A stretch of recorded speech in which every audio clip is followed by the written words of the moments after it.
and take the health challenge to get a free month's supply of Balance of Nature. Call 1-800-2468-751. That's 1-800-2468-751. Or go online to balanceofnature.com. Use promo code CHICAGO. What's happening? What does it mean? Why is it important? We've got the answer. AM 560, The Answer. WIND, Chicago. Fox News Radio. I'm Dave Anthony. Will Tuesday be super for Donald Trump? I don't know. I mean, I think we're going to do well, but we'll see what happens. Marco Rubio and Ted Cruz hope not. He has dangerous views about the world. We are the only campaign that has beaten Donald Trump and that can beat Donald Trump. Polls are already open in Vermont and Virginia. We have two reports. First, Fox's Tanya J. Powers on the Republicans. There are 11 Republican contests today with 595 delegates. Donald Trump is coming into it with 82 delegates, far above Ted Cruz's 18. Cruz's home state of Texas votes today, and he's hoping for a win there as he and Trump keep up the attacks. Politicians are very dishonest people. I've never seen such deception. I've never seen so many lies. Trump has appearances today in Columbus, Ohio and Louisville, Kentucky before he heads here to Florida this evening. Fox's Rachel Sutherland is in Miami, where Hillary Clinton will watch the returns and has more on the Democrat race. Tanya, Clinton spent the eve of Super Tuesday taking aim at Republicans who she says will send us backwards, deprive people of rights that they have obtained. She told supporters in Virginia that she looks forward to debating Donald Trump. Minnesota can play a huge, dare I use that word. Bernie Sanders rallied supporters in Minneapolis. In all, on this Super Tuesday, there are 865 delegates at stake in 11 states and one territory. Dave? Rachel, a victory for Apple in court. A federal judge in New York says the company does not have to unlock an iPhone in a drug case, as Apple fights an order in a different case going to Capitol Hill today. An attorney for Apple will tell Congress that what a California federal judge is ordering is too much, a backdoor into the iPhone that would result in the vulnerability of millions of iPhones. The FBI is trying to get into the San Bernardino terrorist's phone. That's Fox's Jessica Rosenthal. President Obama will try to find a way around a Republican roadblock in the Supreme Court, meeting with Senate leaders today. Fox News Radio, fair and balanced. This morning we have a combination of snow, sleet, freezing rain, and gusty winds at 15 miles an hour from the east, giving us a wind chill of 12 above. 5:02 on AM 560, The Answer. Good morning. I'm Mike Scott. Motorists are dealing with messy conditions this morning on the roads. National Weather Service says to expect that freezing rain and sleet in the early part of this morning. Snow showers will follow. Heavier snow in McHenry and Lake counties, up to 3 inches forecasted in parts along the border with the state of Wisconsin, and also a blast of snow later this afternoon that could bring another 1 to 3 inches of snow.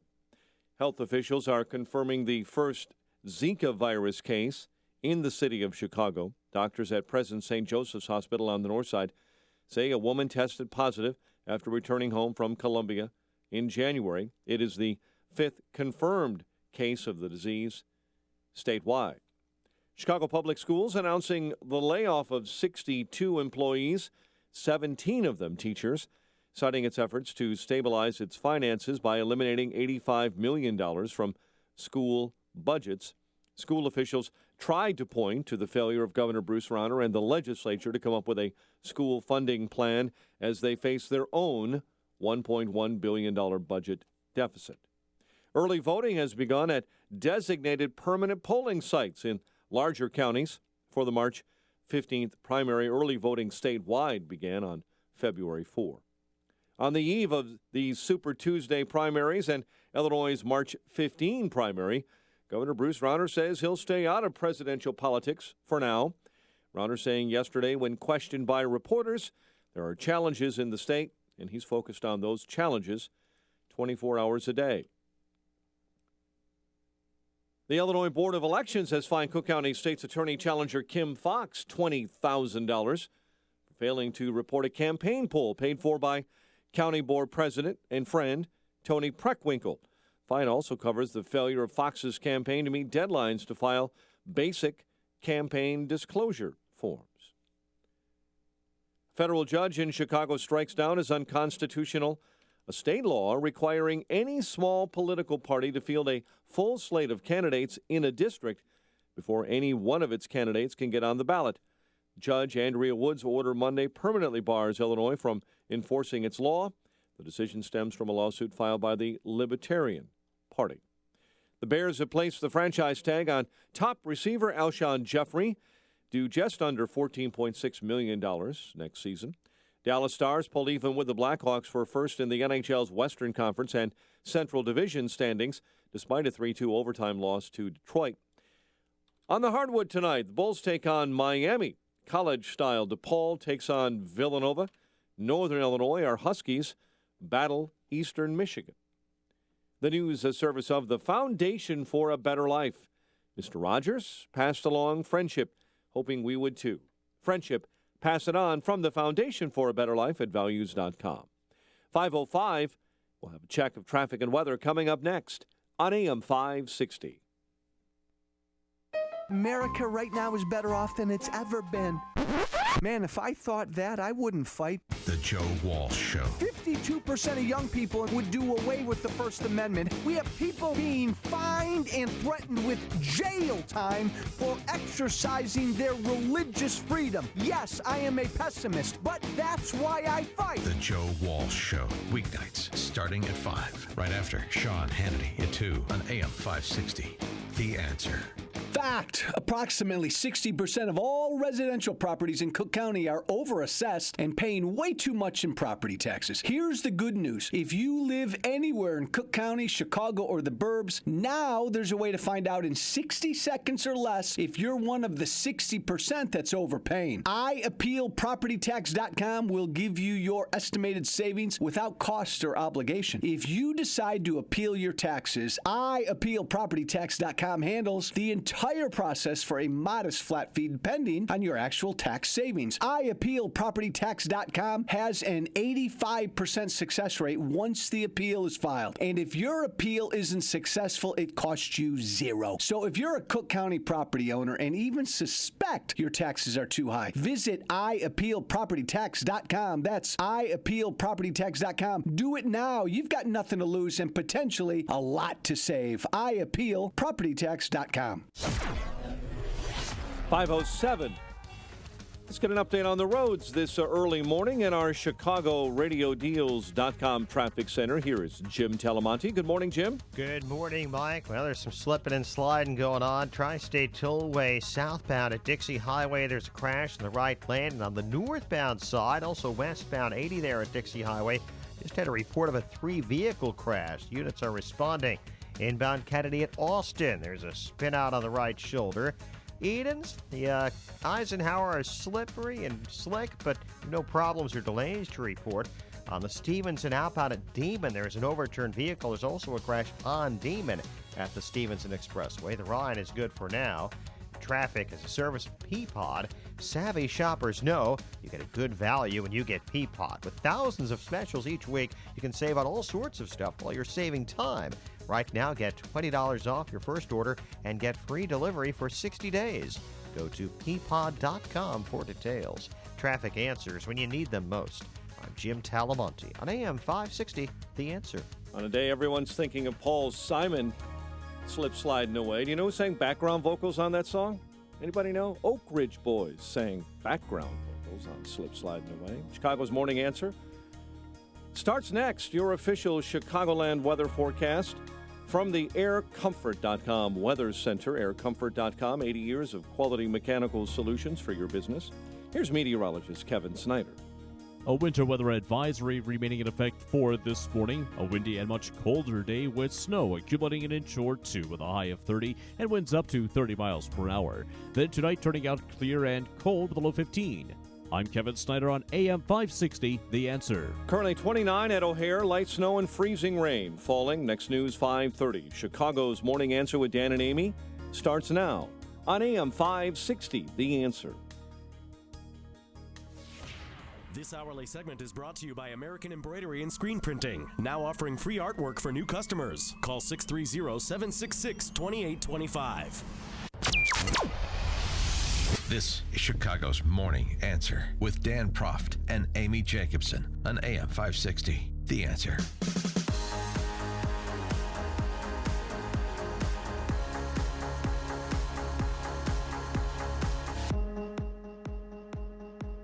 Good morning, Dan and Amy. So, Super Tuesday, big day, It's dozen here. states. And Aren't you excited? the question is, do Beltway GOPers think that Trump is going to deliver the kill shot today? And is it the fact that you have senators like Ben Sass from Nebraska out there talking openly about an independent conservative candidate as a possibility, an indication they believe that kill shot will be delivered today? I think it is. Do you? Yeah. What's going to be the name of the new party? It doesn't need to be a new party, especially in it the should short be. term candidate. I think it's a little premature to suggest the Republican Party is going away, particularly when we have in Massachusetts story. It was at the top of Drudge, 20,000 Democrats leaving the Democrat Party in Massachusetts to vote for Trump. It's a little bit more complicated than that. We'll get to that, but and to get your predictions, if you will, if you want to play prognosticator for Super Tuesday. But I have a prediction. what's your prediction? Marco Rubio is going to win Minnesota. Wow. That's my prediction because my really one of my best friends moved up to Woodbury a long time ago, and she's very involved in the process. She said he has a very strong ground game in Minnesota, and that everywhere, she's like, Amy, everywhere you look, there's Rubio bumper stickers, lawn signs. She said there's really a surge going on right now for Marco Rubio to win Minnesota. Now, I don't think he'll win his home state of Florida, but if he wins up north with the Swedes and the Germans, hey, that's a bring a breath of fresh air into his campaign, and Lord knows what would happen March 15th. You just said March 15th, and he loses Florida, so then the air goes out of that room. But it'll be a nice memory for him from the campaign that he. Oh, that could go on his grave. Yeah, I won Minnesota. It didn't. Was it Mondale that just won Minnesota in '84? Oh yeah, he's from. Well, I know he's from Minnesota. I think that was the only state he won. He only won one state. Well, that's good. I think it was. If you're going to win was one it state, McGovern in '72 because he also only won one state. And here's you know something. What? If you're only going to win one state, have it be the state of Great Lakes. Yeah, here's something too. When I'm comparing Rubio to McGovern and Mondale, that's not good news for Rubio. No, that's all right. It's going to be difficult for him to come out of today if the polls are indicative of the results tonight. Oh, the new CNN poll? Well, Did I'm you not see talking it? about the national poll. I'm talking about state-by-state poll. This is a state-by-state contest. The state-by-state polls don't have a lot of good news for Rubio. It's interesting, too. There's a handful of states. It seems to me, now there's some exceptions to this, but it seems to me that the states that are most Democrat-dominated are the states where Trump is doing the best. The margin is the widest. Maybe the states most afflicted, all states are, because our culture has been polluted, but the states most afflicted by political correctness, by that kind of totalitarian enforced groupthink, are the states where Trump is doing the best, like Massachusetts, for example, up in the Northeast. Well, how many Illinois Democrats do you think would leave the party and vote for Donald Trump? How many? I mean, I have no idea, but Donald Trump, double-digit lead in Illinois. Mm-hmm. Now, in Georgia, it's relatively close, although in Oklahoma it was relatively close, although now Trump has extended the lead there, at least according to one recent poll. Arkansas, Cruz has a chance, and obviously Texas, Cruz is leading. He's actually leading by double digits in Texas. We'll talk to the political editor of the Dallas Morning News at the top of the 8 and get his assessment of whether Texas will hold as Cruz's firewall. But I want to get to this, though, on the other side. Let's start with Hillary for a change. How about that? Sure. Especially because her final batch of emails were released. Did you go through them yet? I have not had the time. Did you print a copy for me and put it on my desk? Yes, we will. I can go through it at my leisure. We will be doing doc review on Hillary's emails after the show in preparation for tomorrow. Because I want to see more of you. 261 emails that are with information considered classified contained in 238 of those the information considered confidential of the 2,000 odd emails that were released yesterday. So another couple of hundred emails that shouldn't have been on a private server. And don't forget, just in terms of all this, oh gosh, Hillary's private server, Hillary's email, Hillary's breaking the law. Yawn, yawn, yawn, says the Cackle Caucus.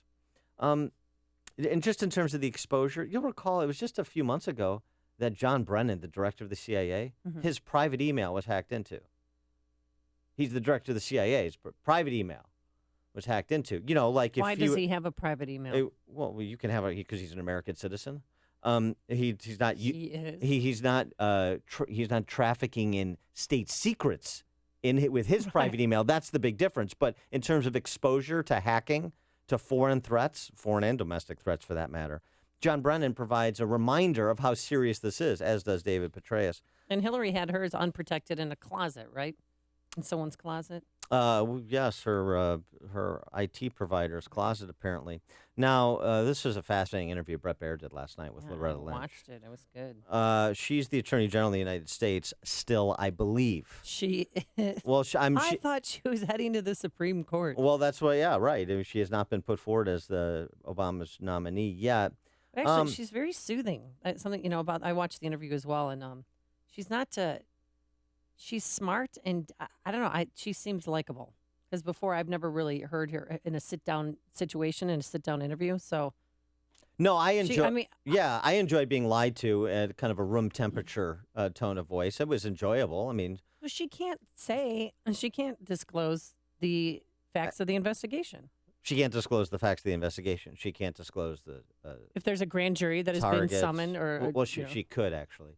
She could do that. She chooses not to. She can't disclose what the rule of law is in cases like this. She did disclose a couple of things that were interesting, like whether or not she uses a private server. We'll get to that. But here's her statement of principle about the Department of Justice, and you tell me if you are persuaded by what A.G. Lynch is saying about this investigation into Hillary's emails. Well, we don't comment on specifics. What I will say, as I said to the congressman, is that this is a matter that's being handled like any other review that we do into how any agency has handled classified information. Customary. Nothing different happening here with the Hillary Clinton investigation than it would any other investigation. Well, that's how she made it seem. Just as, this is something like everyday business. The Hillary is no different than anybody else that we're investigating right now. Did you even though she's running for president. Did you believe her? Hillary's no different. She's not being treated any different. Same processes, protocol, same pedestrian conversations about an investigative target or an investigative subject. Is that credible to you? She went on. Is Clinton any different? Brett Baer did a nice job of pressing the issue on a lot of fronts. Does it concern you, though, that there is this perception that your Justice Department may, in the end, cut Secretary Clinton a break or do her a favor, or just because of her last name or because the Democrats want her on the top of the ticket in the fall? Is that something that you are concerned about? I think that with every case, we handle it in the same way, and that's what I'd like to convey to the American people, is that whether someone has an interest in a case because it's interesting in the headlines or because they're personally involved in it. For example, if they're the victim of a crime, we take it seriously and we handle it independently, thoroughly, fairly, and efficiently. And we have to handle every case in that way. We owe it to everyone. We owe it to the citizens, and we owe it to anybody who may be involved in a matter. So, yeah, that's what she kept saying for about 10 minutes, regardless of the question Brett Baer asked. Yeah. Oh, and then he posed the question in a different way, and she still had that same standard answer. But the one time that I did think she was lying, when they asked her about, President, he didn't say President Obama's name, but asked her if anybody in the White House knew what was going on. I can't speak for Josh, so I can't tell you. Anybody else in the White House being briefed? No one in the White House or anyone outside the department would be briefed on this or any other case. So Josh Earnest... I'm not buying that. Well, somebody's lying. So either she's lying or Josh Earnest is lying, because Brett Baer played the clip of Josh Earnest saying that Hillary is not a target. And if he hadn't been briefed by the Justice Department, how would he know who is and who is not a target? So either Josh Earnest is lying or Attorney General Lynch is lying. Or maybe they're both lying. I mean, I never want to foreclose that possibility either. Because she's pretty tight with President Obama on a personal level. That's why I find it very hard to believe when they're having their, social dinners together that they don't bring up, hey, what's the latest with the Hillary emails? What's with the server? What'd you find? I find that hard to believe that they can separate that out. He has cutouts for that. You don't need to have those direct conversations. Now, Attorney General Lynch, she's the Attorney General. She's the chief law enforcement officer in the nation. She's an attorney. She was asked about the law. Brett Baer, can we get a foundation here? Is keeping a private server exclusively using private email in your official capacity as the chief diplomat of the United States. Is that illegal? Can we at least establish what the law is in this matter? No. It is important, though, for people to know what's right, what violates the law. Is it legal or illegal for federal employees, especially cabinet members, to set up a private server to handle all government email correspondence? I'm not going to give you a legal opinion on that, since it is a matter that may be under review. Certainly the State Department Inspector General is looking at the procedures and practices and policies of that department. So I'm not going to comment on that, except to say that our investigation is going to continue as any other case. I can't comment on the law. I'm only the Attorney General. But Bret Baier followed up, said, "Well, what about you? What do you have at home?" I love that question. This was a fun exchange. Right. Would you ever have a private server? With regard to emails? Well, we use our DOJ servers here for emails. So you wouldn't have a private server at home? I don't comment on that. Well, you wouldn't. You use DOJ servers. I use the Department of Justice email system. Finally, she came clean. Oh, it's exhausting. But the worst part is, though, for us, is the timetable, because really nothing is. I don't think, from listening to this interview and hearing her speak, that this is going to be coming to fruition before the general election when people vote in November. And we don't give you timing estimates either. Again, we don't. But I guess put there those is a timetable that is hanging over this, But shouldn't American voters know Hillary Clinton's legal status as they get prepared to head to the polls? Well, what they should know, and what I hope that they do know, is that any case that the Department of Justice looks at is going to be handled efficiently, fairly, thoroughly, without any kind of artificial deadline on it. Because what's most important is to follow the facts, follow the law, and come to an independent conclusion as to what may or may not have happened. See, now that makes it sound like she's in bed with Hillary Clinton. That they're working together to push this past November, past January when she'd be sworn in, and then when she becomes president, she could pardon herself, and it's all done. Yeah. Is that crazy blonde theory? Well, working this morning. I don't find Loretta Lynch's questions particularly settling of any of the matters before the Attorney General or as part of this investigation. I understand there are details that she cannot disclose and should not disclose. I understand you can't give a specific timetable. But her answers and, frankly, the performance so far, I wouldn't say it's making me long for Eric Holder, but it's certainly not indicating that there's been a real turning of the page from Eric Holder to Loretta Lynch. Before you see it on TV, share it on Facebook, or read about it in the paper. Hear it here first. This is Chicago's Morning Answer on AM 560. The Answer. Nasty weather out there, some snow and sleet and some slick roads, that's for sure, and windy. We're going to hit a high today of 30 degrees. During the snowfall, accumulations of up to 1 to 2 inches more if you head north toward the Wisconsin-Illinois border. Then tonight, cold, a low of 16 degrees, and tomorrow, partly sunny and a high near 30 degrees. Man who has a busy job today is Jim Talamonte. Good morning, Jim. Good morning, Amy and Dan. It's going to be fun. Eastbound Skyway. We've got a crash there. Of course, ramps and bridges are especially slick. And the Skyway being elevated has a crash at Marquette Road on the eastbound side. 2 left lanes are blocked, so it's slow from the Ryan to Marquette. Tri-State Tollway around Dixie Highway. There are a couple of crashes. Southbound, one near Halstead is cleared. Traffic's a little slow in that area. And on the northbound side, or westbound 80 as well at Dixie Highway, there's a report of a multi-vehicle crash. Inbound Kennedy at Austin, crash in the right lane. Stevenson outbound at Damon, there's a rollover on the left side. There's also a crash on Damon at the Stevenson. Jim Talamonte, ChicagoRadioDeals.com Traffic Center. Nasty, real nasty. The following is a paid political announcement. Do no harm. It's an oath every doctor takes, and Dr. Nick Stella takes that oath very seriously. Do no harm. Obamacare is a disaster. Dr. Stella will fight to put healthcare decisions back into the hands of patients and doctors. Do no harm. With the threat of terrorism becoming an everyday reality, Dr. Stella will make national security a priority. And instead of arguing about problems, he'll focus on solutions. Do no harm. For too long, politics as usual has invaded Congress. As a practicing cardiologist, Dr. Stella's focus is for positive outcomes, an idea that's been lost in Washington. Washington insiders have failed us on all levels: the economy, jobs, national security, healthcare. Dr. Nick Stella has spent his career helping people improve their lives. Dr. Nick Stella will be the outsider voice we need in Congress. Dr. Nick Stella, Republican for Congress. I'm Dr. Nick Stella, and I approve this message. Paid for by Stella for Congress, Inc. Hi, Tom Sadeka, CEO of Precision Payroll of America. We're the 32-year-old company whose first employee and first client are still working together. If you are like me and are listening to this station, chances are we hold some common values and truths we hold self-evident. That's the main reason Precision Payroll attracts great clients and great employees. Precision Payroll of America operates at the core with fundamental principles that drive our attitude and delivery of service. We work hard to provide the best in pricing and value. In addition, with our great team that has been with us a long time, you are ensured a lasting relationship with people who understand your needs and always stand ready to serve. What sets us apart is that we view what we do as a great opportunity to serve others in a professional and technical capacity while building long-lasting relationships. That's what we treasure. If this message hits home, please call me at 630-242-1507. That's 630-242-1507 or on the web at precisionpayroll.com.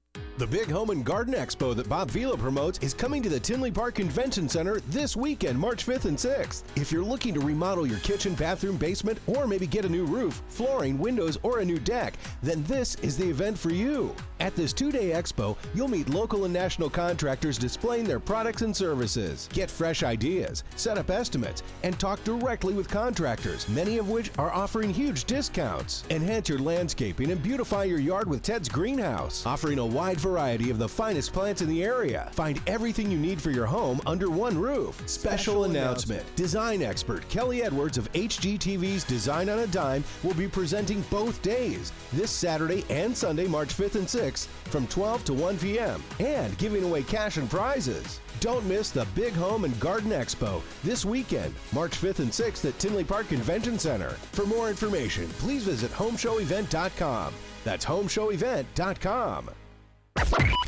AM 560, The Answer. Dan and Amy, Queens of the Stone Age, right? Isn't that Queens of... Yeah, I love those guys. Your knowledge never ceases to amaze me. Thank you very much.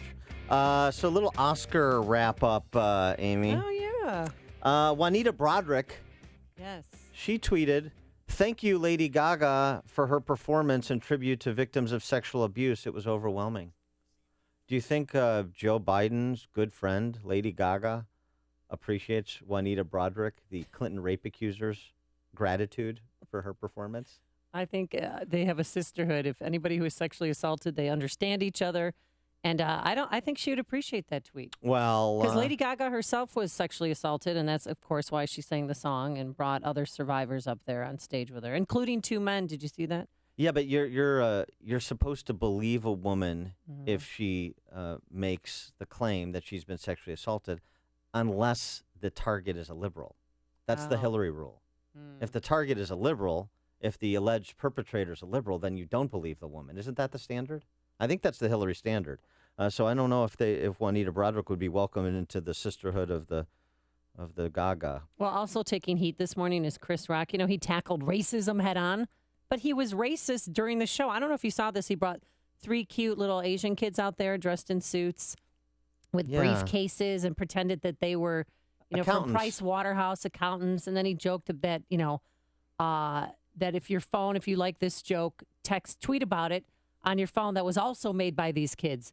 And nobody laughed. It fell flat. But here he is. I mean, a man who's just talking about racism and how we're such a racist society and black youth are being killed by police on the way to movies. And, oh, isn't that funny? And then he brings those 3 cute kids out and is racist himself. Well, it made no sense. That whole show, I wish I could take back those 3 hours of my life. Well, I'm a bit confused. Jeremy Lin, of course, the NBA player, plays for the Knicks. Yeah. He tweeted about this. When is this going to change? Tired of it being cool and okay to bash Asians. Are you bashing someone if the stereotype is a positive one? I don't know. Just honestly, as a mom who has kids, and I saw that, I thought that is just wrong. I didn't think it was funny, but I mean, to get all offended and indignant about it, really? I mean, if like bashing people because they're stereotyped as being super intelligent. Okay. Fascinating. Well, it's perpetuating a stereotype. Yes, that all Asians are brilliant, and some people don't like that. Some people don't want to be labeled, Dan. It's all about labeling. Oh, you my can't tell gosh. somebody what they're supposed to be. They have to experience it for themselves. It's right, exactly. That's what I'm talking about. That's the bottom line. Well, it's right. So the stereotype of liberals as being lobotomized, that also is accurate. Which is why I use it. Here's another one. Chicago White Sox outfielder Adam Eaton. Oh, yeah. What did he tweet? Are you ready for this? Okay. This is so incendiary, he had to apologize. Are you ready? Yeah. Does it always have to be about black and white? American. Bless you. Does it always have to be about black and white? American. What's wrong with that? He had to apologize for that tweet? Yeah. Or did he delete the tweet? Some people felt it was vague, and they took offense. So, Adam Eaton, I feel terrible. I mean no harm. I apologize. I should have not even gone into that realm. This is the chilling effect of the ignorant, totalitarian identity politics of the day. Isn't that what Alejandro Inarritu said when he accepted his Academy Award for Best Director? Isn't that a version of what he said? Oh, gosh, thank God the Oscars are over. You're listening to Chicago's Morning Answer with Dan Proft and Amy Jacobson on AM 560. The Answer. Honey, please pass me my cocktail. Here you go, babe. Sunset sure is pretty after a long day at the beach. I could get used to living life in swimwear. We can start booking our next trip tomorrow while sitting around at the pool. You've been pretty lucky that you've been able to spend some quality time in the sun. Something that you may not be so lucky with is the fact that 1 in 5 people will develop skin cancer in their lifetime. At Dermatology and Plastic Surgery Associates, they know that most people are unaware of the effects that a lifetime of sun can have on their skin. If you've been sunburned in your lifetime, it's time to have your skin checked out. Call Dermatology and Plastic Surgery Associates at 855-560-SKIN. or visit skinhealthpros.com. The doctors at Dermatology and Plastic Surgery Associates have your skin health covered. Skin cancer kills, so today's the day to get your skin checked. Dermatology and Plastic Surgery Associates, 855-560-SKIN. or visit skinhealthpros.com. Healthy skin, healthy body, healthy, happy you. Turnkey IT is a name you've come to know and trust in AM 560. Turnkey IT provides small businesses with IT resources that are normally reserved for Fortune 500 companies. They provide world-class network installations and ongoing IT support for fixed monthly rates based on the size of your network. In fact, Turnkey IT is a program that fits the needs of your business. Turnkey IT understands your business matters, and keeping you focused on it makes all the difference in the world. Best of all, their service can save you time and money. Turnkey IT can give you the peace of mind that backups are being executed, email is always available, files are secure, and you've got someone to call when you need help. Turnkey IT has people who are professional, friendly, on time, and a live person even answers the phone 24 hours a day. So visit turnkey.pro for a plan that fits your needs. That's turnkey.pro. Coming up on Chicago's Morning Answer, Donald Trump is at it again, and obviously today is Super Tuesday. Half of the delegates are at stake. And thank God we have Mike Scott here because his basketball knowledge supersedes mine, and that's something I rarely say. He corrected me that Jeremy Lin, former New York Knick, now a Charlotte Hornet. Thank you, Mike Scott. Mello is still saying that he's the one who pushed Jeremy Lin out of New York because he was jealous that Lin was getting all the attention. Racist. Exactly. 30 degrees, light snow showers, 15-mile-an-hour winds this morning, gusting, giving us a wind chill of 12 above. As Dan and Amy have been talking with you about this morning, it is Super Tuesday. There are tons of delegates up for grabs in the presidential races. Polls right now showing Donald Trump and Hillary Clinton with the edge. Battleground state of Georgia expecting a heavy turnout this day. Fox's Jonathan Seary is already at a polling place. This precinct here in Atlanta doesn't open for another 2 hours, but the latest polls are showing Donald Trump with a considerable lead here in Georgia. Last night at a rally in Valdosta, Georgia, Trump received the endorsement of NASCAR CEO Brian France and several current and retired NASCAR drivers. Trump also reached out to evangelical voters. And the latest Georgia poll, sponsored by local station Fox 5 Atlanta, shows Trump actually dropping a few points since last week, but the change is well within the statistical margin of error. About a quarter of all delegates will be awarded in today's contest. Supreme Court Justice Clarence Thomas breaking his silence yesterday. For the first time in 10 years, Thomas asked a question from the bench during oral arguments. 3 days of hearings before Germany's highest court opened today in a second attempt by the government to impose what would be the first ever ban on a political party in 60 years. The target, the National Democratic Party, the country's biggest extremist party. 16 state governments in Germany claim the party promotes a racist, xenophobic, and anti-Semitic agenda in violation of the Constitution. The destruction of religious or historic monuments in the Malian city of Timbuktu is the focus today of the International Criminal Court. They're considering whether there is enough evidence to implicate an Islamic radical and terrorist, Ahmed El-Farik El-Mahdi, the first suspect ever to face charges of deliberately attacking religious or historical monuments. Motorists here in the Chicago area dealing with heavy, wet snow and sleet, messy road conditions. Jim Talamonte is along in just a moment with an update on those roads. Governor Bruce Rauner accusing House Speaker Mike Madigan of prolonging Illinois' higher education funding crisis for political gain. An Indiana Republican Governor Mike Pence says he'll quickly challenge a federal judge's order that blocks his directive barring state agencies from helping Syrian refugees resettle in Indiana. The Bears have placed the franchise tag on top receiver Alshon Jeffrey, and the Bulls take on Miami tonight. The news, a service of FEMA and the Ad Council. When danger is imminent, will you be prepared? Now, many mobile devices can bring you critical information from local sources you trust with a unique sound and vibration. Wireless emergency alerts keep you in the know wherever you are. Learn more at ready.gov/alerts. 5:36. A check of traffic and weather on the way next on AM 560.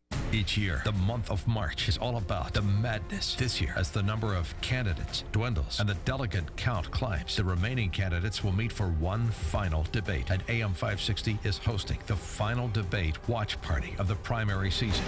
Join us for March to the White House, a Republican debate watch party presented by Innovative Networks on Thursday, March 10th at Austin's Fuel Room in Libertyville. Tickets are just $25 and include an all-you-can-eat buffet. Visit 560theanswer.com/March. Sponsored in part by DS Arms. Here Maps, the app that turns your phone into a car navigation system with offline maps and turn-by-turn guidance. Get it now at here.com/guide. The only significant among all the vitamins I changed, nothing affected cholesterol.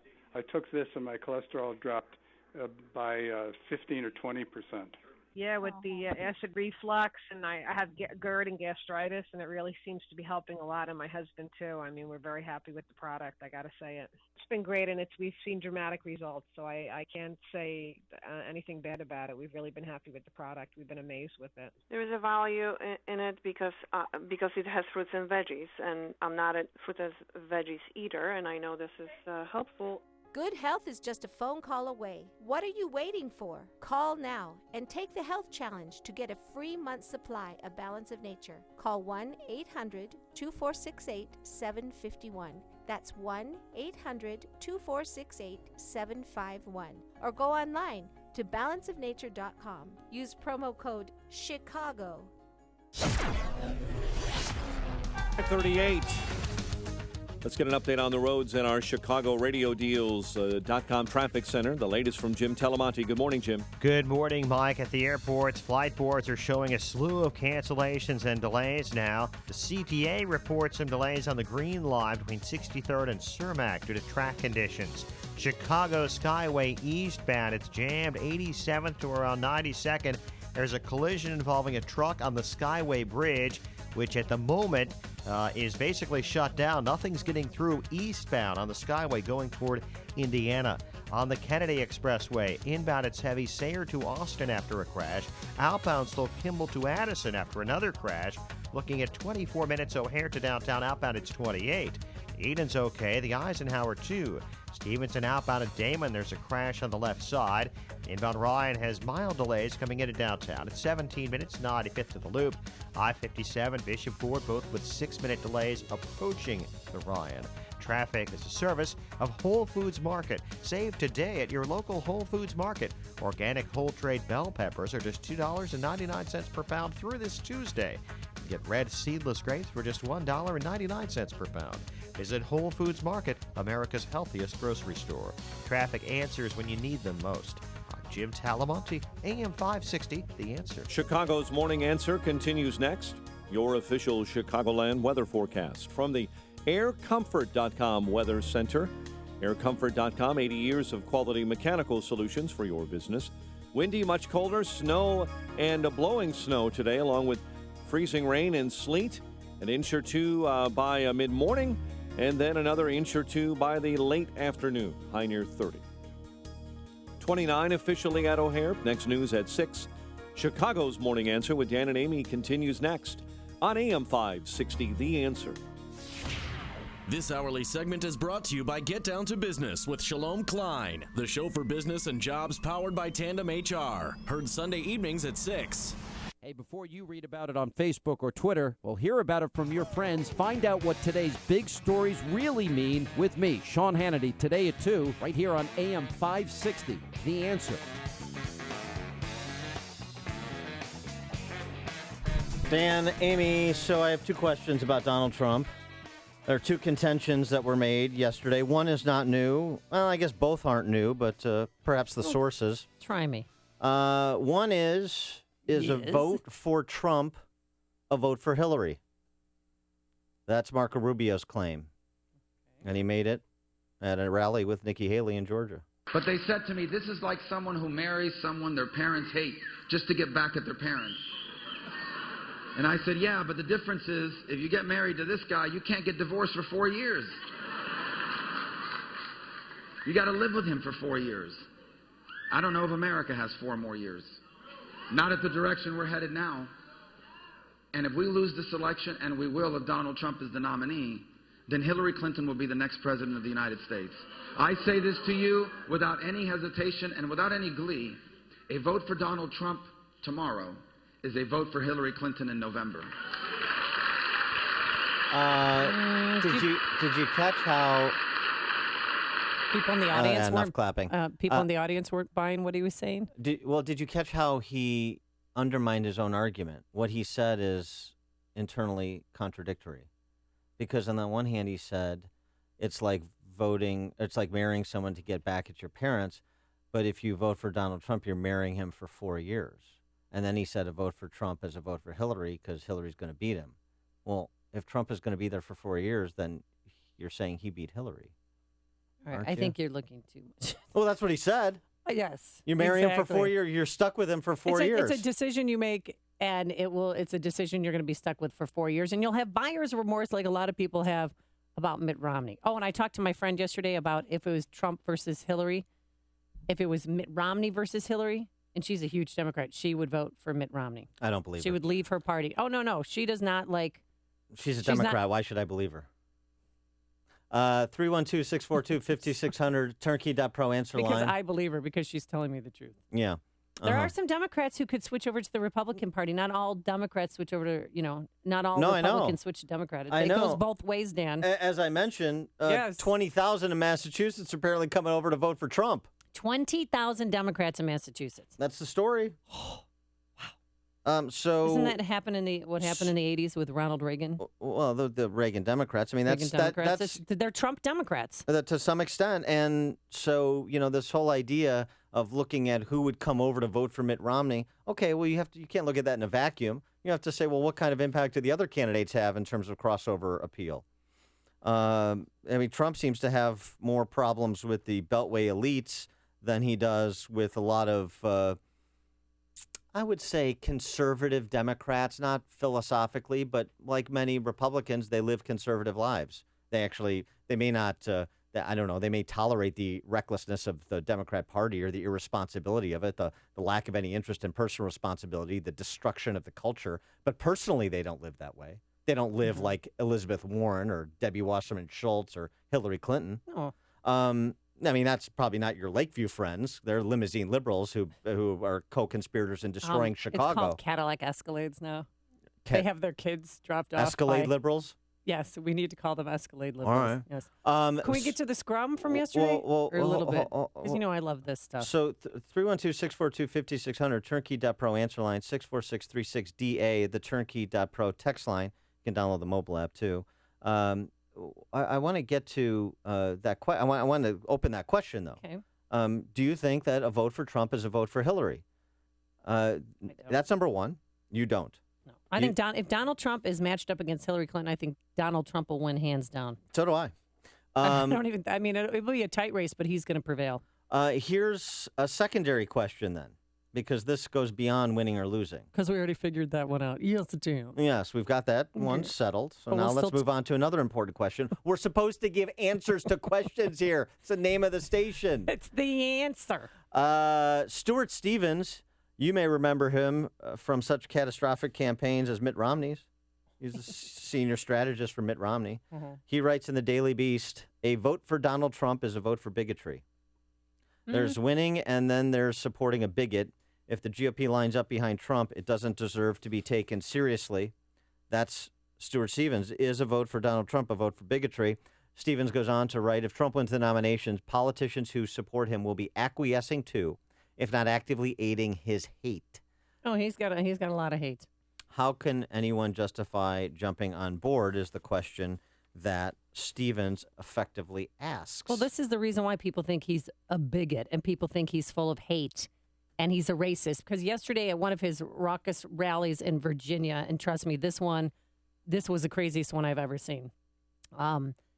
32 Black Lives Matter protesters were being thrown out, while simultaneously a Time magazine reporter is trying to get a good shot of them being thrown out. He gets taken down by Secret Service. And all while this is happening, Donald Trump is picking out a protester who's Latino. Get him out of here, please. Get him out. Get him out.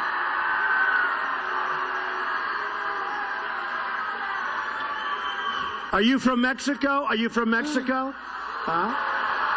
Are you from Mexico? And he went on to ask, will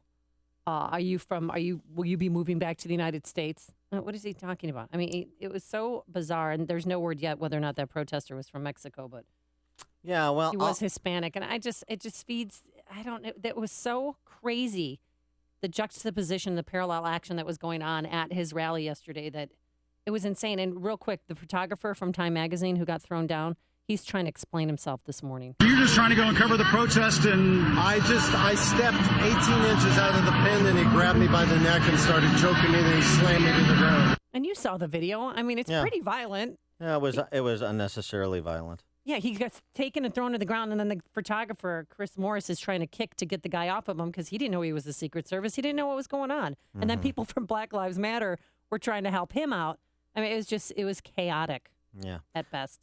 So there's that. And then there's this little exchange. This is fun.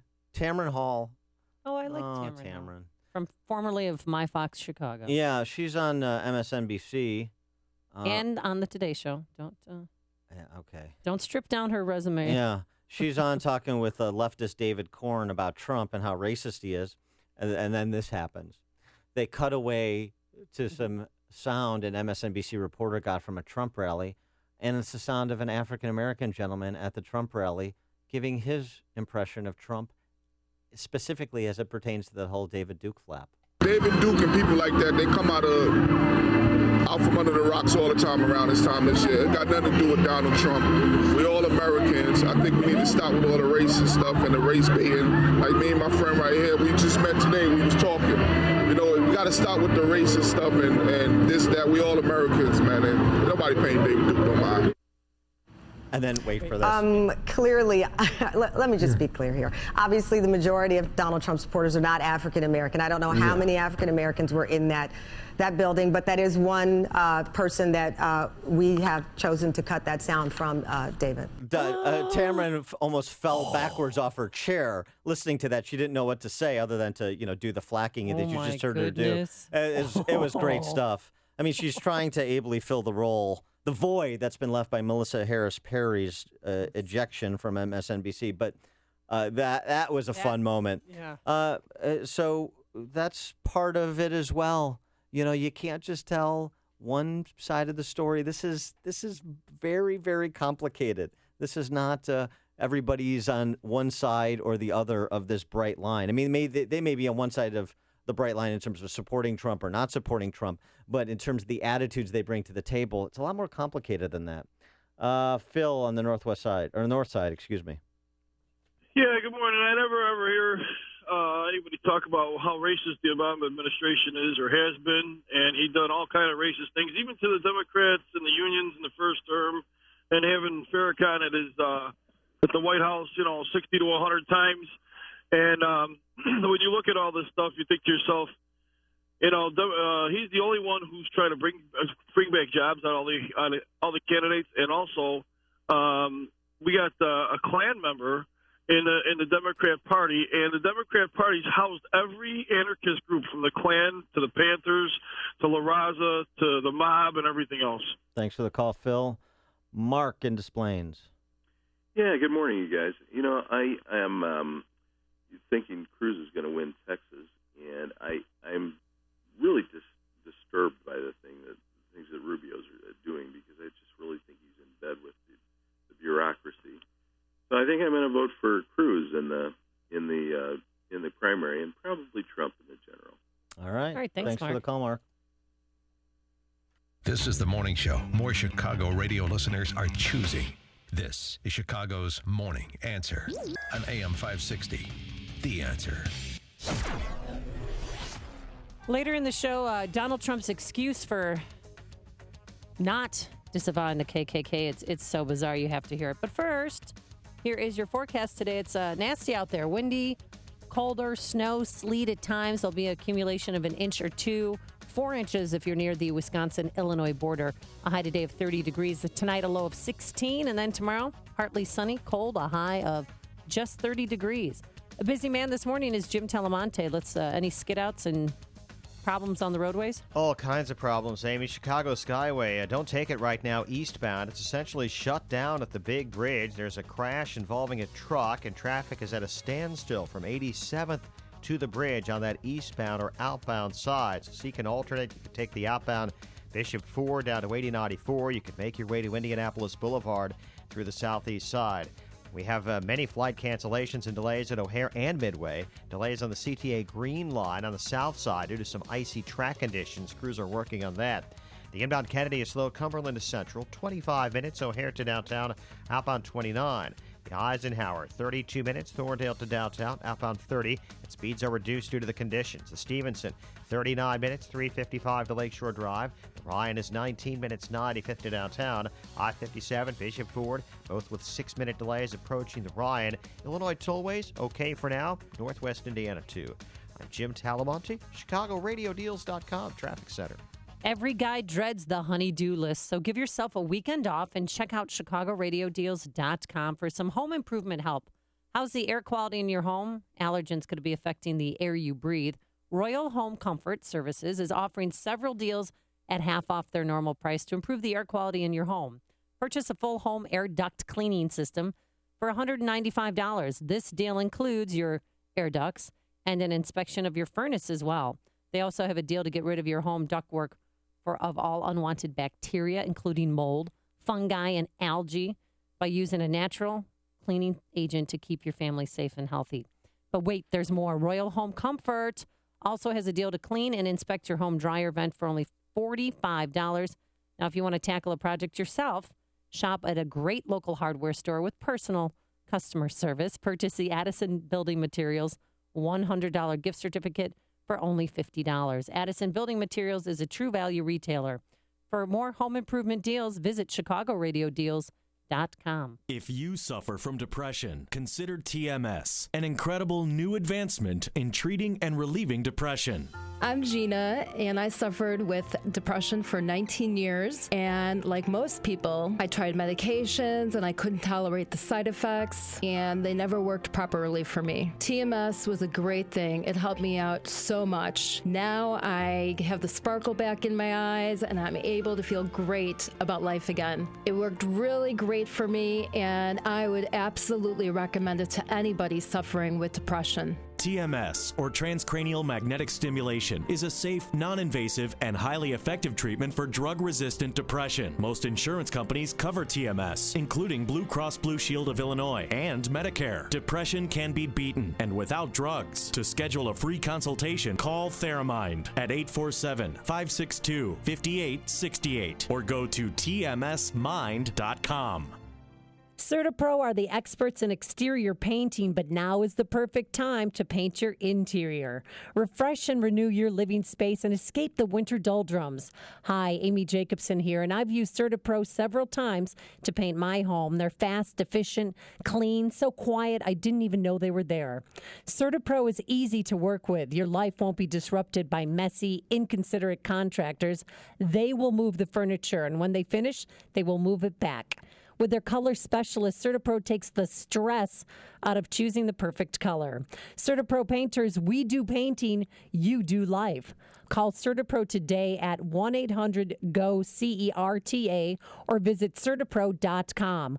1-800-GO-CERTA, 1-800-GO-CERTA. That's Certa with a C. And book your winter painting project. Schedule your free estimate today. Each CertaPro painter's business is independently owned and operated. Loan is a 30-year fixed-rate loan with a 1-0 lender paid buy down. Reduced payment valid only during the first 12 months. Monthly payment during the first 12 months of your loan is based on a rate that is 1% lower than your interest rate for this loan program. Not all applicants will qualify. Rates and terms subject to change. Illinois Residential Mortgage Licensee. 14511 Myford Road, Suite 100, Tustin, California 92780. NMLS 6606 Equal Housing Lender. I'm Rick Arviello, CEO of New American Funding, and we have just introduced a no points, no lender fee 30-year fixed-rate mortgage at 3 5/8%, 3.57 APR, with the first full year's payment at only 2 5/8%. At New American Funding, we figured out a way to give you more of your savings right up front. Your payment at 2 5/8% fixed rate in year 1 and 3.57% APR for the remaining 29 years with 0 points and 0 lender fees. Even if you just got your loan, we might be able to really save you money. Isn't it worth a 10-minute call to find out? Call New American Funding today at 800-963-4933. That's 800-963-4933. Or simply dial pound 250 from any mobile phone. Keyword, get that rate. If you want to send your kid to private school next fall and you've thought, well, I can't afford it, we want to remind you about halfpriceschools.com. At halfpriceschools.com, you can find dozens of local private schools that are offering vouchers for a full year of tuition at, you guessed it, half the price. There's no catch. Find a school near you, purchase a tuition voucher, and prepare to send your child off to school this fall. It really is that simple. Halfpriceschools.com has schools located all across the Chicagoland area, including Chicago, Arlington Heights, Palos Heights, just to name a few. Now, this might make private schools a real option for your family for the first time, but do not wait. These vouchers sell out every year. So visit halfpriceschools.com today. That's halfpriceschools.com. The Chicago Symphony Orchestra returns to Edmund Memorial Chapel at Wheaton College on March 23rd.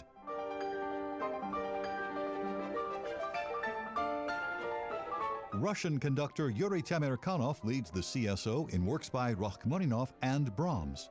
Opening the program is Rachmaninoff's noble and demanding Piano Concerto No. 3 featuring pianist Denis Matsuev, followed by Brahms' Sunniest Symphony No. 2.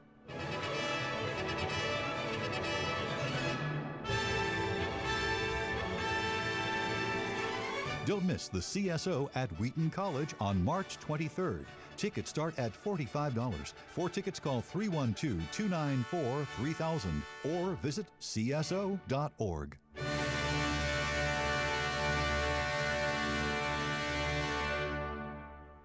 If you want to work until you drop, reduce your standard of living in retirement, or lose more of your hard-earned money in the stock market, then just ignore me. But if you'd like to generate a steady, predictable income, I'm talking real wealth and financial security for as long as you live, then listen to this. A free report is now available that reveals the money-making secrets Wall Street and the banks don't want you to know. It reveals how you can get guaranteed growth, safety, and wealth-building power without risking your money in the Wall Street casino. To get your free special report, visit bankonyourself.com. That's bankonyourself.com. For as long as you can remember, your spouse has been your rock, but when they begin to experience signs of memory loss, you both need someone to lean on. A pioneer in memory care assisted living, Autumn Leaves designs every residence exclusively for those with Alzheimer's and dementia. Autumn Leaves staff members provide personalized care for each resident to unlock memories and create moments of joy. So while your spouse receives the best care available, you can focus solely on loving them. There's so much more at Autumn Leaves. Learn more today at autumnleaves.com/Chicago. Coming up on Chicago's Morning Answer. Governor Rauner spars with Democrat legislative leaders over college funding because he wants to fund colleges and they don't at 6:06. And the real reason why Donald Trump didn't denounce the KKK, it was a mechanical error. But first, let's go into the newsroom. Here is Mike Scott. Amy and Dan, today the biggest day so far in the 2016 presidential race. Super Tuesday with a dozen states holding primary elections or caucuses. More than 200 are hoping their demonstration will restore a sense of tolerance after a brawl between KKK members and Klan opponents in Anaheim over the weekend. Fox with the latest on those stories. Your morning commute could be messy here in Chicago, and the Bears use the franchise tag on Alshon Jeffrey. WIND Chicago News Time is 6 o'clock. Fox News Radio. I'm Dave Anthony. The polls are just opening in Massachusetts and Georgia. Get out and vote! Vote! Vote! Vote! That was Donald Trump rallying in Virginia, where they're also voting on Super Tuesday. It is the most important day, I believe, in this entire primary season. Ted Cruz hopes to win his home state of Texas. Marco Rubio is trying to steer Republican voters away from Trump. He has not even a fundamental understanding of the defense needs of this country. Fox's Jonathan Series in Atlanta. The latest polls are showing Donald Trump with a considerable lead here in Georgia. Last night at a rally in Valdosta, Georgia, Trump received the endorsement of NASCAR CEO Brian France and several current and retired NASCAR drivers. There are 595 delegates at stake in 11 Republican contests today, 865 delegates for the Democrats. Fox's Rachel Sutherland looks at that race live from Miami. Dave, Hillary Clinton is hoping for a Southern sweep on this Super Tuesday. She's been spending time in Dixie, sounding more like she's running against Republican Donald Trump. There could not be a bigger difference between what I believe we need to do to move our country forward and what the Republicans are promising to do. Bernie Sanders focused on northern states like Minnesota and Massachusetts. He spoke to reporters in Boston. Our campaign is taking on the political establishment. Sanders will watch the returns tonight in Vermont. Clinton will be here in Florida, which holds its primary in 2 weeks. Dave. Rachel, President Obama hopes to sway Republicans today in his quest to get a nominee out of the Supreme Court. Senate Majority Leader Mitch McConnell and Senate Judiciary Committee Chairman Charles Grassley will be joined by their Democratic counterparts for the Oval Office meeting. McConnell and Grassley say it should be up to the next president to fill the Supreme Court vacancy. That's Fox's John Decker. A Virginia police officer shot and killed on her first day back on the job Saturday will be laid to rest today at a funeral. Fox News Radio, fair and balanced. Light snow showers, winds out of the east at 12, giving us a wind chill this early morning of a 12 above. Good morning. I'm Mike Scott on AM 560. The Answer. 1 to 4 inches of snow, sleet, and freezing rain means it will be a mess from about 6 a.m. this morning till about 6 p.m. tonight. Heavier snow could fall in McHenry and Lake counties near the Wisconsin border. Health officials this morning confirming the first case of the Zika virus in Chicago. Dr. Roberta Hawk at President St. Joseph's Hospital says a woman tested positive after returning home from Colombia. The woman returned home after her doctor's visit and was never admitted to our hospital. The patient, in fact, was seen by Dr. Weinstein 2 weeks ago, and she has made a full recovery. This is the 5th confirmed case of the disease in the state. Chicago Public Schools announcing a layoff of 62 employees, 17 of them teachers. School CEO Forrest Claypool says the fact the cuts are needed is unfortunate, and in announcing the layoffs, pointed to the failure of Governor Bruce Rauner and the legislature to come up with a school funding plan. Early voting has begun at designated permanent polling sites in larger counties for the March 15 Illinois primary. Yesterday was day one of expanded early voting in districts with more than 100,000 people. Federal judge in Chicago has struck down as unconstitutional an Illinois law requiring any small political party to field a full slate of candidates in a district before one of its candidates can get on the ballot. The judge, Andrea Wood's order, permanently bars Illinois from enforcing that law. Chicago sports. Bears have placed the franchise tag on top wide receiver Alshon Jeffrey. Stars pull even with the Blackhawks for first place in the NHL's Western Conference and Central Division in spite of a 3-2 overtime loss to the Red Wings. The news, a service of LeadSafe America. More than 1 in 3 American kids has lead in their blood. No level of lead is safe. Lead poisoning causes learning disabilities and behavioral disorders. Has your child been tested? Learn more at leadsafeamerica.org. 6:04. Check of traffic and weather on the way next on AM 560. You don't win by accident. It's the Dave Ramsey Show. So this is your year to win. You don't get out of debt. You don't save your marriage by accident.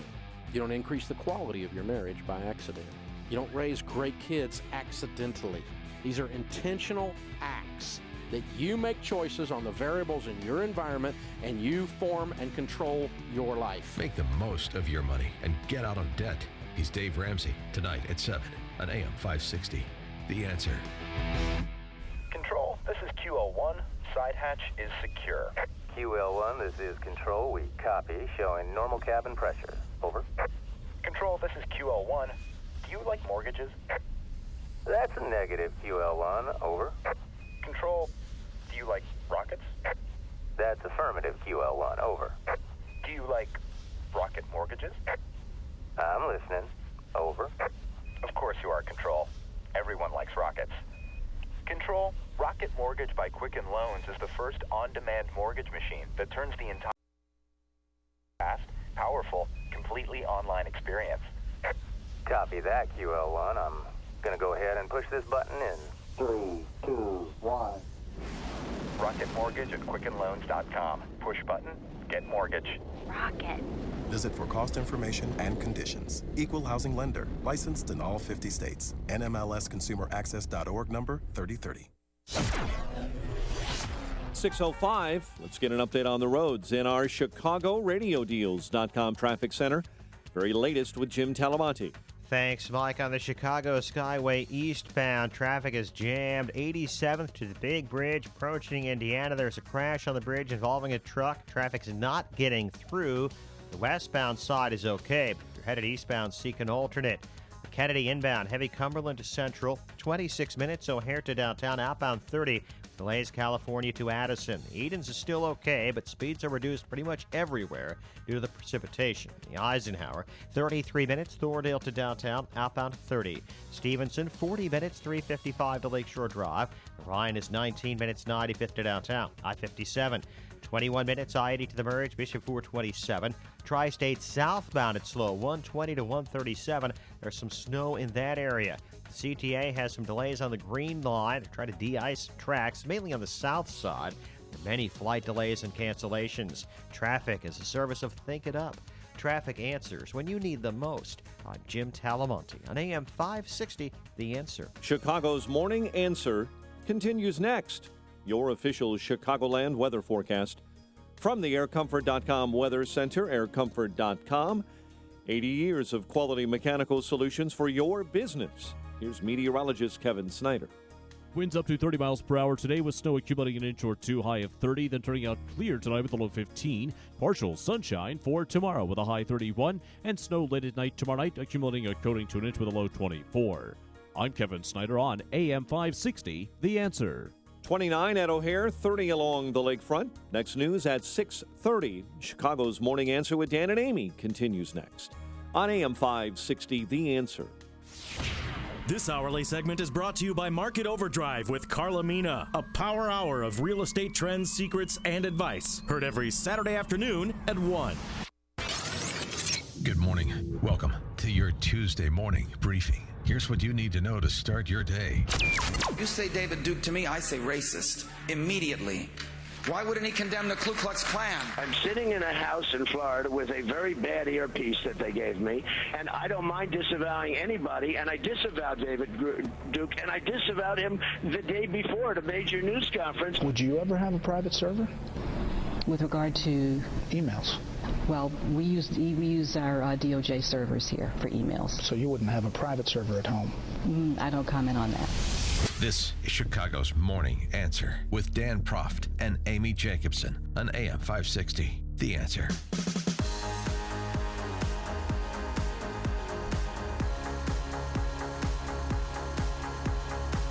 Good morning, Dan and Amy. So, Governor Rauner has gotten a lot more aggressive coming out of the new year with respect to House Speaker Mike Madigan in particular, but legislative leaders in general. He gave pointed, but to some extent conciliatory State of the State address as well as a state budget address where he didn't kind of walk back from the need for structural reform in Illinois because it's so manifestly obvious, but he did suggest areas of compromise. One of those areas was on school funding. Now, that was specifically K through 12 school funding. He wanted a clean bill, and he was going to increase K through 12 school funding in the state by $400 million. I don't necessarily agree with that, but that's what he was going to do. So the idea of the left's argument that's prosecuted against him that, no, he's defunding education. He's defunding that. Actually, he's efforting to increase funding. Well, they've painted him out to be the villain. I mean, anyone you talk to, people at my church, like, well, Bruce Rauner's doing nothing, and he doesn't care about teacher. I said, no, he does care about teacher, but there's no money. We can't print money and hand it to school districts. Somebody's got to be fiscally responsible, and that's what he's trying to do, and he does care about teachers. Do the people at your church, one works for the tollway department, one works for, we have a whole list. The Cackle Caucus members there, do they like Donald Trump? No. No, they don't like Donald Trump. No, we even did a Christmas skit. He was in the Christmas skit. A kid dressed up as Donald Trump, and I'm sure it was a command performance. And there was an immediate crucifixion. And so, right, yeah, exactly. And we crucified him, Dan, okay? He's still hanging there. Why don't they like him? Is one of the reasons they don't like him because he's like a strong man, like an authoritarian, they feel? No, they don't like him because he's a blowhard. That's why I don't like him. I think he's a big bully, and he's coarsening the languages of our society, and it's really affecting the way men treat women. I see it all the time. Everyone's a jagbag to people now because of Donald Trump. Because it's okay. It's okay to yell at women. It's okay to shout down minorities. If you think somebody's here illegally. So until Donald Trump announced he was running for president last summer, our culture was more civilized, hunky-dory. Yeah, no, I think it was. Really? I've noticed a huge paradigm shift in the way that men are treating women and how people are coarsened. Excuse me. And I mean, even kids at school are getting bullied if they support Trump, and the Trump people at school that like Donald Trump are yelling at other people because Donald Trump has empowered them to do so. Mm-hmm. Gosh, so Donald Trump has a lot more power than I even thought. But I want to go back to the strongman argument. So what the liberals in your circle there, what they like is a strongman who's silent. So they're not opposed to dictatorship. They just want a dictator who doesn't talk a lot. It's not a blowhard because they support the Democrat power structure in the city and the state. They sure do. Yeah. They pray for Governor Rauner. Yeah, but they don't need to because they've got their dictator friend, Mike Madigan. And I tell them that, too. I reminded them, like, Mike Madigan is in charge, and he's the one who's blocking funding for education. And that's what Bruce And he's Rauner, the one now who is threatening presidents of universities, too, and I'll let you get to that. But Mike Madigan is out of control. Yeah, it's just this realization is just coming to people's recognition 3 decades into his lordship as speaker. Here's Governor Rauner talking about Speaker Madigan. We've got a dictatorship of one individual who cares about politics over people. We have a bipartisan bill to fund our universities with $160 million right now. But Governor Rauner explained in a press conference yesterday that Madigan and Cullerton don't want to fund that bill, don't want to move that bill to his desk for signature. But to why? fund higher because of the March 15th primary. Madigan, according to Rauner, told university presidents that some of whom would receive their institutions would receive funding under the legislation Rauner just referenced, told them to wait until March 15th. You know who's the sponsor of that bill? Mike Madigan? Ken Duncan. Oh, who's opposing Mike Madigan? On a number of fronts. Right. So Mike Madigan is backing an organization I've affiliated with, gave a big contribution to Ken Duncan, so get that out of the way. But Ken Duncan is being challenged and backed by the public sector unions, and Mike Madigan, a woman named Julia Stratton, is running in a primary against Ken Duncan. They want Ken Duncan gone, Madigan does, because he has bucked the caucus. He's bucked Mike Madigan on issues like Senate Bill 1229 last summer, which was the legislation to remove the governor from the collective bargaining process with AFSCME, kind of a problem, remove management so we could just have the same side on both sides of the negotiating table like we've become accustomed to. So Ken Duncan targeted for elimination. Ken Duncan sponsored this legislation. Mike Madigan to university presidents, the allegation, don't do anything on that bill. Do not appear with the governor until March 15th. That's the thing. Do not. I mean, it was the presidents of Chicago State, Eastern, and Northeastern were told by Speaker Madigan not to appear with the governor before the March 15th primary. Like that, like no photo ops. Don't get near him. Don't nothing until March 15th, or you risk future funding. And that's the part for me that's like, wow, he really is an out-of-control dictator. Now, Chicago State University, Emil Jones University over there, is issued a statement in response saying, quote, it does not take sides in partisan disagreements. At no point have any CSU officials had conversations with any of the 4 legislative leaders that included direction about which bills to support or not support. That's the official position they offered in response. And Governor Rauner, he made the additional point that John Cullerton, in a private conversation, John Cullerton's the Senate president. He's also been down there for 40 years. He's my state senator. Congratulations. Thank you. Private conversation with Governor Rauner. Listen to what Governor Rauner said. Cullerton told him he's the Senate president. He has a majority of Democrats in the Senate. He is a legislative leader. He is one of the 4 tops. He is one of the most powerful policymakers in the state. And you know what the President Cullerton said to me in private? He said, Bruce, I've lived in Mike's shadow for 37 years. I'm not going to step out now. Can you believe that? Can you believe that?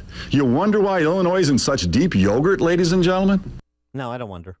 No, I don't wonder, but I appreciate Rauner's impassioned plea. And Charles Thomas called State Cullerton's, his President Senate Cullerton's office, and Cullerton spoke. They didn't deny that the conversation took place. They didn't say anything. I mean, so it took place. The response from Cullerton was, quote, I'm not going to dignify that with a comment. Could we please get back to governing? Which is right, as you say. It's not a denial. Now, so that's something to consider.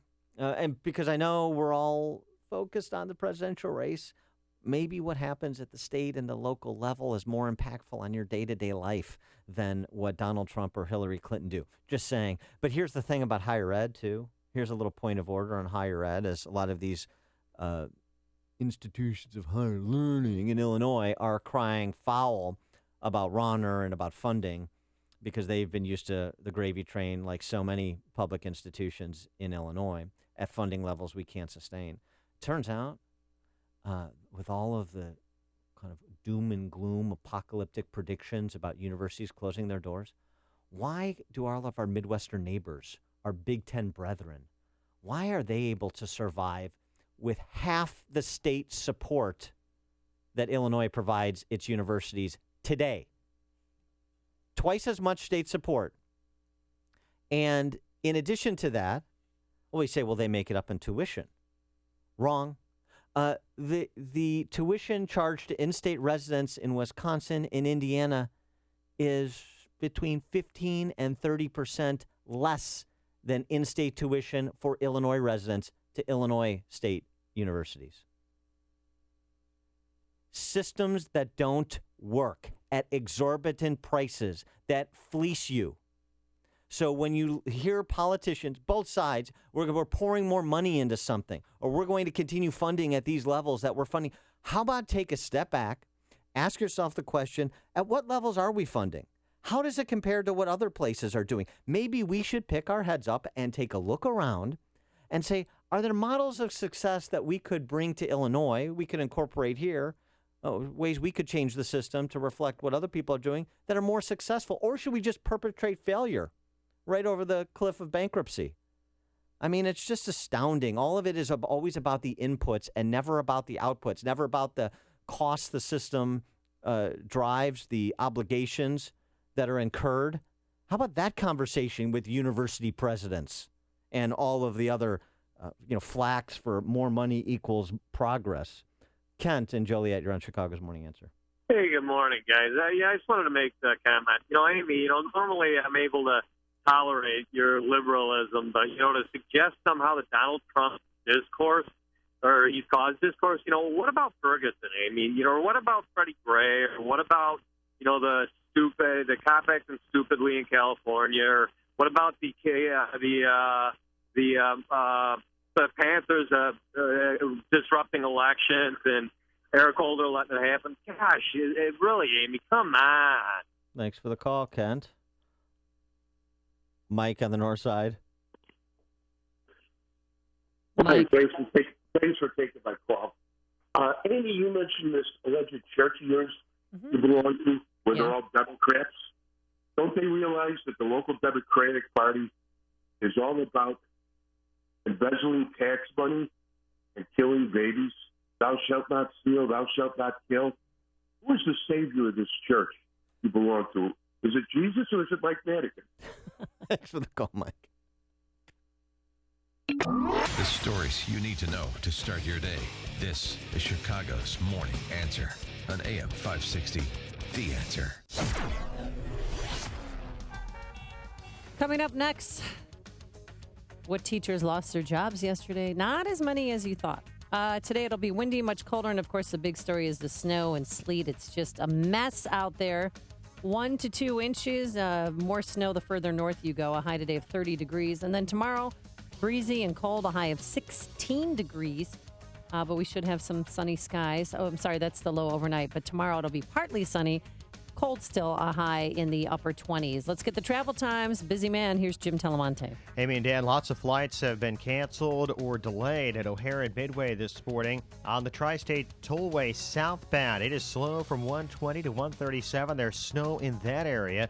Northbound Tri-State heavy from North Avenue to the Bensonville Bridge.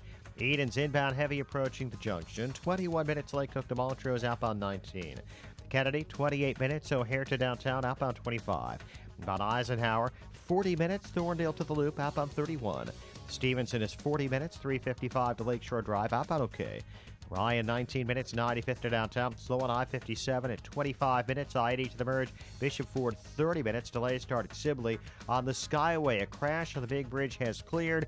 There are residual delays eastbound from 87th to around 92nd.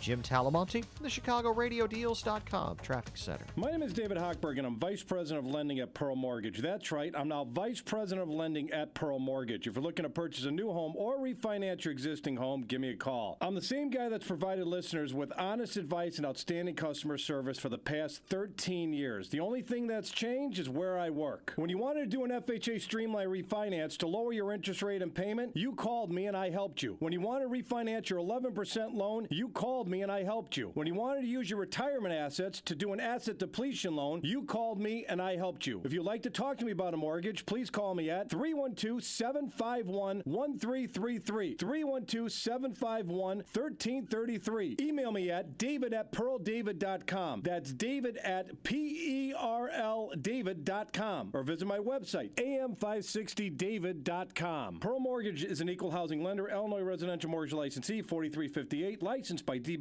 under California RMLA and MLS 19186, pearlmortgage.com licensing. Should you worry about identity theft during tax season? Yes. The IRS has reported over $6 billion in fraudulent refunds in a single year due to identity theft. Does it matter if you're not getting a refund this year? No. Thieves can use information from your tax documents to steal your identity well after tax season ends. Can disguising yourself make you less likely to have your identity stolen? No. Your friends might not recognize you, but it won't help with identity theft. Fortunately, LifeLock can help. If you're a victim, our U.S.-based team of specialists will work to resolve your case. If needed, we'll spend up to $1 million hiring lawyers and experts to set things right. Don't wait till you have a problem. Get LifeLock for peace of mind now and all year long. Memberships start at $9.99 a month plus applicable taxes. And now you can get 10% off. Go to lifelock.com and enter promo code NEWS. LifeLock.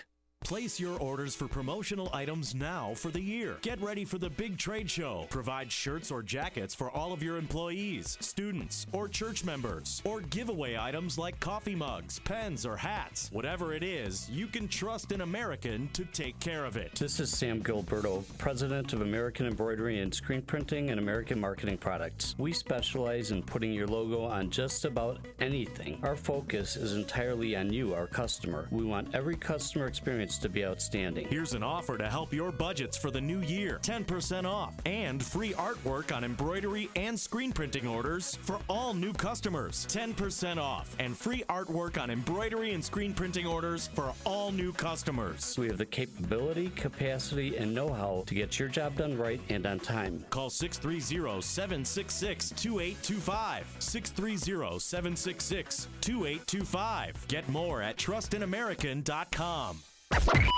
AM 560, The Answer.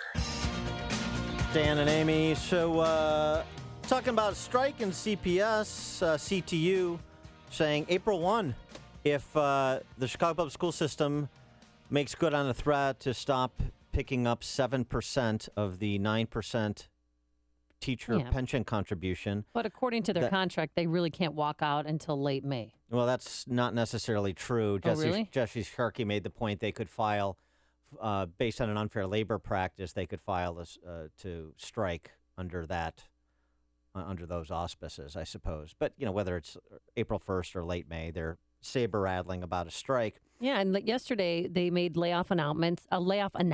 62 workers from CPS let go. 17 of them were teachers. So it was milder than feared.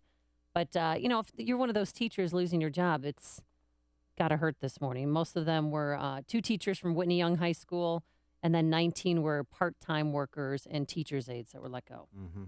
I mean, I don't like to see anybody lose their job, so I don't want to be dismissive of that. But here's the problem with CPS. This is a news story for CPS. Yes. $85 million in cuts. CPS is a $5.8 trillion junk-rated enterprise with annual $1 billion budget deficits. So that $85 million, just on the budget, forget the deficit, that represents how much? 1.5%, rough numbers, of the budget. And that is a news story. That's the problem. Mm-hmm. That's the problem. 1.5% of your budget with how poorly CPS performs financially, academically, and in every other possible measurable way. And this is a news story like CPS is belt-tightening, like CPS is rethinking what they do and how they do it. They're not. Well, the reason why they didn't cut more teachers yesterday is because each principal, had to tighten their budgets. At our school, we're having a fundraiser now to make up for the $167,000 that's being cut out of our school. So, I know people laugh at bake sales and things like that and silent auctions, but the money that we're going to raise, and we have an event this weekend, will help save teachers' jobs. And most of it is the 4 special ed teachers who they work so hard. I see them, once a week, and we don't want them to go because the special ed students are going to remain. But so the reason why more teachers were not laid off again is because of tightening the belt. And principals who are non-union members did a pretty good job. Yeah. Oh, no. Citywide. It's a bang-up job. They have a lot more to do, but... CPS, I mean, that is a system that's humming. That is a great system. Let me tell you something. Teachers and parents with kids in CPS, like Peyton and Eli's mom over here, you're going to get hurt. The teachers are going to get hurt. The families are going to get hurt. Those special ed students you talked about are going to get hurt. Good teachers, competent professionals are going to get hurt. And they're going to get hurt because the fealty that is still paid to the power structure in this state and in that school system that has destroyed K through 12 education in the city of Chicago. I'm sorry. That is what is going to happen. And you can say, I don't like this person or this group or whatever you want. The math is inexorable. The performance is indefensible. And I'm just going to call it like I see it. And people can scream bloody murder all they want. It doesn't change the reality on the ground. This is a baby step. This is a pinprick in terms of the punishment that will inevitably come because you cannot sustain the model. It is not an attack on the personnel, at least not most of the personnel, except at the political level, at the leadership level. They have been lying to you and scamming you, and a lot of people have suspended their disbelief to go along with the lies for decades. And guess what? It's caught up. Chip in Batavia, you're on Chicago's Morning Answer. Yeah, when you hear from Karen Lewis, it's all about the children. You know, everything is about the children. But these folks are going to go on strike in April or May, and how does that for the children? You know, there's kids that are barely going to graduate, but they're going to make it. And if they go on strike in May, there's no way these kids are going to graduate. They're going to go through the rest of their lives without a diploma. But it's all about the children. Never forget that, folks. It's all about the children. Thanks for the call, Chip. That's another argument that's losing its currency. You've made the switch, and it feels so good. You've switched to Chicago's Morning Answer on AM 560.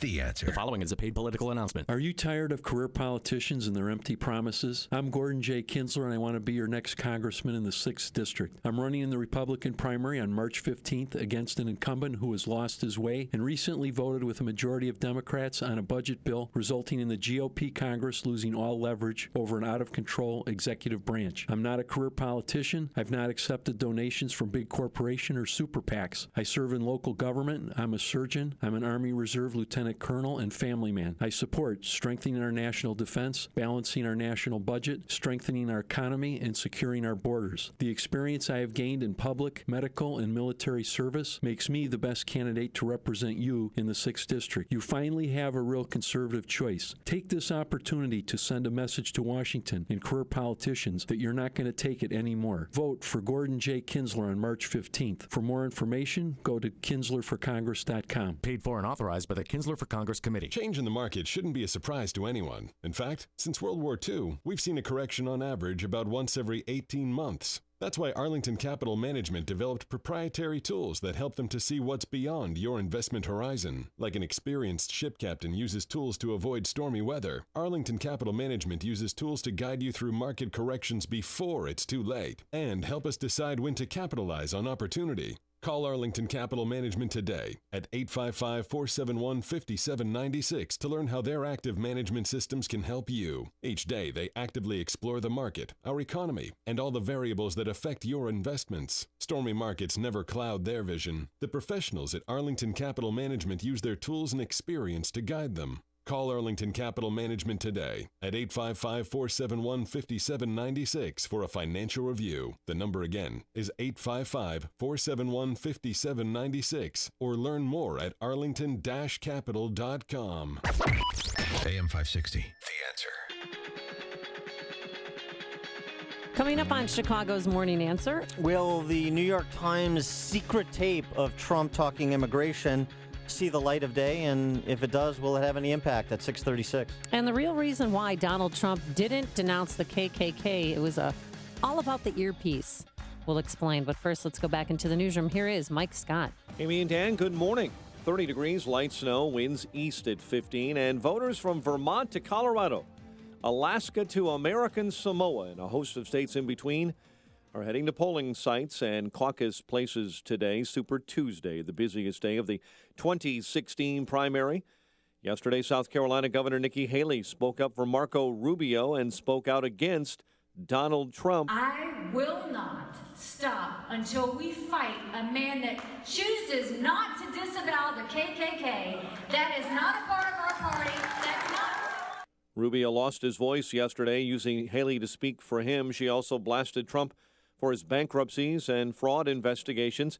Meantime, a group of NASCAR elites say Donald Trump deserves the checkered flag in the GOP presidential race, earning the endorsement of NASCAR CEO Brian France. If the people that like and watch NASCAR vote for Donald Trump, they can cancel the election right now. Nobody can win.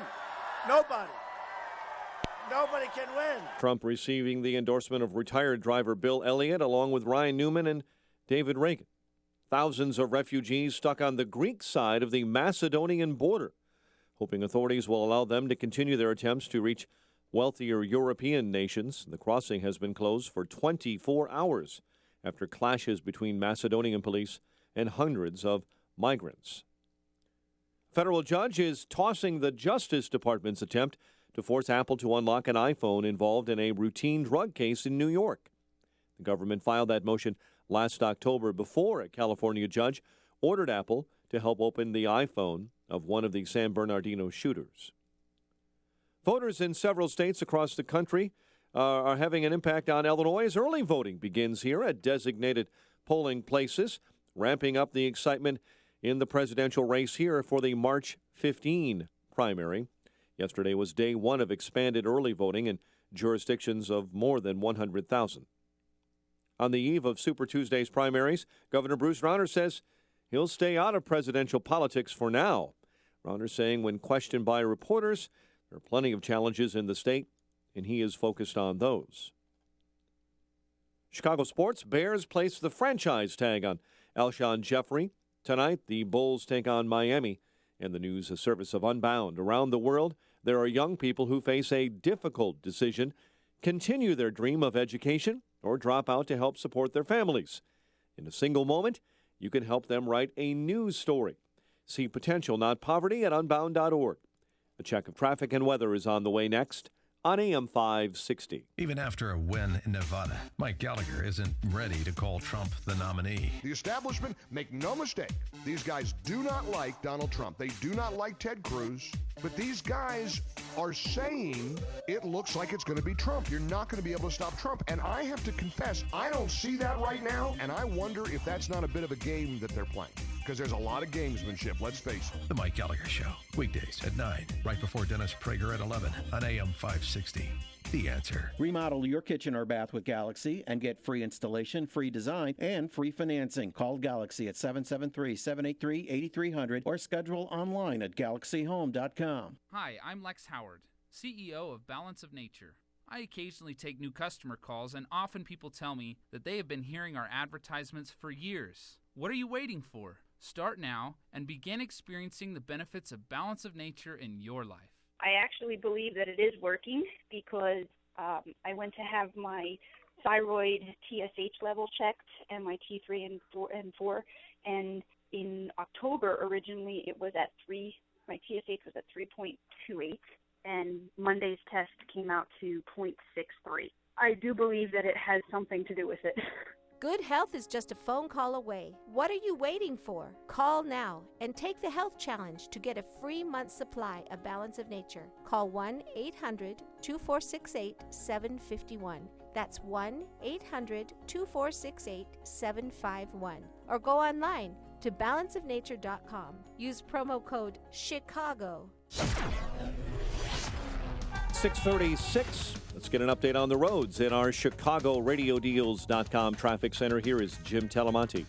Thanks, Mike. On the Edens Expressway inbound, it's heavy from before Elston to the junction. 23 minutes Lake Cook to Montrose, outbound 19. The Kennedy, 29 minutes. O'Hare to downtown, outbound 26. The Eisenhower, 45 minutes. Thorndale to the Loop, outbound 32. Northbound I-55, slow Weber to the Veterans Memorial Tollway. A crash on the exit ramp just cleared. Delays start again at Lamont Road. It's 48 minutes, 355 to Lakeshore Drive, about 34. Ryan, 19 minutes, 95th to downtown. I-57, 29 minutes, I-80 to the Merge, Bishop Ford 30. Tri-State. You see southbound delays around 120. Gurnee, northbound slow North Avenue to the Bensonville Bridge. There are delays on Metra's Heritage Corridor line and the South Shore line due to some mechanical issues. The CTA Green line has delays due to track conditions. There are many flight delays and cancellations. Traffic service at Chipotle. Chipotle committed to serving responsibly sourced ingredients prepared with classic cooking techniques like responsibly raised chicken, marinated in Chipotle pepper adobo and grilled to perfection. Find a location near you at chipotle.com. Traffic answers when you need them most. I'm Jim Talamonte. AM 560, The Answer. Chicago's Morning Answer continues next. Your official Chicagoland weather forecast from the aircomfort.com Weather Center. Aircomfort.com, 80 years of quality mechanical solutions for your business. Windy and much colder. Snow, rain, and freezing rain much of the time this morning. Accumulating an inch or two. We get a fresh blast of snow later on today as well. High near 30. 30 degrees officially at O'Hare with light snow showers. Your next news update is at 7. And Chicago's Morning Answer with Dan and Amy continues next on AM 560, The Answer. This hourly segment is brought to you by The Lou Bridges Show. Tune in on Saturday mornings at 8 to learn how you might fight foreclosure and keep your home. Your money. Find out how to keep more of it and live debt-free. Tonight on The Dave Ramsey Show, starting at 7 on AM 560, The Answer. Good morning, Dan and Amy. So this secret tape that surfaced as an issue, not the actual tape itself, yesterday, with Marco Rubio and Ted Cruz both calling on Donald Trump to call on the New York Times to release an audio recording of Donald Trump speaking in an off-the-record meeting with the New York Times. And the suggestion is that in that off-the-record meeting with the New York Times, Donald Trump said that his positions on immigration aren't real, that he has a lot of flexibility with his hardline anti-immigration stance, even with respect to the wall. This is what is being bandied about. We don't know because it was off the record for people not familiar, but off the record is essentially it's a verbal contract between a reporter and a subject. If you go off the record, then the reporter is promising not to reveal. And people make those deals all the time, but they're rarely recorded. So you're telling me this was an off-the-record conversation that was recorded? And they want that tape released? Well, right. Donald Trump. I'm sure he's busy calling them right now to get that tape released. He's all over that, Dan. That's the New York Times position. If the editorial page editor of the Times, Andrew Rosenthal, has said he would not comment on what was off the record at their meeting with Trump. Quote, if Trump wants to call up and ask us to release this transcript, he's free to do that, and then we can decide what we would do. Okay, well, this is just proof that he's blowing smoke up the woohoo. He's full of it. He is a con artist. I'm telling you, that whole deportation, we're going to take everybody, we're going to kick everybody out.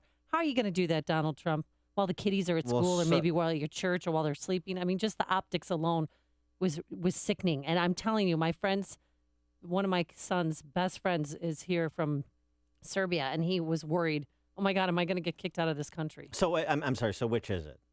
You can't have it every single way. So either Trump is serious about it and he's a bigot, as Stuart Stevens, former senior advisor to Mitt Romney, writes in the Daily Beast, that a vote for Trump is a vote for bigotry. Either it's that, or he's a con artist, that he doesn't believe anything he's saying now. He's just occupying a market position. He sees a market opportunity. Or he's none of the above, or he's all of the above, I suppose. So he's all of the above, and he's an actor on top of it. He's a reality TV show. So he's a con artist and a bigot. Oh, God, yeah. And this is all a reality TV show in his mind. I don't think he was serious when he entered this race, but then people started believing what he was saying, and he got so much power, and then it became a movement, and now it feels like a cult. So I'm sorry. How is he a con artist as well as a bigot? How do you? Because he's conning where are the people. lines? He's conning people, saying, "I'm going to throw everybody out. This is my immigration plan." When secretly he's telling reporters, "I don't really, I can soften my stance on this, and I'm not really going to throw this out." Well, we don't know exactly what he said. He said something. Yeah, something is not specific. We don't know exactly what he said. There's insinuations about what he said. But that's why Rubio and Cruz called on him to release the tape. But again, so I understand the con artist argument, especially given his previous positions on a whole range of issues compared to what he's saying today as the presidential candidate. But what about but how is he a con artist and a bigot? Where does the bigotry come in if this is all a con? How do you know what's real and what isn't if it's a con? I just feel that he is both. He is a con artist and a bigot. I don't understand why I can't have an opinion to think that he's. You can have that you he's can have a whatever con opinion you want. I'm trying to understand con how. artist and he's a bigot. Oh, okay, sure. Okay, I just don't understand. If I mean, again, the logic of this. If he's a con artist, then how do you know what's real and what isn't? On another perspective, Ben Domenech, writing in The Federalist, suggests this. This is a very interesting piece that people recommend people check it up. And he also builds off what I said, Trump 2016, Fury Road. He uses Thunderdome, Gone Savage for Trump is the title of Domenech's piece. He writes, the Trump phenomenon is neither a disease nor a symptom. He instead is the beta test of a cure that the American people are trying out. It won't work, but this is where our politics are going. Working and middle-class Americans are reasserting themselves against a political and cultural establishment that has become completely discredited over time and due to their own actions. Of course, as one more sign of how weak the establishment is, elected Republicans are the last people in the world to understand what's going on. And that's an interesting argument, though, and I think that's actually a lot closer to the truth. He also goes on to say this is a new reality. A thing this thought exercise. If you had heard a year ago that Jeff Sessions and Chris Christie would endorse the same Republican in the same weekend, it would sound like a Big Tent candidate, wouldn't it? Yeah. It would. He's right. Well, the Republican Party is a Big Tent party, writes Domenech, and it is adapting to be a bigger tent encompassing supporters of Paul Ryan and of Donald Trump. It's a new reality. America is now, he quotes Angelo Codevilla, who's the author of Ruling Class, quoting Codevilla, America is now ruled by a uniformly educated class of persons that occupies the commanding heights of bureaucracy, judiciary, education, media, and large corporations, and wields political power through the Democrat Party. Its control of access to prestige, power, privilege, and wealth exerts a gravitational pull that has made the Republican Party's elites into its satellites. And this is what the rebellion is against. I think both are on the mark. It's a very interesting piece that Domenech writes. I suggest people check it out. But if the secret tape was released and if it contained, I'm not really serious about the wall. I'm just saying that because it's what people want to hear. I'm not really going to build a wall, or I'm not really going to temporarily ban Muslims. If Trump said that in a conversation with members of the New York Times editorial board, would that matter? Would that inform your vote? Either way, for or against Trump. 312-642-5600, turnkey.pro. Answer line, 646-36DA, turnkey.pro. Text line, Brian on the Dan Ryan. Hey, Brian. Hey, I just had a question for Amy about the whole Donald Trump getting rid of the illegal immigrants. And they seem to make it out to be an impossible feat to get rid of like 11, 12 million immigrants. But really, yet they'll... Maybe we can do it in a 3-day weekend. Yeah. But, it's impossible. It's not going to happen. But then they'll talk about getting rid of like 180 million firearms. Like that's just going to be, that's not going to happen like either. fixing the road. The gun buyback, get a free DVD. That's not going to happen either. They don't work. Neither are going to happen. But thanks, I mean, my whole question though is like, why do they make it sound so impossible to get rid of 11 million people, but so easy to get rid of almost 200 million firearms? Thanks for the call, Brian. I don't think either are an easy task. Jason in Kenosha. Hey, guys. I am surprised that nobody that I've heard anyway, has mentioned how when Trump first talked about getting into the presidential race, he was talking about the Iran deal and how bad it was and how he, being a businessman, knew how to make deals. And obviously he's good at it. He knows what he's doing. To me, when I hear him take extreme positions, and now you guys were just talking about how he's talking about maybe stepping back from some of them, he's taking these are bargaining positions. These are negotiation tactics. He's starting out in an extreme position, and he knows he's going to have to come to the middle on them if and when he's the nominee and then the president. So I'm just surprised that nobody's talked about that yet. This is business savvy at work. yeah, he's not a politician, but this is how business gets done. This is how he makes deals. Yeah, but he's saying all this stuff in public. Sure. So that's, right. that's So, part of the so issue. we expect it too. We expect it too then. And then, so that when he does get into office or whatever, then he can moderate on him. And everybody can say, this is just what he has to do. So he's just doing what the Democrats do and what the liberals do. He's taken that same tactic. They take these extreme leftist positions, and then they get pulled a little bit back towards the middle, but they still win because now we're moving left. Well, he's doing the same thing, except on the right side. He's taking extreme right positions and then in public and everything. And then he's going to move. Then he's going to move left, and we'll have a continuation of what we've had then. Well, hopefully it'll just move a little bit more to the middle from the right. So that's moving left. Right. Yeah, thanks for the call, Jay. So that's moving left. Right, that's the problem. The left gets elected and they govern like leftists. The right gets elected and they govern like leftists. This is part of the rebellion. John on the Eisenhower. Good morning. Hey, you guys had a caller on yesterday that said something that was fairly intelligent. They said that there's actually two Republican parties these days, and I think there's some truth to what that man said. And I think that the people that are voting for Donald Trump I don't even know how to describe how they think they're going to possibly get this man's agenda through when it's pretty much unconstitutional from top to bottom. And to think that he's going to be able to moderate his position, any other politician in the Republican Party that tries to moderate his position, to compromise, to get things done, is considered a traitor. Guys that have been carrying the standard for years for the Republican Party are considered traitors. John, the last point of what you said just simply isn't true, because what have Republicans done? How do we have $80 trillion in unfunded liabilities, $18 trillion in debt, because Republicans haven't gone along? I don't think so. Thanks for the call, John. Appreciate it. This idea that there's this, the Republicans are just kind of sitting in a corner not doing anything because they're afraid to be castigated by the conservative grassroots, big C or small c. Well, that simply hasn't been the case. Otherwise, we wouldn't be in the situation we are in this country. That's actually been the problem. Don't just do something, stand there sometimes. Kevin in Northfield.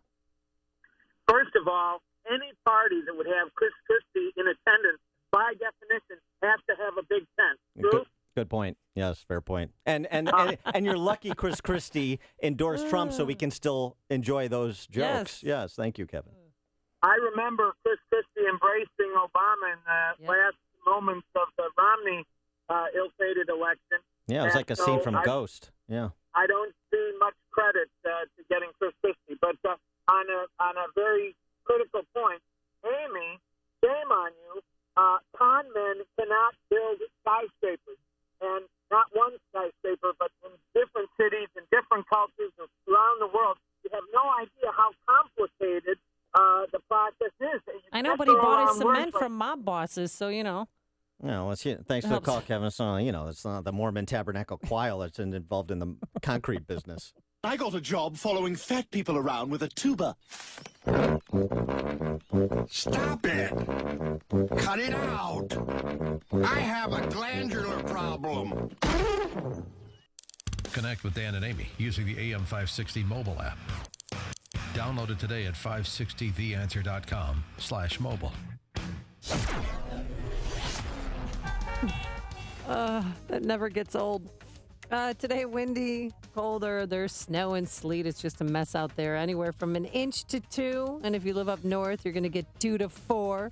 A high today of 30 degrees, and tonight a low of 16. And tomorrow, partly sunny, no snow, but it will be cold. A high, if we're lucky, of 30 degrees.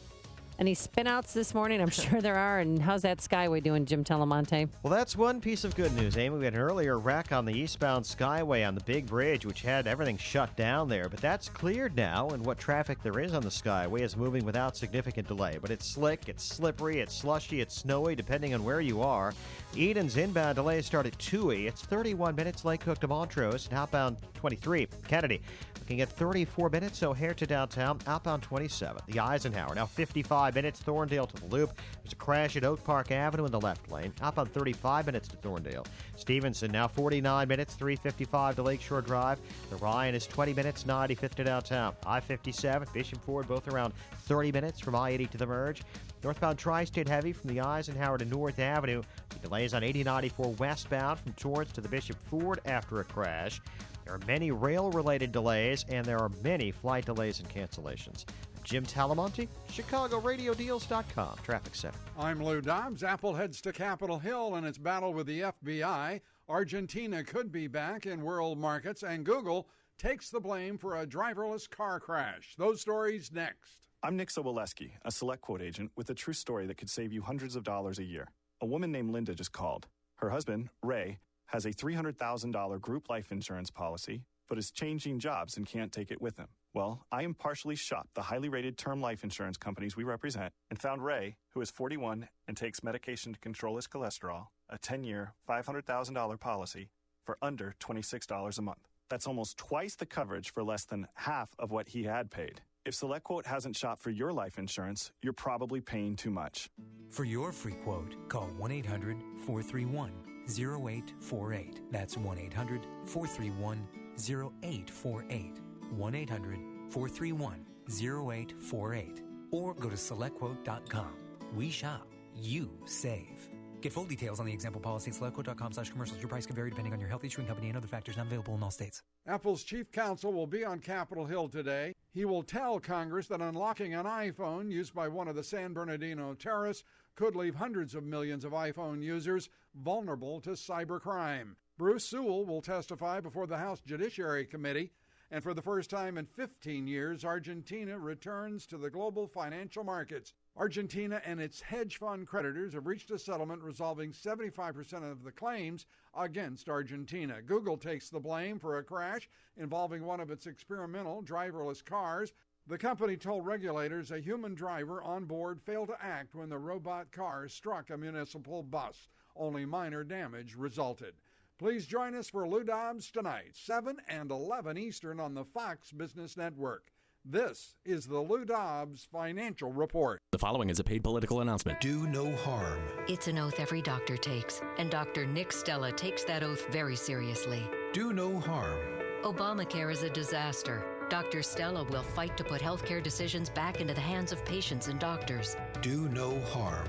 With the threat of terrorism becoming an everyday reality, Dr. Stella will make national security a priority. And instead of arguing about problems, he'll focus on solutions. Do no harm. For too long, politics as usual has invaded Congress. As a practicing cardiologist, Dr. Stella's focus is for positive outcomes, an idea that's been lost in Washington. Washington insiders have failed us on all levels: the economy, jobs, national security, healthcare. Dr. Nick Stella has spent his career helping people improve their lives. Dr. Nick Stella will be the outsider voice we need in Congress. Dr. Nick Stella, Republican for Congress. I'm Dr. Nick Stella, and I approve this message. Paid for by Stella for Congress, Inc. I'm Dan Proft with an Upstream Idea brought to you by the Illinois Opportunity Project.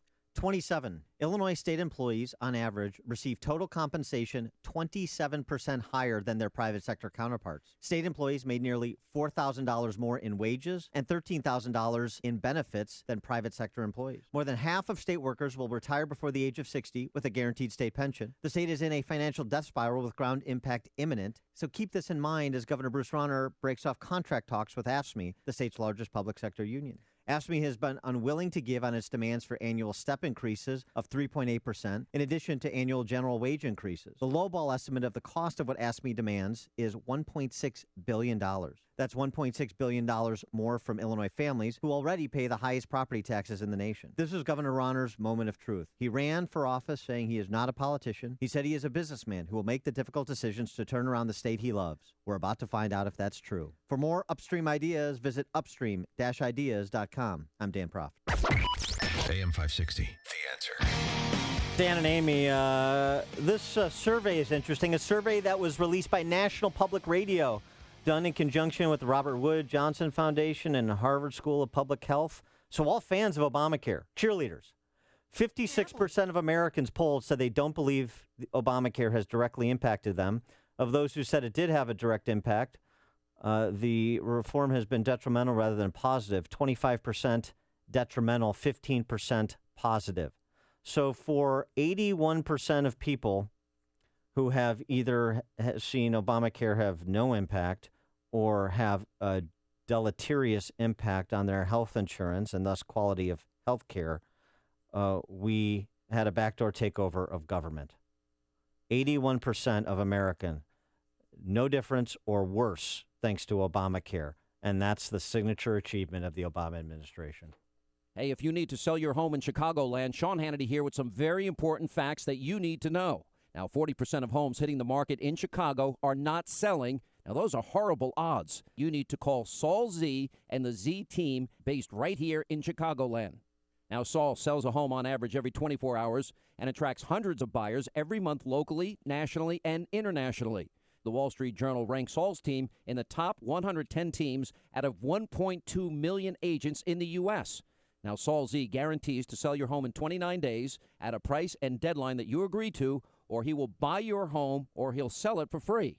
Plus, working with Saul is also risk-free. After 24 hours, if he's not doing his job, you can walk away free and clear. Just call the agent I would call if I needed to sell my home and lived in Chicagoland. Call Saul now at 888-346-0666. That's 888-346-0666.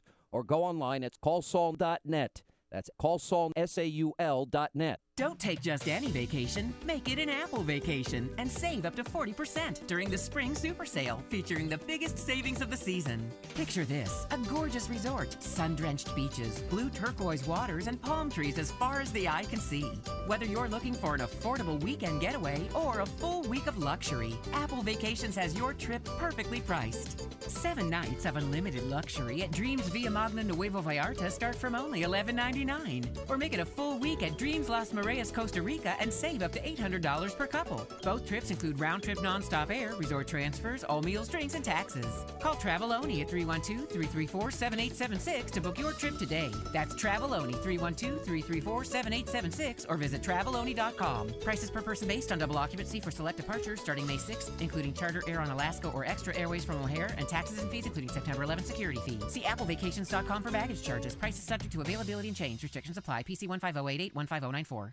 Coming up on Chicago's Morning Answer. We'll be looking at a Trump sweep today. We'll ask Tim Carney, senior political columnist for the Washington Examiner, at 7:07. And wait until you hear what some kids in Barrington did that they thought would be a good way to bond and have school spirit. It backfired. But first, here's Mike Scott.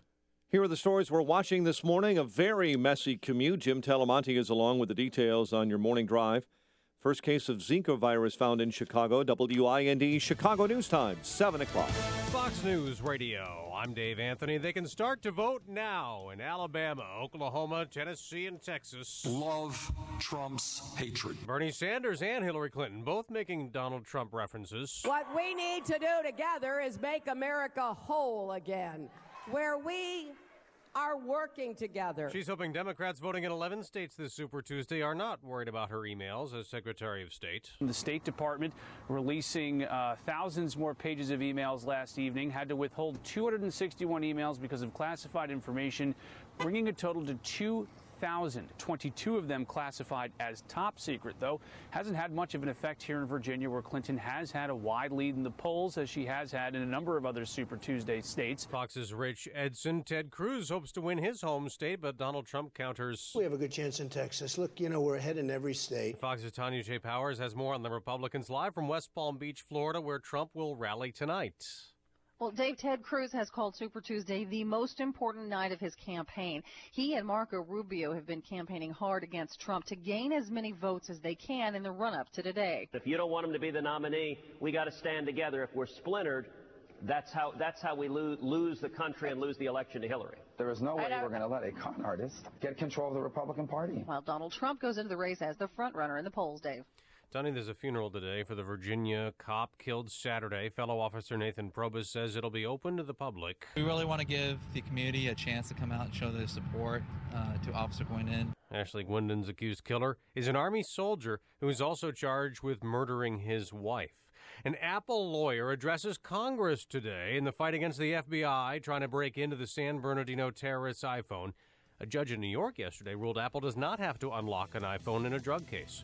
Fox News Radio, fair and balanced. Right now, clouds and 29 degrees, but we have had a messy morning on the roads. Plenty of snow, plenty of sleet, ice, and rain across the area, and another blast of snow coming up later this morning. Perhaps another one later this afternoon. 7:02 on AM 560, The Answer. Good morning, everyone. Motorists here could be dealing with problems throughout the morning commute. We'll get the latest with Jim Talamonte in just a moment. Health officials this morning confirmed the first case of Zika virus in the city of Chicago. Dr. Roberta Luskin-Hawk with Presence St. Joseph Hospital says the woman tested positive after returning back from Colombia. The woman returned home after her doctor's visit and was never admitted to our hospital. The patient, in fact, was seen by Dr. Weinstein 2 weeks ago, and she has made a full recovery. This is the 5th confirmed case of the disease in Illinois. Chicago Public Schools announcing the layoffs of 62 employees, 17 of them teachers, citing its efforts to stabilize its finances by trimming $85 million from school budgets. In response, Governor Rauner went on a rant Monday accusing House Speaker Mike Madigan of prolonging the state's fiscal crisis to try and win support for Democrats in the upcoming primary.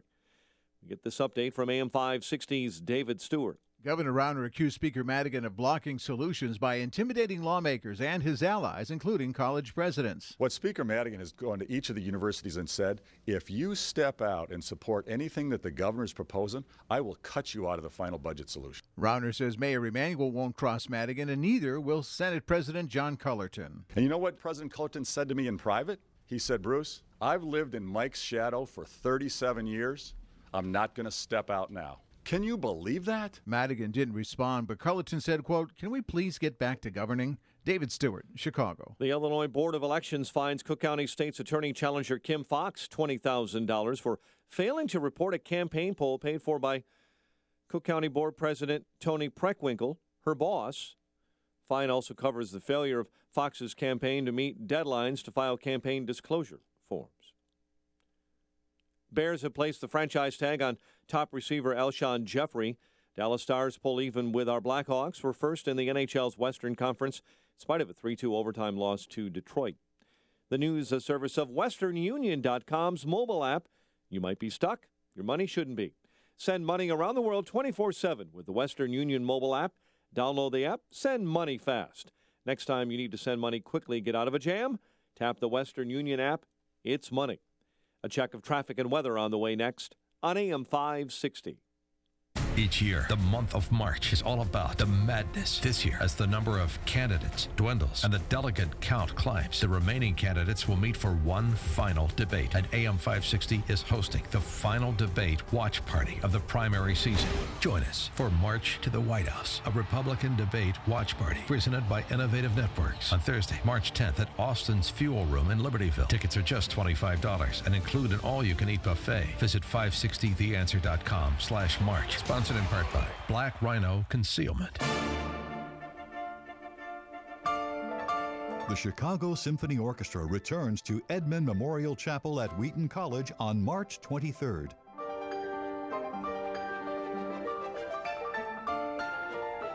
Russian conductor Yuri Tamerkanov leads the CSO in work Rachmaninoff and Brahms. Ono Concerto No. 3 featuring pianist Denis Matsuev, followed by Brahms' Sunniest Symphony No. 2.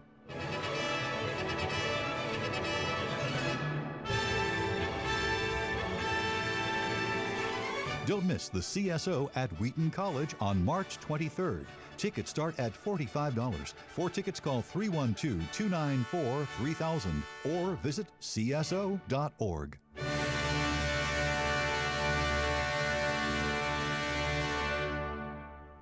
QL1, this is Control. Does Rocket Mortgage require me to fill out a bunch of paperwork? That's negative, Control.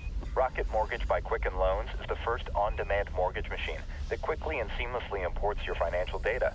You can go through the entire mortgage process on your own and completely online. Copy that, QL1, but if I wanted to speak to someone, do you think they're out there? They're out there, all right. I've made contact before.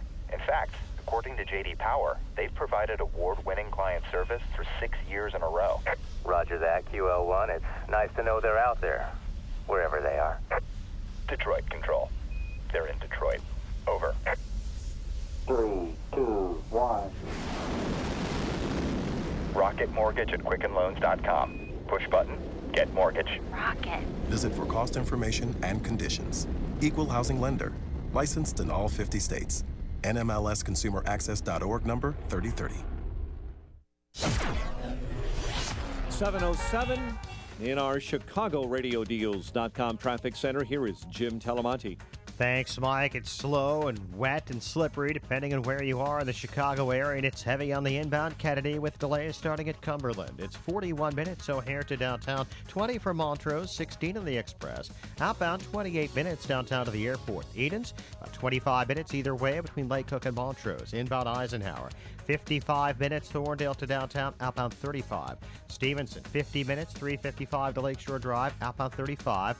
Ryan is 20 minutes, 95th to downtown, I-57. 34 minutes, I-80 to the Merrick Bishop Ford, 40. The delay started 159. Lakeshore Drive southbound, it's slow from Oakwood to 47th with a vehicle stalled in the center lane, actually lost a tire. Tri-State Tollway northbound slow before the Eisenhower to North Avenue. Adams Tollway eastbound heavy approaching 53. Veterans Memorial slow 75th to the Reagan Tollway. 8094 westbound slow Torrance up to Holstead after a crash. Many flight delays and cancellations. Today on the north side, the Western Avenue overpass at Belmont scheduled to close permanently. Traffic can use the local lanes on either side till this weekend when that intersection is shut down. Traffic answers when you need them most. I'm Jim Talamonte on AM 560, The Answer.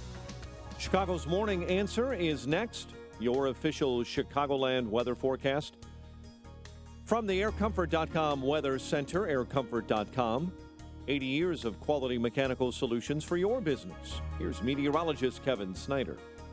A winter weather advisory remaining in effect for this morning. A windy and much colder day with snow accumulating an inch or two with a high of 30 and winds up to 30 miles per hour. Then tonight turning out clear and cold with a low 15. I'm Kevin Snyder on AM 560, The Answer. 29 at O'Hare, 30 in Aurora. Next news at 7:30. Chicago's Morning Answer with Dan and Amy continues next on AM 560, The Answer. This hourly segment is brought to you by Turnkey IT, giving you the freedom to focus on your business while they handle the technical stuff. Turnkey IT.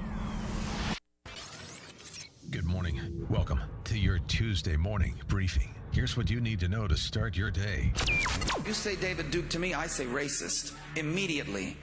Why wouldn't he condemn the Ku Klux Klan? I'm sitting in a house in Florida with a very bad earpiece that they gave me, and I don't mind disavowing anybody, and I disavowed David Duke, and I disavowed him the day before at a major news conference. Would you ever have a private server? With regard to emails? Well, we use our DOJ servers here for emails. So you wouldn't have a private server at home? I don't comment on that. This is Chicago's Morning Answer with Dan Proft and Amy Jacobson on AM 560, The Answer.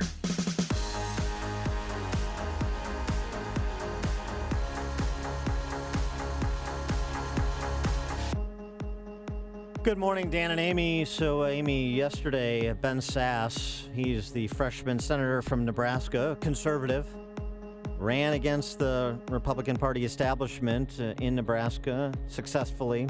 He issued an open letter on his Facebook page over the weekend to Trump supporters. Yeah, we read that yesterday. Right. Never Trump. He's not buying it. He was on with Chuck Todd on MSNBC yesterday, doubling down.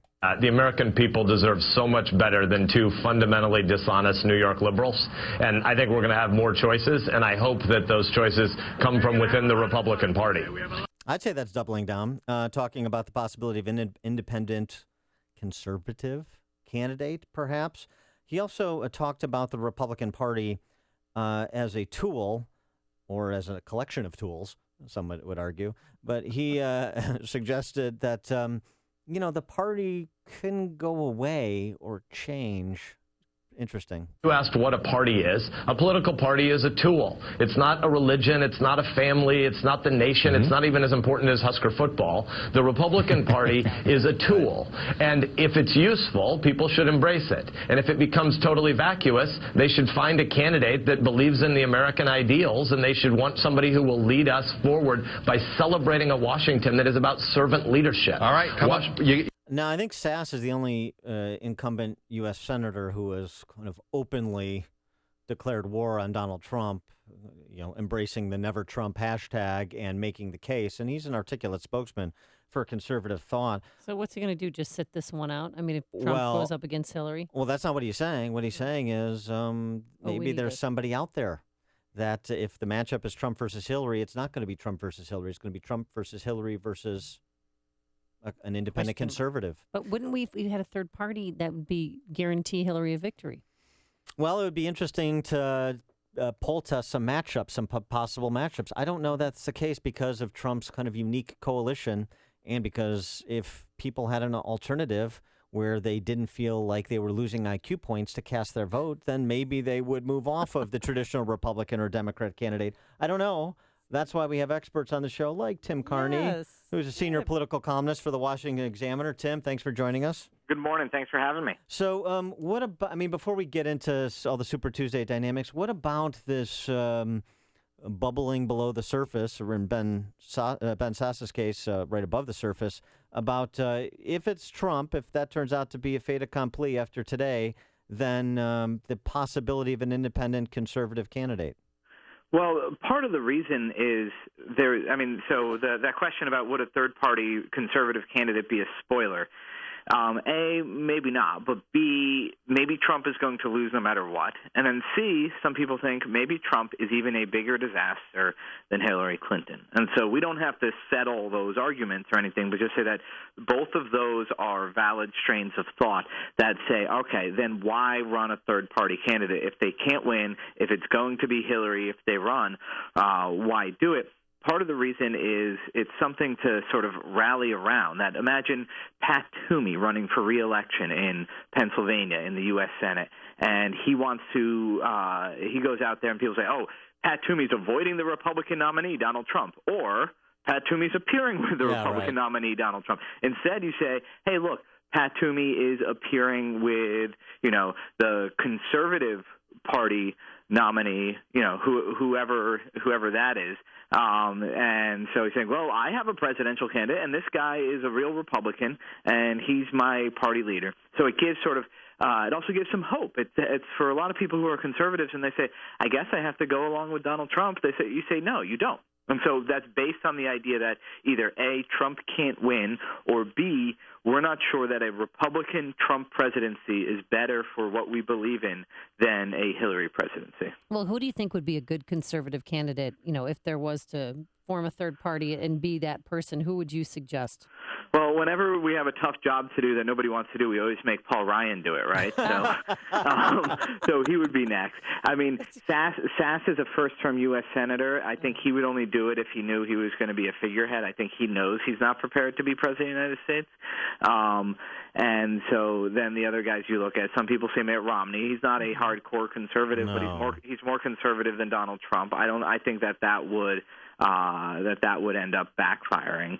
Other solid conservatives who, again, not sort of hardcore, straight party line ideological conservatives, but other good conservatives you could think of are guys who didn't run in the past. So that could be a Mitch Daniels or something like that. Yeah, Mitch Daniels would be interesting. Mike Pence is a pretty conservative governor out there who has a little bit of executive experience. So, I mean, you could go with a House member. You could go with, John Shadegg or any number of sort of conservative leaders. If they're running sort of almost not to be president, but to be the sort of flag bearer in a dying cause.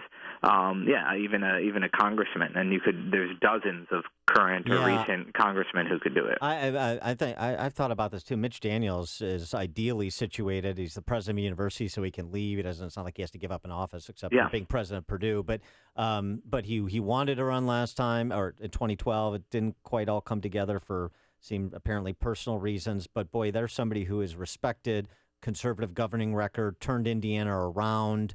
Boy, that would be really interesting. And another thing, as far as the spoiler argument, to sort of go back to what would happen in a three-way race, Donald Trump is not sort of he's not a conservative voter who then there would be a fight, or a conservative candidate who then would kick off a fight over the conservative votes. Right. I have met more Obama-Trump voters at Trump rallies than I have met sort of, people torn between Ted Cruz and Donald Trump. That you get that these people are people who have been out of the political system for a while. They're not ideological. You ask them about free trade, they're not going to bust out their Milton Friedman. They're going to talk about their own experience. Regular people don't get into sort of ideology in the way that we do, especially here in Washington. And so the Trump support, he generally does much better among either moderates or independents than among conservatives.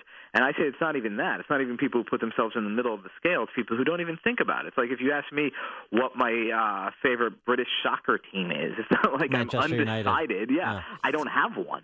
And that's the way a lot of these Trump voters are on ideology. So a conservative versus Trump versus Hillary, it's not. I have no idea how that's going to pan out. Well, it's interesting. So maybe we're getting a bit ahead of ourselves still. You mentioned Ted Cruz. Yeah. Ted Cruz looks like his firewall in Texas is going to hold up, at least according to polling going into today. Yep. Maybe can pick up another state or two. Maybe Rubio can, I don't know, pick up Minnesota or Virginia. Well, Rubio was down by 13 here in Virginia. I'm right across the river from Virginia. He was down by 13 in the last pre-debate poll. So if I were to look for where he has a long shot of winning something significant, it would be Virginia, because we don't have a poll after the debate. Well, so if Rubio pitches a goose egg today, Cruz wins Texas. It's not over then where do we find ourselves? So basically where we are today, which is that Donald Trump is the strong favorite to win the Republican nominee, but certainly not surely there. That when Florida votes, if Rubio loses Florida, and right now he's losing in the polls, it's hard to imagine him having an argument to stay in unless the argument is we're going to keep Trump under 50% of the delegates, because if you don't have 50% of the delegates, then you're going to need to call on other candidates' delegates to get the nomination. And at that point, sort of if the establishment and the conservatives get together, they could block Trump, and they could, conceivably, theoretically, come up with their own candidate. If Rubio and Cruz and Ben Carson add up to 51%, and Trump's in first place at 49%, then you get, they call it a brokered convention, and it could be that Rubio thinks that he's the guy to win in a brokered convention, so that's why he's not going to drop out. That's a possibility. I also think if he loses Florida, he's probably going to drop out, and we're left with a Cruz versus Trump primary. And then if Rubio drops out, and eventually Ben Carson will, eventually John Kasich will. Kasich said last night that he's in it until Ohio, and that if he can't win in his own state, then he'll drop out and decide who to support them. But if they all coalesced, if they all formed, got behind one candidate, you do believe that they could beat Donald Trump? I wouldn't say that. Well, first of all, where do their votes go when they drop out? So if Rubio drops out, there's going to be a lot of Republicans who say, I can't vote for either Cruz or Trump. And then on the other hand, if Cruz drops out, a lot of Cruz people, their second choice is definitely Donald Trump over Marco Rubio. So it's not as if you can add together the current Kasich plus Carson plus Rubio plus Cruz vote and count it as an anti-Trump vote. A lot of those people, there's a lot of Kasich voters who will be Democrats if Kasich's not in the race. But that Cruz, if Cruz wins today, he goes on. Rubio loses Florida, and he's down big right now. Then, and as you say, Rubio doesn't have a rationale to go on other than party prodding. The Cruz versus Trump, whether Carson's still in or not, Cruz versus Trump, that really becomes a 3-month endeavor. Yeah, and Ted Cruz is not one to give up easily. No, but the odds would still definitely be against Cruz because Trump just has really good poll numbers in every state. When they do the head-to-heads, the last poll I saw that did head-to-heads did in the southern states that are voting today, and so that it was just sort of an analogy at best to the future races, but it showed Trump winning, beating every candidate head-to-head. And again, Cruz loses some sort of moderate Republican support who would possibly stay home unless they get sufficiently terrified about a Donald Trump. And, if the Democrats were running somebody other than Hillary Clinton, a lot of those Rubio and Kasich people would happily run to the Democratic Party. But Hillary is such a demon to most Republicans that they don't know what to do. I mean, you want to talk about these primaries have had absurdly high turnout, and people say it's voter enthusiasm, and it is. But if you end up with Cruz, Trump, and Hillary as the only three that are in it after March 15th, you might have a lot of depressed voters out there. All right. He's Tim Carney, senior political columnist for the Washington Examiner, WashingtonExaminer.com. Tim, thanks for joining us. Thank you for having me. And he joined us on our Turnkey.pro answer line. It's news, opinion, insight. This is Chicago's Morning Answer on AM 560. The Answer. Big mess on the roadways. A winter weather advisory in effect until 9 o'clock this morning. There's some sleet, snow, rain up north, anywhere from 2 to 4 inches. Here in the city, anywhere from 1 to 2, and a high of 30 degrees today. Tonight, a low of 16, and tomorrow, partly sunny and cold, a high in the upper 20s.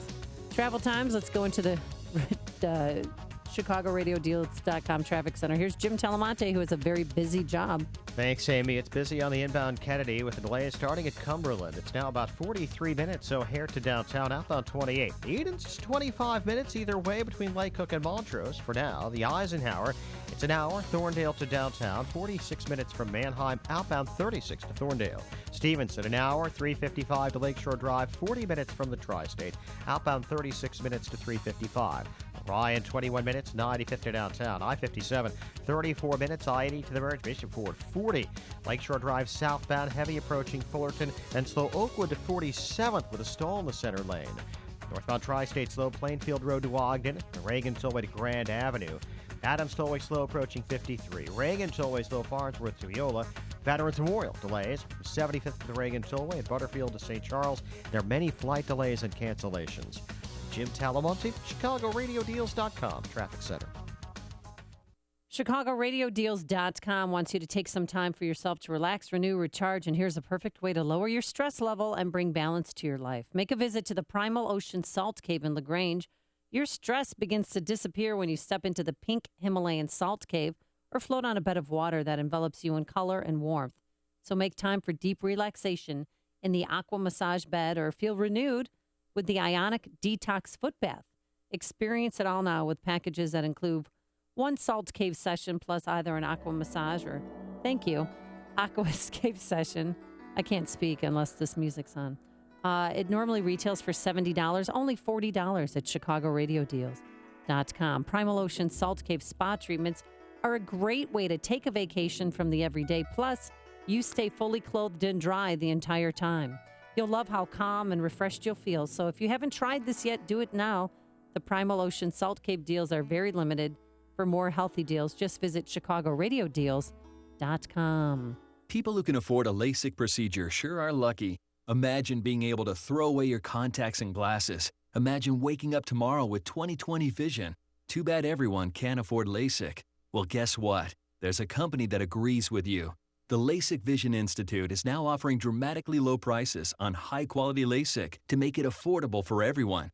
That means you get the latest FDA-approved LASIK technology for a fraction of what others charge. And if you call right now, we'll schedule a free appointment so you can discover if LASIK is right for you. Results may vary. Call 1-800-714-9699. Even better, if you're one of the first 100 callers, ask about an extra 20% discount off our already low-cost services. We've already performed over 1 million procedures. Let us help you.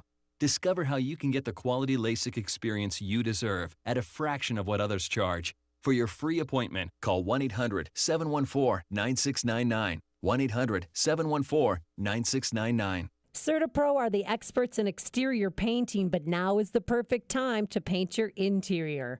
Refresh and renew your living space and escape the winter doldrums. Hi, Amy Jacobson here, and I've used CertaPro several times to paint my home. They're fast, efficient, clean, so quiet I didn't even know they were there. CertaPro is easy to work with. Your life won't be disrupted by messy, inconsiderate contractors. They will move the furniture, and when they finish, they will move it back. With their color specialist, CertaPro takes the stress out of choosing the perfect color. CertaPro painters There were redo gasps, paintings you do audible like. gasps Call CertaPro today in at the crowd. 1-800-GO-CERTA or visit CertaPro.com. 1-800-GO-CERTA, 1-800-GO-CERTA. That's Certa with a C, and book your winter painting project. Schedule your free estimate today. Each CertaPro painter's business is independently owned and operated. AM 560, The Answer.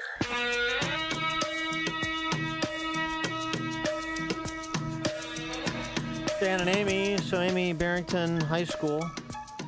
What's going on? Well, over the weekend, they had it was called the Illinois Junior Classic Convention, Dan. It was at the Westin in Itasca, and it's meant to bring students from Chicago and the suburbs together, kind of a unity. You know, we're all in this together, kind of the theme of High School Musical. Cultural exchange program. So Barrington High School, they were first to do a school spirit skit. And they had one kid, and I am not making this up because when I saw this, I thought it was a joke. They had one kid at the lectern and another kid wearing all red, you know, and he was dressed as a Mustang or the horses because that's their mascot. And they had a mock slave auction. So they put a chain around the kid's neck and they were auctioning him off. Like, look at his strength, look at his teeth, look at his stance, look at his stature. I mean, it was unbelievable. And parents from Kenwood Academy on the south side of Chicago were in the audience, and they were more than appalled. There were gasps, audible gasps in the crowd. I mean, the parents called it an open display of racism, and What was the point of the skit? to promote school spirit. I wasn't as offended as my peers were, obviously, but at the same time, I was very offended, very shocked. I don't know. To promote, they had a slave auction to promote school spirit at Barrington High School. Yeah. I mean, the whole thing made no sense. The Barrington School District apologized, saying, we understand the concern and are reviewing the incident with students and staff who were involved. I feel like there's something missing to this story in terms of why you would choose that skit to promote school spirit. Oh, they were pretending that the kid was a horse. Mustang, right? It's a Mustang. They're the Barrington Mustangs. That's why the kid was wearing all red. But the big metal chain, I mean, it was really graphic, and it was wrapped around his neck. Because he's pretending to be a horse. Right, but it didn't come across that way. And even toward the end of this, get together between students from Chicago and the suburbs, there was an apology by the instructor. But here's the thing. Where are the adults in the room that when the kids are practicing this, that they don't interject and say, you know what, this might not be politically correct? Well, maybe because you're in front of predominantly African-American crowd and you're auctioning off somebody with a chain around their neck. You're auctioning off somebody pretending to be a horse. So everything has to be looked at through the prism of political correctness. If you're pretending to be a horse, maybe it's because the students and the parents at Barrington aren't racist. So they looked at it and said, that's auctioning off a horse, which is what the skit was, rather than some reference to slavery. I mean, do these people get offended when they watch the Chappelle Show? Do they get offended watching Django Unchained?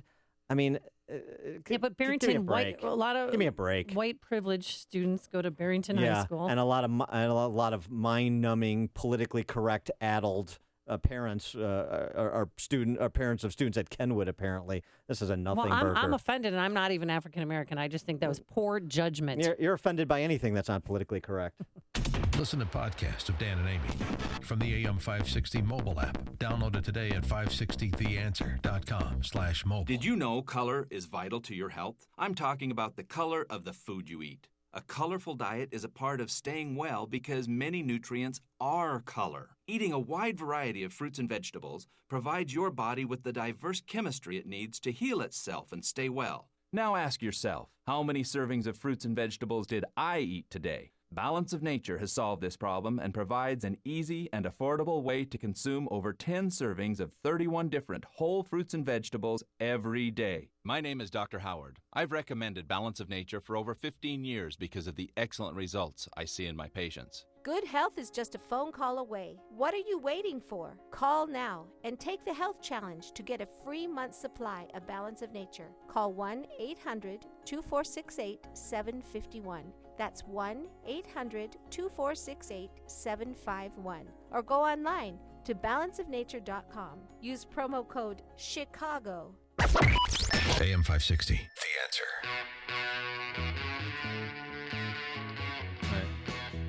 Hey, good talk. Thanks for coming to work today. So coming up, let's do a flash poll. Early voting started in Illinois. If you were voting today in one of the states that has a primary or caucus, who would you vote for and why at 7:37? Yeah, call us 312-642-5600 or turnkey.pro answer line. Grab a line now. But first, let's get into the newsroom, and here is Mike Scott. Cloudy skies, 31 degrees, winds east at 13. Super Tuesday. Nearly half the delegates needed for the Republican and Democrat nominations are up for grabs. More than 1,000 Democratic delegates are in play. 600 Republican delegates will be awarded. It takes just under 2,400 delegates to win the Democratic nomination. More than 1,200 to lock up the GOP nomination. Frontrunner Donald Trump, according to new polling, would lose a general election matchup with both Democratic presidential candidates. According to the latest CNN poll, Trump this morning on ABC's Good Morning America.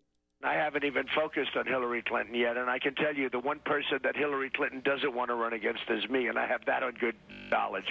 The survey out today has Clinton defeating the Republican frontrunner 52-44 among registered voters. Republican presidential candidate Ben Carson says he will not end his campaign because of his following on social media. And they're saying, please do not take the choice away from us. And they continue to support me financially and in every other way. And I think they have a right to be heard. Carson on Fox News, Fox and Friends this morning. Voters asking for a candidate, he says, who's not a politician.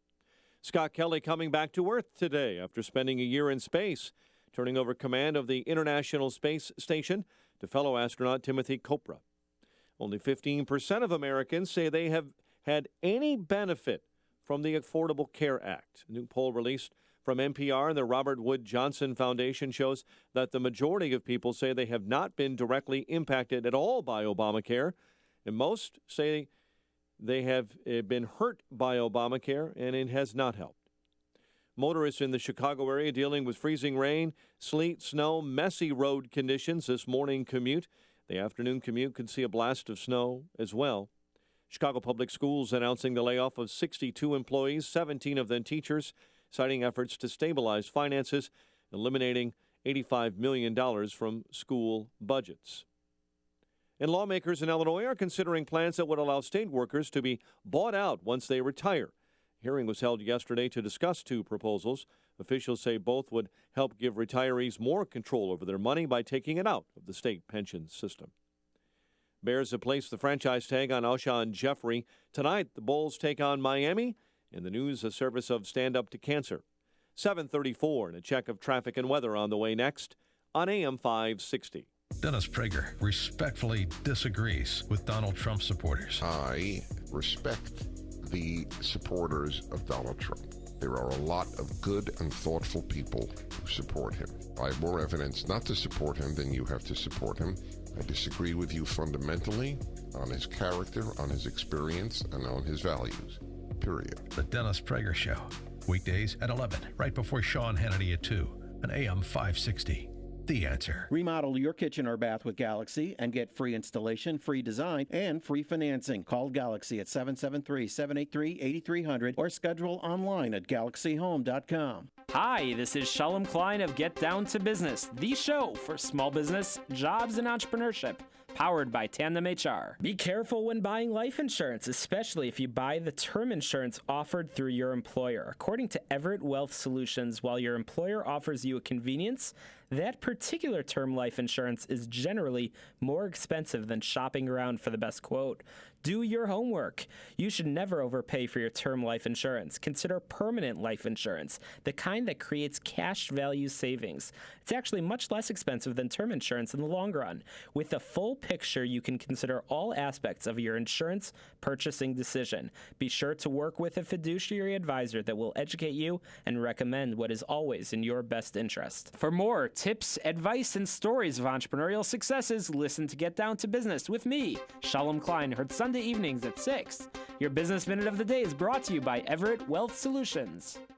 You know, it's fun to watch the new world and the way we order things online and they get brought to our doorstep, right? More and more savvy consumers are doing this now with mattresses. There's a lot of mattresses that can be delivered to you in a box. It's a very efficient way to order a bed. But the problem is a lot of these mattresses aren't comfortable. One mattress that I've discovered is just about as perfect as it gets. It's called the Luxy mattress, Luxi, the Luxy mattress made here in America. The Luxy mattress was reviewed by one of the biggest online mattress review sites, named first in their performance mattress category. How about my review? I love this bed. Go to LuxySleep.com right now. It's reasonably priced because you don't have to pay $2,000, $3,000 for a top-of-the-line bed anymore. The Queen is $999, and if you use the promo code Mike, you'll get a $125 discount. Go to LuxySleep.com. Check out this amazing mattress. Luxy Sleep, Luxi, LuxySleep.com. Or if you want to call them, feel free to do so. 888-813-2944. Call now. July 25th, 2006, we adopted April. She's a purebred, orange and white Brittany. But when she started scratching like crazy, I said to John, it's got to be her food. You know, what you put into a dog is what you get out. We heard this radio commercial, and this woman was so excited about Dinovite. DINOVITE.com. 859-428-1000. I said to John, I'm getting this. So the Dinovite comes, and I thought, a light bulb moment. She loves her dog food. She always leaves a little bit in her bowl. So we added a huge scoop of Dinovite in it, and then we swished it around like gravy. She dove into that bowl. She licked it clean. She loved it. So that's been the routine for almost 10 years. April gets Dinovite for dessert. Her coat is now soft, it's silky, it's smooth. She even walks like a little princess. 859-428-1000. On Dinovite, she's little Miss Hollywood. DINOVITE.com. 7:38 in our ChicagoRadioDeals.com traffic center. Let's get the latest with Jim Talamonte. Thanks, Mike. Inbound Eden's delay starting around Helston, 23 minutes. Lake Cook to Montrose, outbound 29. Kennedy, 44 minutes. O'Hare to downtown, outbound 34. The Eisenhower runs an hour from Thorndale to the post office, 46 minutes from Manheim, outbound 36 to Thorndale. Stevenson, an hour, 3:55 to Lakeshore Drive, outbound 36 minutes. Ryan, 21 minutes, 95th to downtown. Lakeshore Drive has southbound delays in pockets between Hollywood and Monroe, then Oakwood to 47th with a stall in the center lane. Northbound Tri-State delays are from the Stevenson to Ogden, from the Eisenhower to Irving Park. Reagan Tollway so far through Viola at Veterans Memorial, 75th to the Reagan Tollway and Butterfield to St. Charles. Traffic is a service of Lead Safe America. Does your child struggle to concentrate and pay attention? What looks like ADD or autism may actually be caused by lead poisoning. Lead is a neurotoxin that can cause permanent brain damage. Find out how to protect your family. Go to leadsafeamerica.org. Traffic answers when you need them most. I'm Jim Talamonte on AM 560, The Answer. Chicago's Morning Answer continues next. Your official Chicagoland weather forecast from the AirComfort.com Weather Center. AirComfort.com, 80 years of quality mechanical solutions for your business. Windy, colder, snow throughout the day, an inch or two at times, high 30. 31 officially at O'Hare. Next news at 8. Chicago's Morning Answer with Dan and Amy continues next on AM 560, The Answer. This hourly segment is brought to you by IAppealPropertyTax.com, where it costs Cook County homeowners $0 to find out if they're overpaying. Visit IAppealPropertyTax.com. Let freedom ring this afternoon at 2 with Sean Hannity, right before Joe Walsh at 5 on AM 560, The Answer. Good morning, Dan and Amy. So flash poll. We're 2 weeks away, roughly, from our March 15th primary in Illinois. You can early vote already, so... Oh, yeah. How many times are you going to vote? If you've early... Well, I'll just vote once, as within the bounds of the law. But if you were going to vote, if you have voted, if you were put yourself in a Let's just say we live in Minnesota. Yeah, put yourself in a Super Tuesday state. And if you were voting today, and you can vote in Illinois early... who would you vote for president and why? 312-642-5600, turnkey.pro. Answer line, 646-36D8, turnkey.pro. Text line, text from 779. I vote for Ben Carson. He is intelligent, thoughtful, and a gentleman. That's all true. He speaks of the Constitution and our founding fathers. He is a real conservative. Okay. So I you know what, I appreciate people that take that perspective, that understand what a primary is for. It is to vote for who I think should be the nominee, not who I think necessarily will be the nominee. It's supposed to be an expression of your values and your political philosophy, not just playing political prognosticator and going whichever way it looks like the election is going. So I respect that position. And you know what I respect? People who tell the truth and people who own up to mistakes or misunderstandings. Then you're going to have a problem. Then you're voting for Ben Carson, because I think he may be the only candidate in the presidential race that tells the truth as a matter of course. And I say this in reference to Donald Trump, who came up with some cockamamie excuse of his David Duke answer and why he didn't denounce David Duke and the KKK. Just listen to this. He blamed it on his earpiece. And you said, honestly, I don't know David Duke. Okay, so let me tell you. I'm sitting in a house in Florida with a very bad earpiece that they gave me, and you could hardly hear what he was saying. But what I heard was various groups, and I don't mind disavowing anybody, and I disavowed David Duke, and I disavowed him the day before at a major news conference, which is surprising because he was at the major news conference. CNN was at the major news conference, and they heard me very easily disavow David Duke. Now I go and I sit down again. I have a lousy earpiece that is provided by them. And frankly, he talked about groups. He also talked about groups. And I have no problem with disavowing groups, but I'd at least like to know who they are. It would be very fair to disavow a group, Matt, if the group shouldn't be disavowed. I have to know who the groups are. Text from 847. Did Trump say bad earpiece or bad hairpiece? Hi-oh. Yeah, but his opponents were quick to respond. Here's Marco Rubio. You say David Duke to me, I say racist immediately. Why wouldn't he condemn the Ku Klux Klan? There is no room in the conservative movement, and there is no room in the Republican Party for members of the Ku Klux Klan or for racists like David Duke. Yeah, I didn't hear what they were saying. Groups. He was responding. You have to tell me what the groups are. Jake Tapper in that interview said, forget David Duke for a second, because he did disavow David Duke before he did. But the KKK. He brought that up 3 times. He was mentioned 3 times. He talked about, give me the list of groups, and I'll respond to the groups. So he clearly heard Jake Tapper. Now he's having selective hearing combined with selective memory. It's just a bizarre, surreal, give me the groups and I'll investigate the groups to determine whether they need to be denounced or not. This is not complicated. Well, it's sickening, and his excuse is even worse. But I love, I'm not a huge fan of Ted Cruz, but Ted Cruz handled this beautifully. I've joked that there are not many iron rules in politics, but one that you can count on 100% of the time is the Klan, always bad. Nazis, always bad. Yeah. You'll never go wrong with that rule. Either the Klan or Nazis, bad. And it seems somehow that Donald missed that briefing. Yeah, and that's what Ben Sass, the Nebraska freshman center, said. This is the party of Lincoln, not Donald Trump and David Duke, and this has created a bit of a schism over the last 72 hours and the opportunity for those that are not enthralled with Donald Trump to suggest a clean break, and frankly, the kind of the hashtagging of never Trump and the arguments against Trump, even in a matchup against Hillary, have only populated since some of these comments. Oh, let's go to Marianne and Wilmette. You're on Chicago's Morning Answer. Hi. You were asking who I'd vote for, and I think Rubio is the only one left who's truly electable. Dan used the word surreal, and that's how I describe this whole election cycle. But I think out of the pack that's left, Rubio is the one we can work with. So, I don't work with to do what? Well, he's electable. I think that we work can with to win. What Yeah. do we win when we win? Pardon me. What do we win when we win? Yeah, because elections are the means to policy ends, right? So the point is we win to go a particular direction to advance certain policies. So what are you excited for Marco Rubio to do with a Republican Congress if he has one, if he gets elected? 3 Supreme Court justices. Yep. I predict those are going to be the ones that are coming up, and I think we have to do everything that we can to not let this Supreme Court go down in liberal flames. Right, and you're more confident that Rubio would appoint conservative justices than Cruz?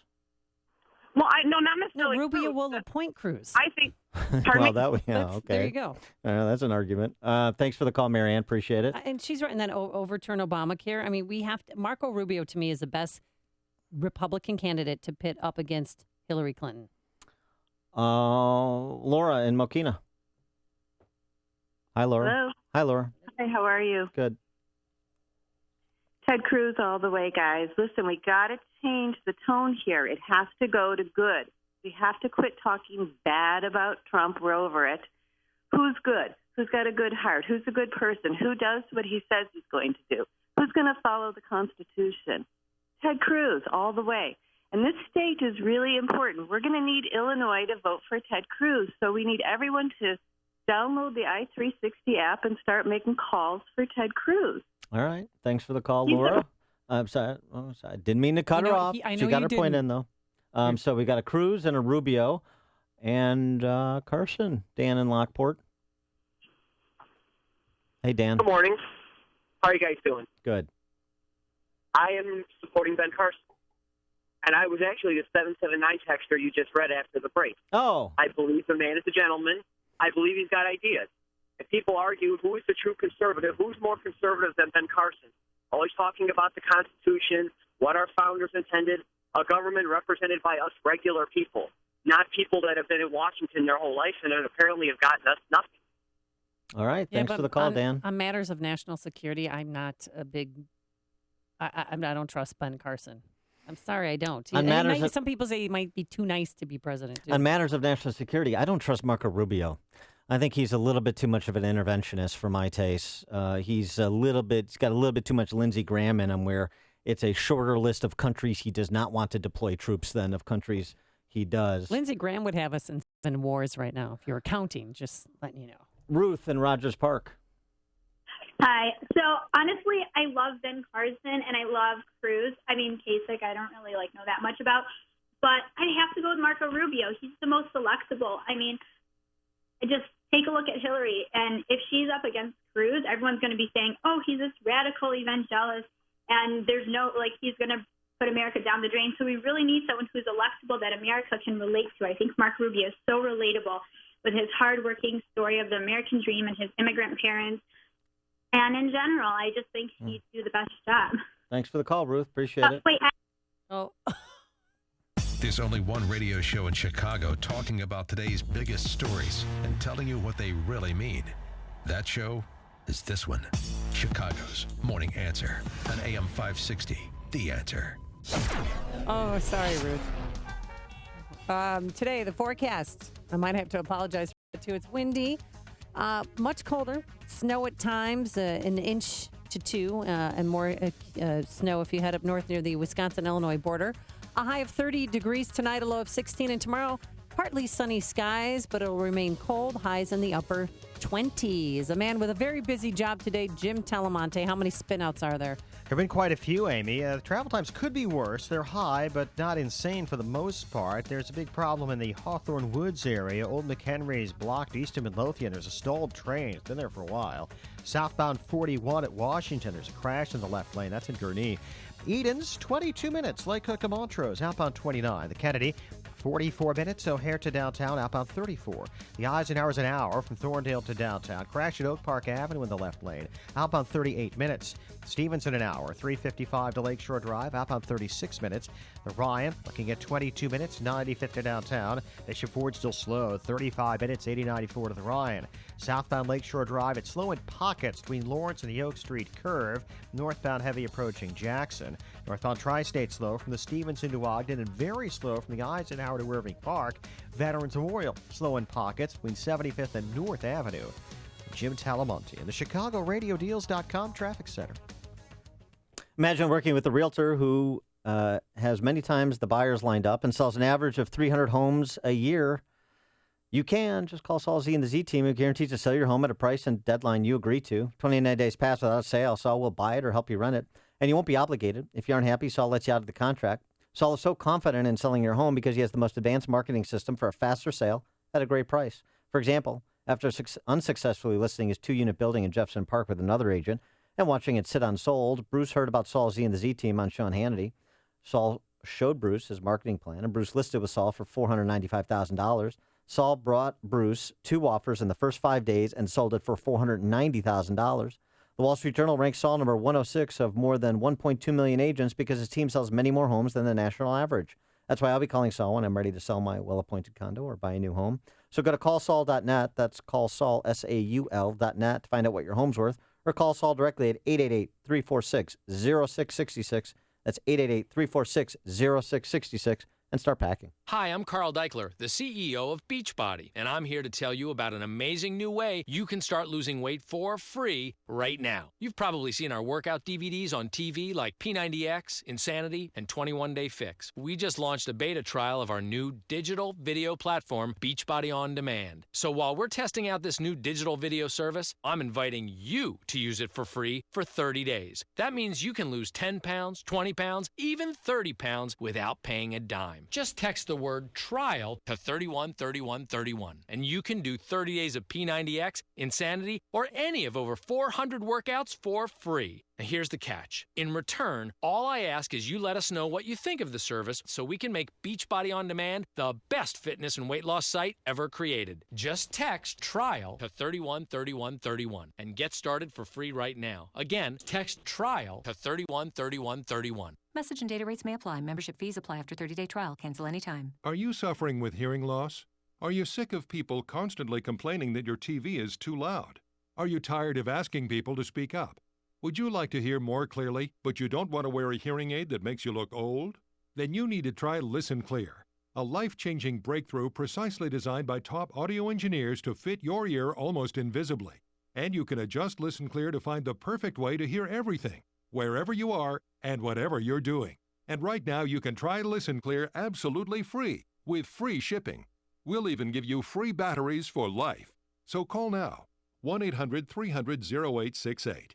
Listen Clear is lightweight and completely hassle-free, and it's practically invisible. Call for your 100% free home trial with free shipping and free batteries for life.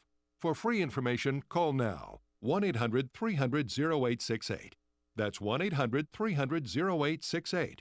1-800-300-0868. AM 560, The Answer. So we got a text, can you play the clip where David Duke actually endorses Trump? Well, I've got David Duke's interview at the Daily Beast after Trump's appearance on that CNN program with Jake Tapper that's created all the furor, no pun intended.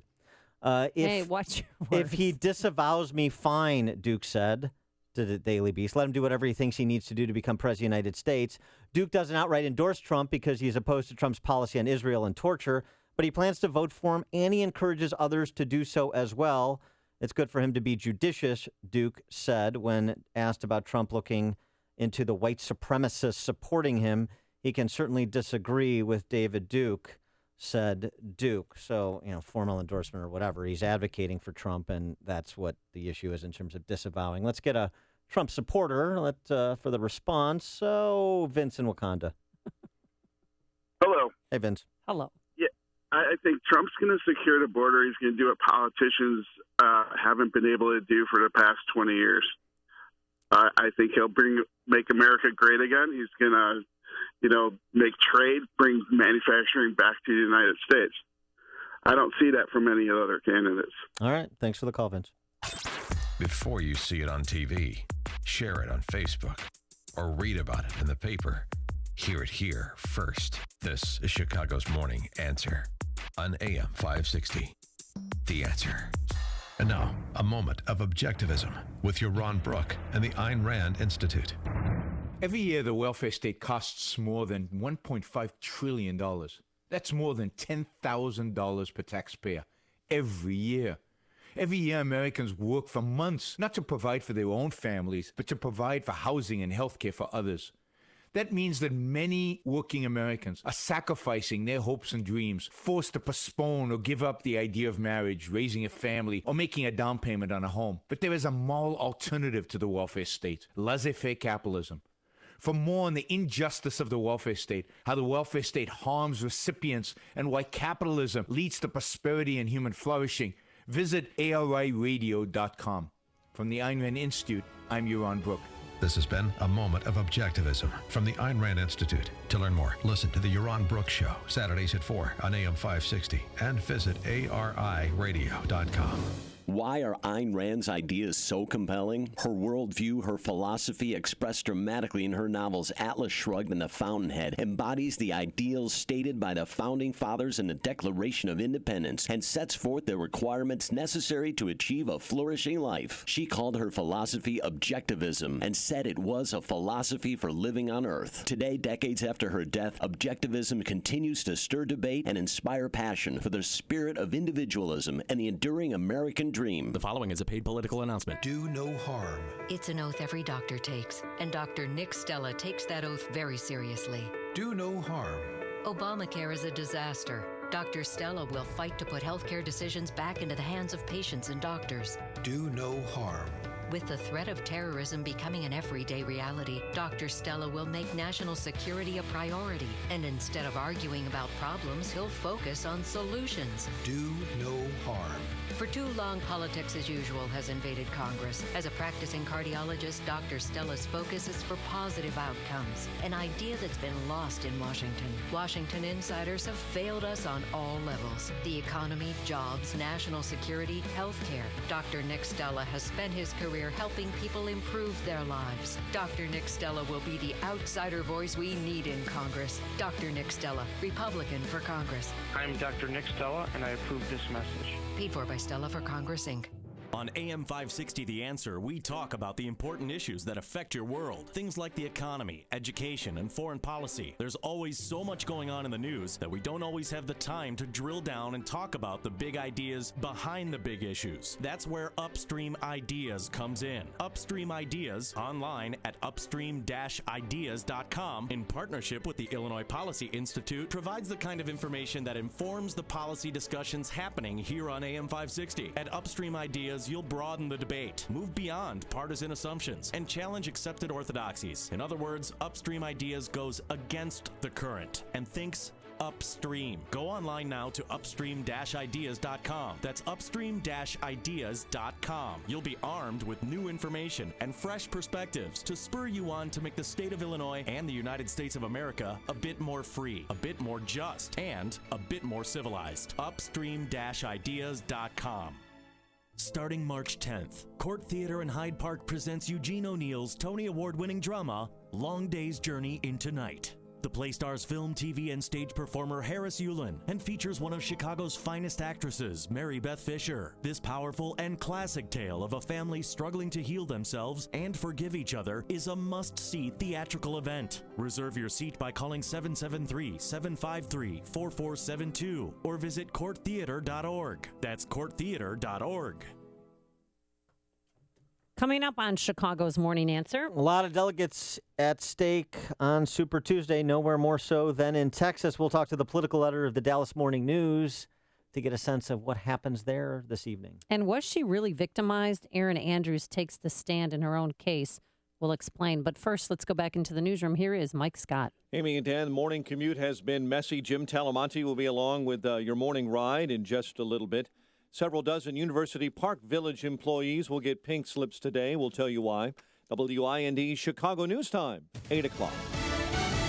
Fox News Radio. I'm Dave Anthony. Americans are now voting in 9 states. Today is an enormously important day. Bernie Sanders, after he voted in Vermont. Donald Trump is optimistic. It's a very exciting day. I hope I do well. I'm reading good things. We have a lot of popularity in a lot of different places. There are 595 Republican delegates at stake on Super Tuesday, 865 for the Democrats. We have live reports on both races. First, Fox's Tanya J. Powers.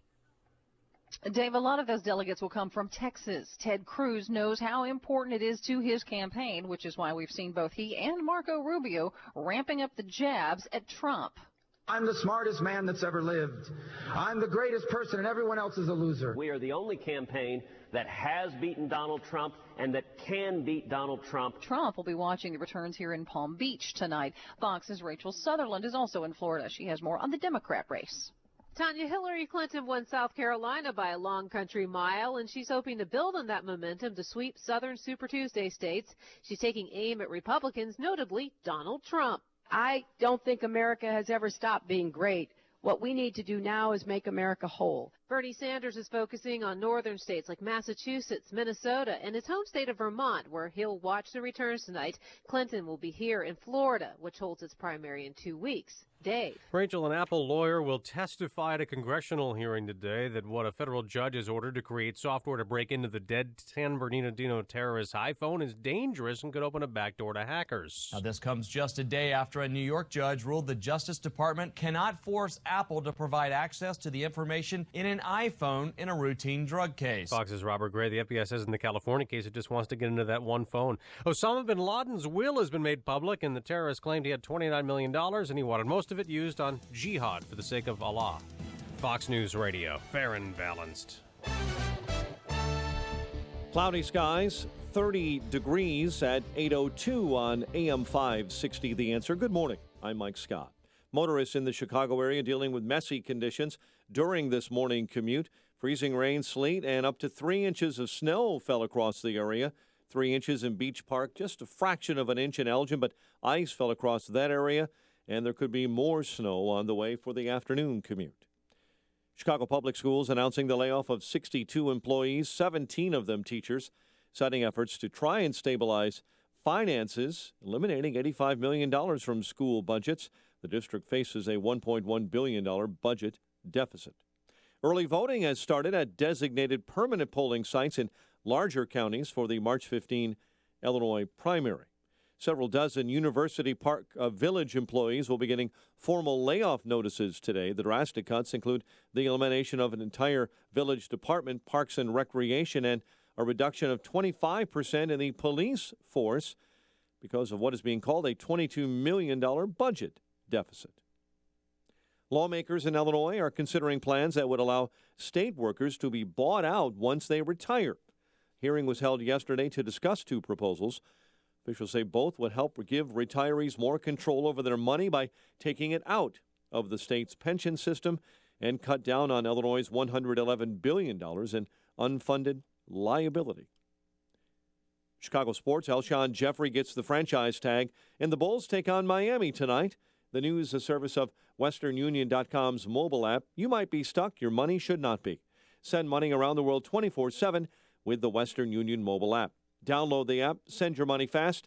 Next time you need to send money, quickly get out of a jam, tap the Western Union app. It's money. 8:03, time for the AM 560 Business Beat, a service of Turnkey.pro. From the Fox Business Network, here's Lillian Wu. From the Fox Business Network, U.S. stocks poised for gains this morning. Asian markets closed higher, and European shares also rallying as data from around the region bolsters the case for more stimulus. A House Judiciary Committee holding a hearing on encryption today. Meanwhile, Attorney General Loretta Lynch is slated to address the issue of digital privacy at a conference in San Francisco. Expect her to say that law enforcement and technology companies are at odds over encryption and other issues and need to have an open dialogue to try to resolve their differences. The speech coming a day after a New York judge says the Justice Department cannot force Apple to provide the FBI with access to locked iPhone data in a Brooklyn drug case. And Hertz reporting fourth quarter income of $70 million, meeting fourth quarter expectations, while Kate Spade and Dollar Tree fall short of Wall Street expectations. With the Fox Business Report, I'm Lillian Wu. 8:05 in Chicago. A check of traffic and weather on the way next on AM 560. Sean Hannity sends a warning to whoever wins the GOP nomination. Whoever wins this is what they are going to do. This is how they play this game. This is not beanball for Democrats. Hillary Clinton wants Air Force One. She wants to be called Madam President. There's nothing that she won't say or do. The Sean Hannity Show. Afternoons at 2, right before Joe Walsh at 5 on AM 560. The Answer. QL1, this is Control. Ground crew is secure. Over. Copy that, Control. Rockets powering up. Over. QL1, this is Control. Does Rocket Mortgage require me to fill out a bunch of paperwork? Negative, Control. Rocket Mortgage by Quicken Loans is the first on-demand mortgage machine that quickly and seamlessly imports your financial data. You can go through the entire mortgage approval process in minutes. Copy that, QL1. That is fast, like rocket fast. Do you think that's why they named it Rocket Mortgage? Over. Affirmative, Control. That's probably why they named it Rocket Mortgage. It also works on any internet-ready device, so you can get a Rocket Mortgage at any time or place you choose. Roger that, QL1. So technically speaking, you could get a Rocket Mortgage at rocket speed from inside an actual rocket? Please just press the button control. Over. Copy that, QL1. 3, 2, 1. Rocket Mortgage at QuickenLoans.com. Push button, get mortgage. Rocket. Visit for cost information and conditions. Equal housing lender. Licensed in all 50 states. NMLSConsumerAccess.org number 3030. 8:06 in our ChicagoRadioDeals.com traffic center. The very latest now with Jim Talamonte. Thanks, Mike. At O'Hare, more than 350 flights have been canceled today. Midway, about 55 cancellations, plus some delays. Eden's inbound, 20 minutes. Lake Cook to Montrose, outbound 27. The Kennedy, 45 minutes. O'Hare to downtown, outbound 32. The Eisenhower's an hour from Thorndale to the post office, outbound 38 minutes. Stevenson an hour, 3:55 to Lakeshore Drive, outbound 36 minutes. The Ryan now 25 minutes, 95th to downtown, outbound fine at 15. Lakeshore Drive southbound, it's slow in pockets between Lawrence and the Oak Street curve, and Oakwood to 47th after a stall. Northbound Tri-State delays 95th to Ogden, and from the Eisenhower to Irving Park's really slow. Adams Tollway heavy between Roselle and 53. Reagan Tollway tight Farnsworth to Eola. Veterans Memorial slow 83rd to the Reagan Tollway and Army Trail to 290. Traffic answers when you need them most. I'm Jim Talamonte on AM 560, The Answer. Chicago's Morning Answer continues next. Your official Chicagoland weather forecast. From the AirComfort.com Weather Center, AirComfort.com, 80 years of quality mechanical solutions for your business. Here's meteorologist Kevin Snyder. Winds up to 30 miles per hour today with snow accumulating an inch or two, high of 30, then turning out clear tonight with a low 15. Partial sunshine for tomorrow with a high 31, and snow late at night tomorrow night, accumulating a coating to an inch with a low 24. I'm Kevin Snyder on AM 560, The Answer. Clouds and 31 degrees. Next news at 8:30. Chicago's Morning Answer with Dan and Amy continues next on AM 560, The Answer. This hourly segment is brought to you by the Property Tax Show, Saturdays at 6 p.m., hosted by Brad Hayes, Chicagoland's property tax expert. Good morning. Welcome to your Tuesday morning briefing. Here's what you need to know to start your day. You say David Duke to me, I say racist. Immediately. Why wouldn't he condemn the Ku Klux Klan? I'm sitting in a house in Florida with a very bad earpiece that they gave me, and I don't mind disavowing anybody, and I disavowed David Duke, and I disavowed him the day before at a major news conference. Would you ever have a private server? With regard to emails? Well, we use our DOJ servers here for emails. So you wouldn't have a private server at home? I don't comment on that. This is Chicago's Morning Answer with Dan Proft and Amy Jacobson on AM 560, The Answer.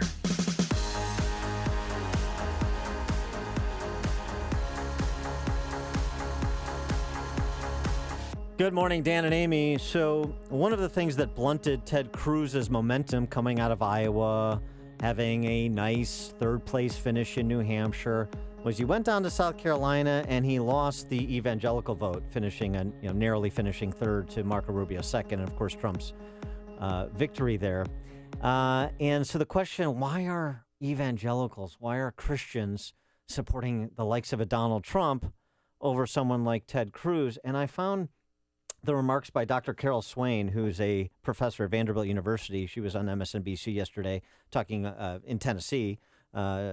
Talking about that state's primary as well as that dynamic in this race. And here's what she had to say about Christians and Cruz and the GOP. I think that the voters have been let down so much by Christians, that by politicians who profess to be Christians. If you look at all of our leaders pretty much that are Republican, they profess Christianity, but they've disappointed voters. And so I think that they're willing to give Donald Trump a chance because he's speaking things that resonate with the rank and file. And this Klan, David Duke endorsement, or whatever you want to call it, I think that's going to be a non-issue because people are upset with political correctness. Yeah, I think she may be onto something. By the way, an African-American woman is Dr. Carol Swain, professor at Vanderbilt. So it's interesting, that perspective on this firestorm over David Duke and the KKK. But for what happens to Ted Cruz in his home state of Texas and how that impacts the race generally, We're now joined by Ryan Rusak, who's the political editor of the Dallas Morning News. Ryan, thanks so much for joining us. Appreciate it. Good morning. Good to be with you. And so it looks like from the polling going into today that Ted Cruz's firewall holds in Texas. Obviously, a lot of delegates at stake. 155. Big state. It's basically like the second home or the new home of many, many Illinoisans. So I feel like that, we're talking to our audience in Dallas. But where do you sense the races in Texas and, by extension, the Ted Cruz campaign generally? Well, in Texas, like everywhere else, Dan, we've seen the Trump phenomenon. We've seen the big crowds. Turnout has been very high in early voting. Early voting wrapped up for Texas last week, and the numbers are up considerably for Republicans and for Democrats, too, although not quite as much. So what we see is certainly a lot of interest and an intense attraction to Trump. Our sense is that it's still Ted Cruz's state to lose. He was the big Tea Party champion when he won in 2012. He took out an incumbent three-term lieutenant governor in winning his Senate seat in the primary. He has a good network here. A lot of grassroots activists in the state conservative activists have stuck with him. But, polling is a funny thing, particularly in this race. And, frankly, we're prepared for any possible outcome. I think anything is possible tonight in Texas, kind of like across the rest of the country. Well, if Senator Ted Cruz is so beloved, why is Donald Trump nipping at his heels? What is Donald Trump doing differently than Ted Cruz?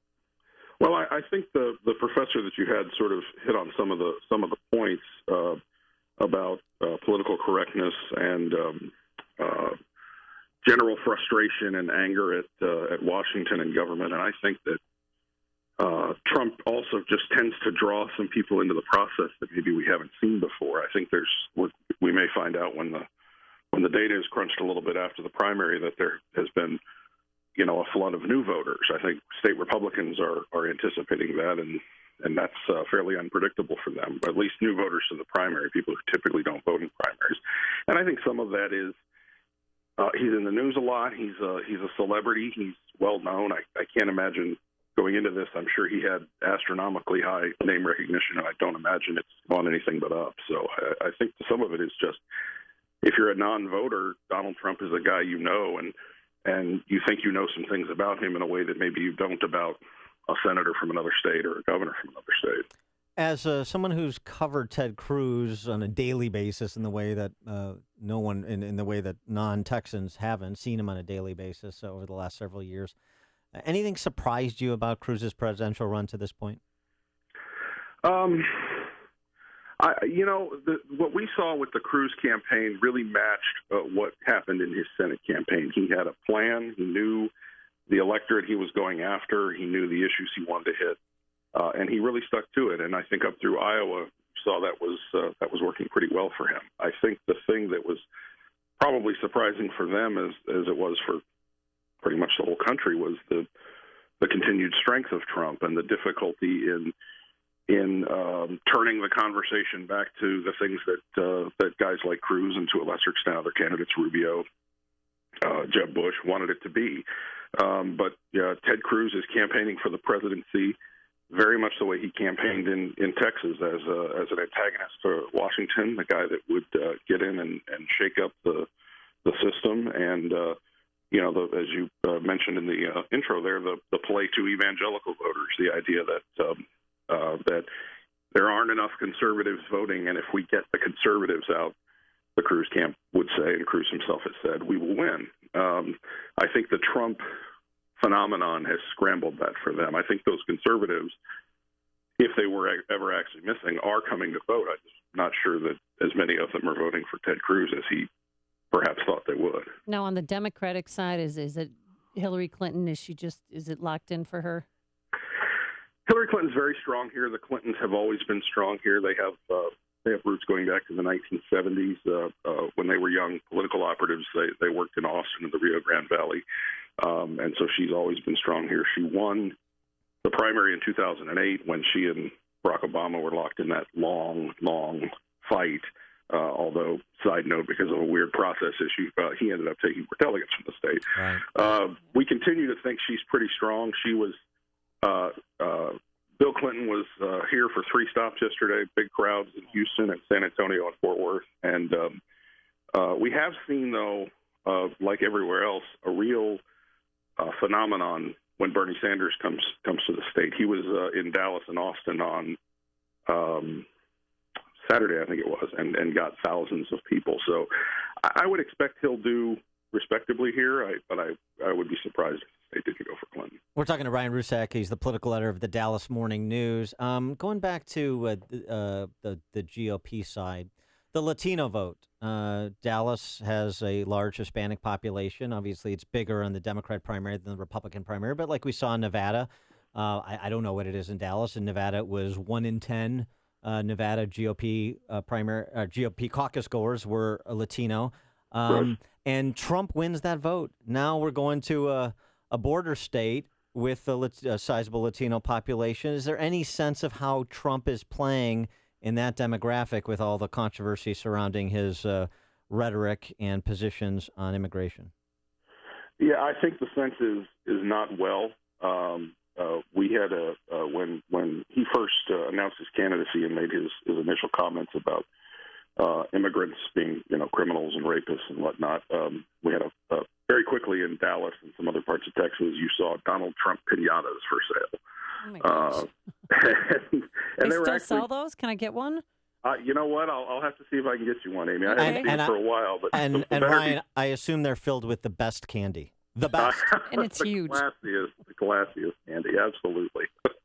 But my sense is that you do have more Hispanic Republicans here than in other places, and I'm sure some of those are Trump supporters who care about some of the other issues that he's raising, the economic stagnation issues, things like that. But the Latino vote here, even though less in some other places, is very much a Democratic vote. It's very strong in the Rio Grande Valley along the border, as you would expect, but also in the cities. I mean, what some people don't often remember or recognize about Texas is it's an urban state now and has been for some time. And the big cities, Dallas, and to a lesser extent, Houston's not quite there yet, but Dallas is essentially a Democratic city. And so we'll see those Latino voters turn out mostly in the Democratic primary, to the extent that they turn out at all for a primary. Let me ask you a political culture question that's at state level, not the presidential race. Political editor of the Dallas Morning News. In Texas, your state legislature meets once every 2 years. You truly have part-time stipended legislators. In Illinois, we have a professional political class with the highest paid state legislators in the country. Do you think that meeting once every 2 years is part of why, from the Great Recession forward, Texas has created more jobs than the rest of the state combined? Is that an important component of the politics in Texas? It's an important component in the sense that it shapes how the state is governed. Because those legislators are not around, it tends to be governed more by the executive branch and executive agencies. We have a lot of boards and commissions. Power is very diffused in the executive branch. The problems it creates is that the state tries to write a 2-year budget, and our state economy is still subject to the fluctuations of the energy industry. Less than it used to be. We're not in the 1980s now that the oil prices have dropped. We're not, it's not bad here, but I think more than anything, the unpredictability of the state budget and the long time that they're not there makes it harder to create an accurate state budget. As far as sort of the political culture, it makes for an interesting concentration of issues. You really tend to focus on certain issues or certain problems that they want to try to solve in that short period. As you said, it's 140 days that they meet every 2 years. And the longstanding joke in Texas is that many people wish it was 2 days every 140 years. Yeah, right. Well, boy, oh boy, isn't it different in Texas than Illinois? Ryan Rusek, political editor of the Dallas Morning News. Say hi to all of those Illinois transplants for us down in Texas and the Dallas-Fort Worth area, and appreciate your time. Thanks for joining us. And you're sort of talking to one. I've been here most of my life, but I was born in Northwest Indiana. Oh, so, okay. Right there with you. There you go. Thanks, Ryan. Thanks a lot. And he joined us on our turnkey.pro answer line. You're listening to Chicago's Morning Answer with Dan Proft and Amy Jacobson on AM 560. The Answer.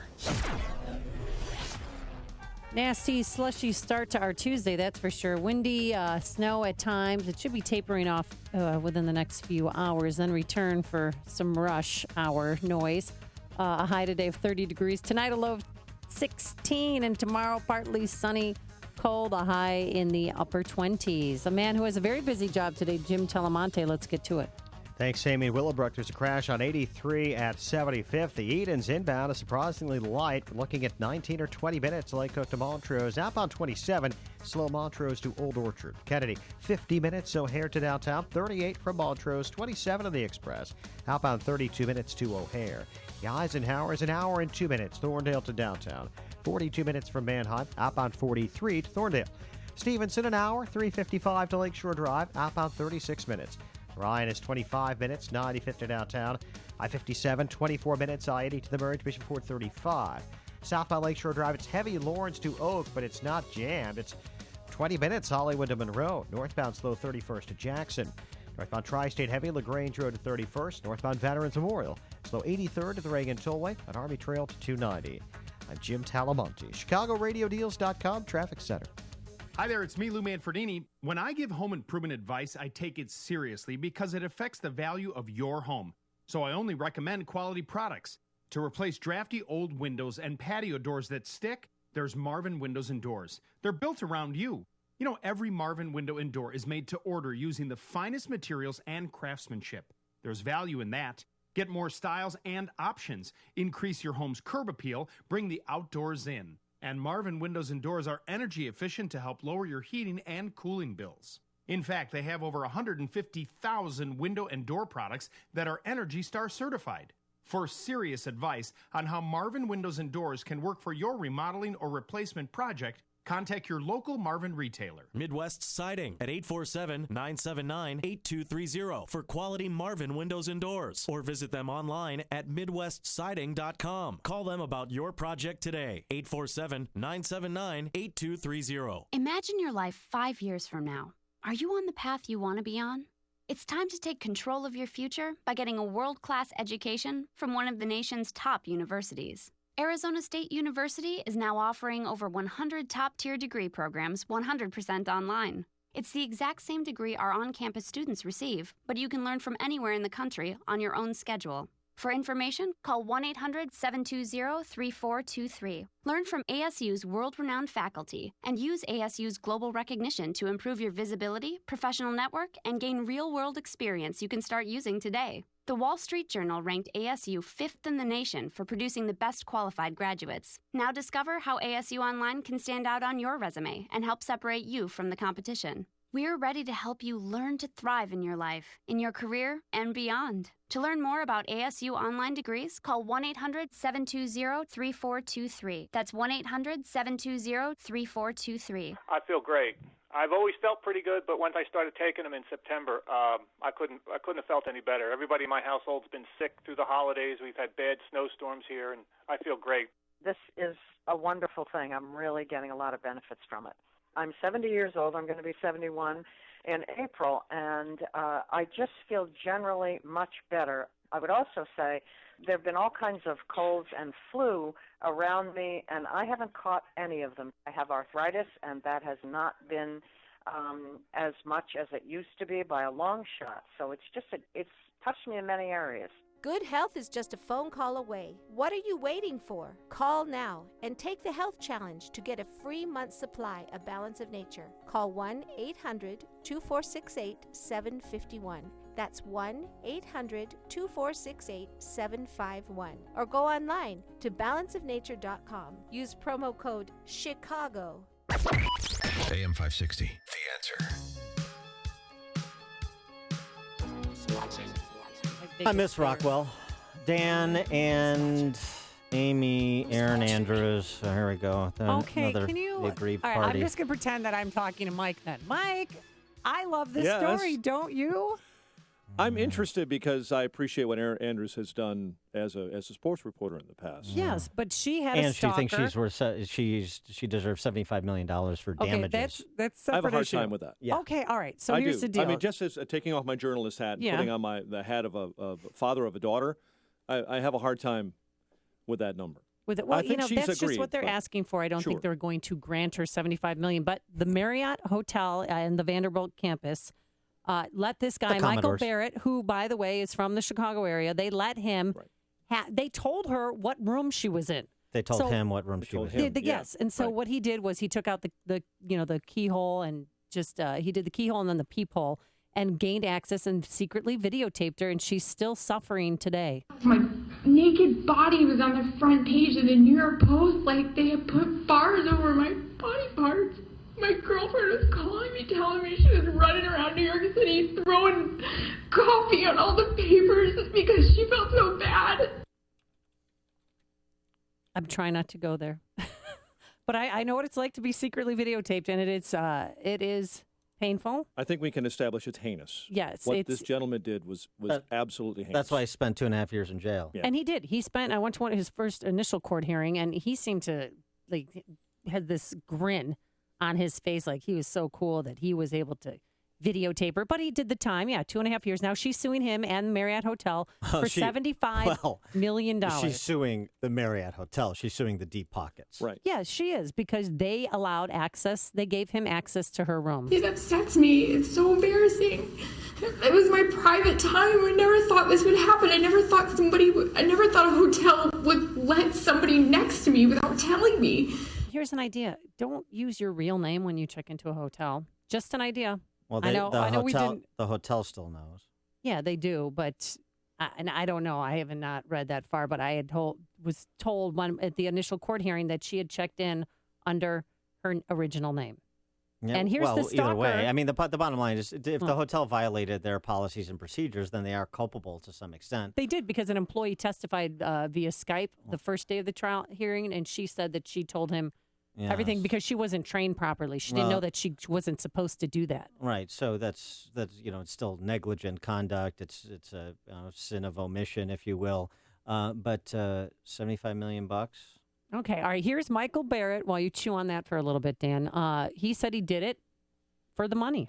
Pulled the plug out and waited for the opportunity. Was it your intent to hopefully get her without clothes on? Yes. And did you watch the video? No. I've watched it, and she's just, she obviously, you don't want to be videotaped when you think you're alone in your room and you think that's your private time, but she's naked and she's just dancing around a little bit. I mean, she's a gorgeous woman, and a lot of people, and me included, thought that she did this originally as a publicity stunt to get more Twitter followers and all that, but no, I believe her that she was, I think she was victimized, and here's her mom. It's a nightmare that doesn't stop. We just kept telling her, it's not your fault, you're a victim, you've been assaulted. And she says she still suffers from depression, anxiety, and she often has panic attacks. And when anybody puts a still frame of that video and tweets it to her, she goes right back into the tank. And she's depressed for days. Dan? I understand that. I understand that. I think there's a limit as to where you put yourself into a situation where you say, okay, I'm going to move on from my status as someone who has been aggrieved and heinously hurt. Mm-hmm. And I think partially she has done that. I think the quicker we come to a close on this and something is done financially for her, I think the quicker she can move on. I think this is a good example of why tort reform is so important, where you limit non-economic damages to some proportion of economic damages so you don't have this kind of silliness. This is the morning show more Chicago radio listeners are choosing. This is Chicago's Morning Answer on AM 560. The Answer. The following is a paid political announcement. Hi, my name's Jay Kinsler, and I'm running for Congress because, like you, I'm fed up with both parties in Washington, D.C. We sent the largest Republican majority in our lifetimes to stop Obama's agenda, and instead of standing up, they rolled over and played dead.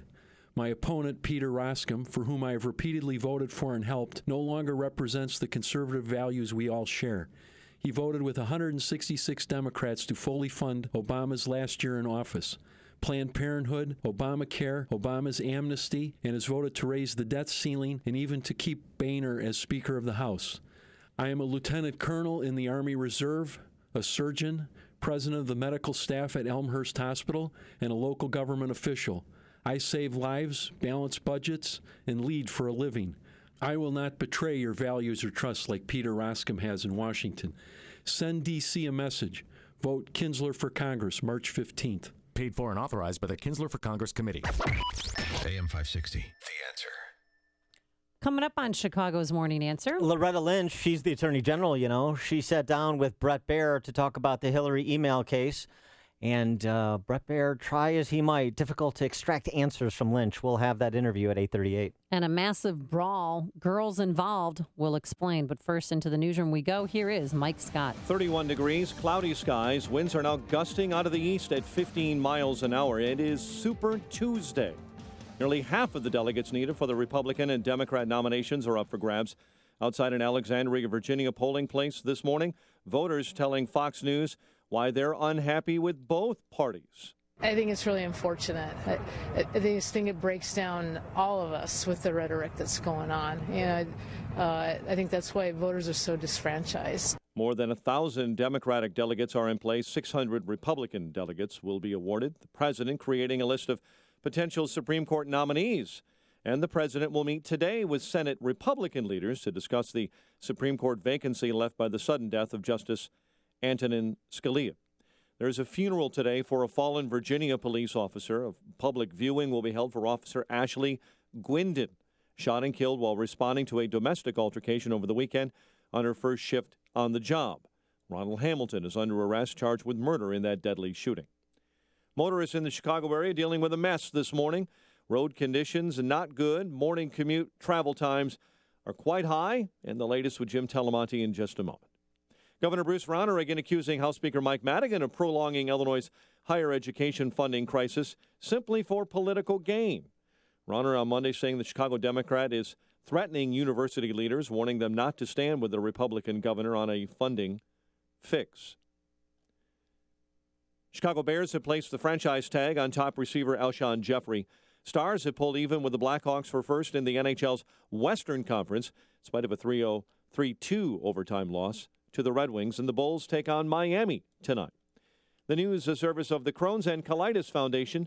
Someone you know is suffering from Crohn's disease or ulcerative colitis. They're dealing with excruciating pain, days when they won't be able to get out of bed. Help someone you know and support the Crohn's and Colitis Foundation of America, ccfa.org.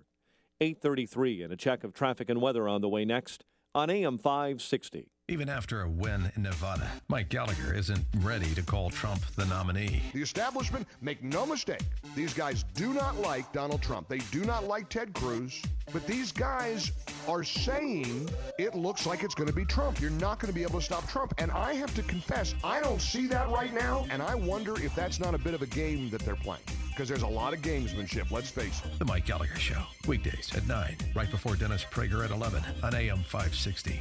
The Answer. Here Maps, the free app that helps you beat the jam with live traffic info and public transit schedules. Get it now at here.com/commute.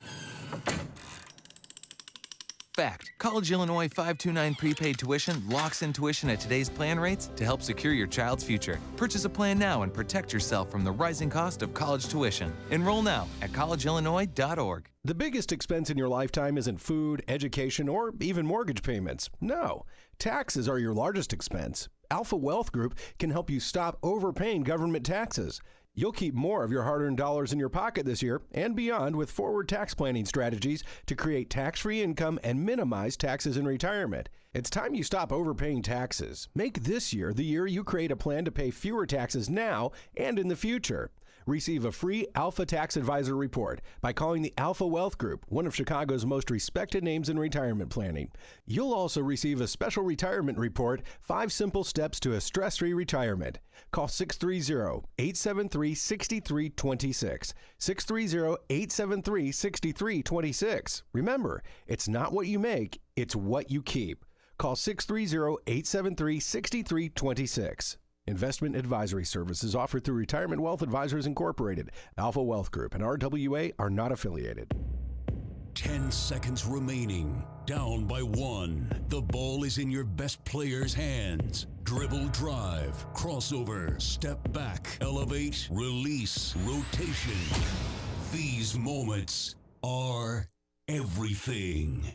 on the Husky Sports Network. Watch live action Huskies basketball at the Convocation Center as they take on the Ball State Cardinals, March 4th at 6 p.m.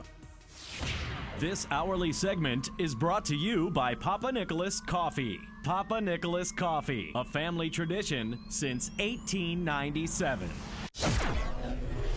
Our Northern Illinois Huskies take on Eastern Michigan tonight at 6. Eastern Michigan Eagles, that's hard to say. They were the Hurons for so many years.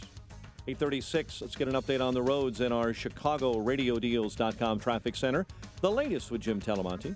Thanks, Mike. The inbound Kennedy has delays from Central to the Burn Circle. It's 51 minutes O'Hare to downtown, 39 from Montrose, 23 in the Express. Outbound 10 minutes to Montrose, 28 to the airport. Edens, 19 minutes Lake Cook to Montrose, outbound 27.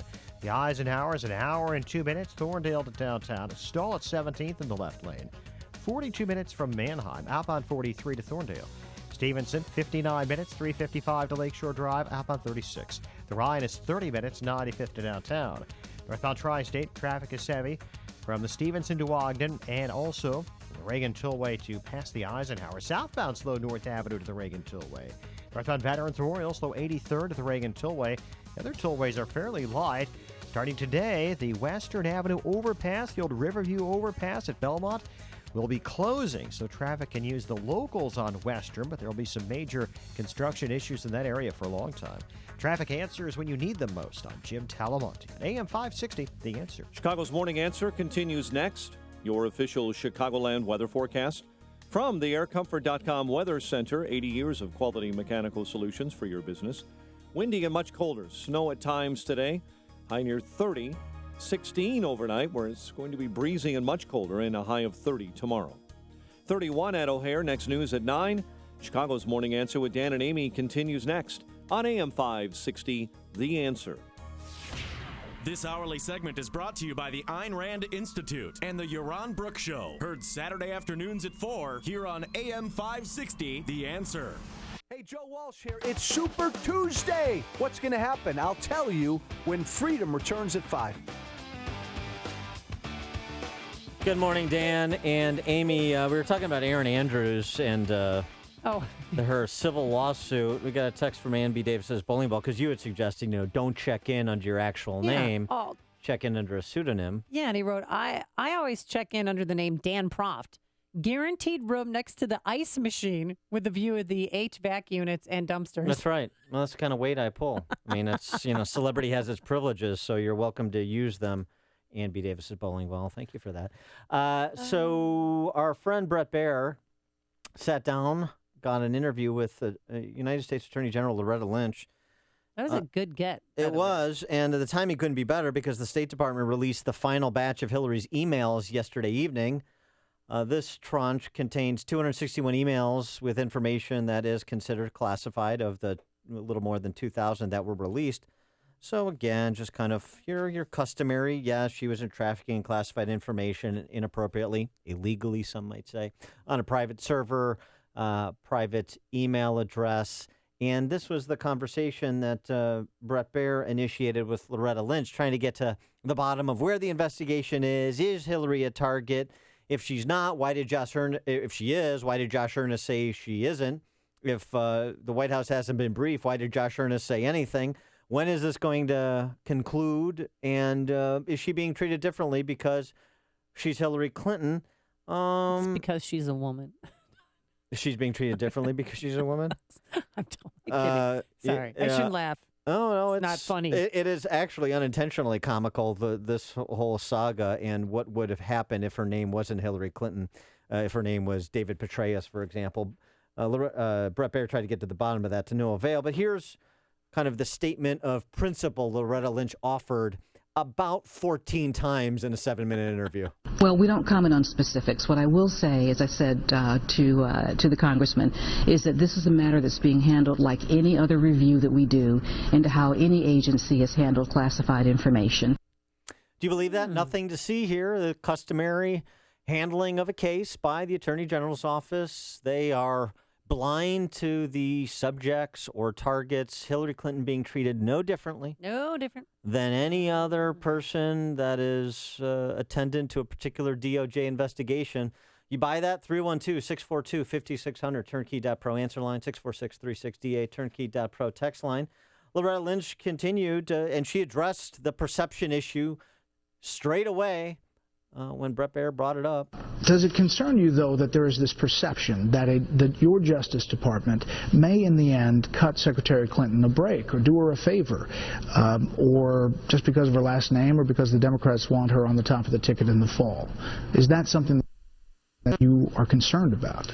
I think that with every case, we handle it in the same way, and that's what I'd like to convey to the American people, is that whether someone has an interest in a case because it's interesting in the headlines or because they're personally involved in it.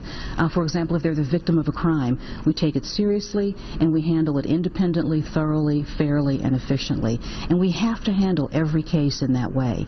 We owe it to everyone. We owe it to the citizens, and we owe it to anybody who may be involved in a matter. So, that was like a recitation from the About Us section on the DOJ website. That's what that was. Yeah. And she just kind of rinsed and repeated that throughout.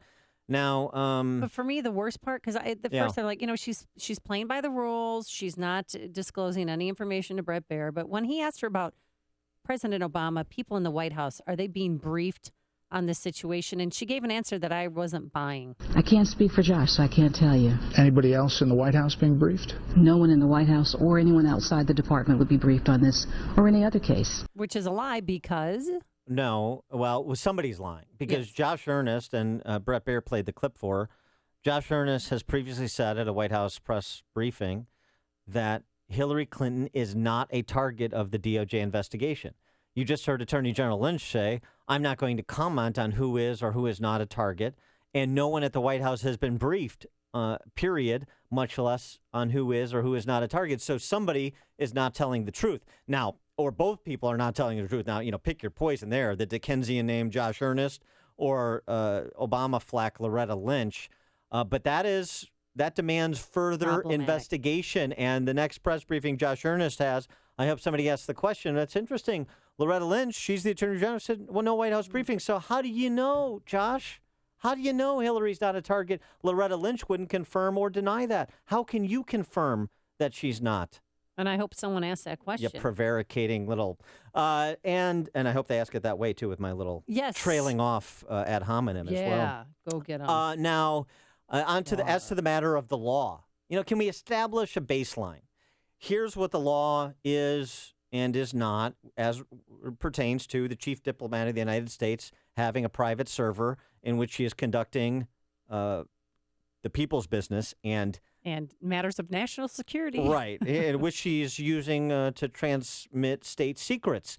Loretta Lynch on the law.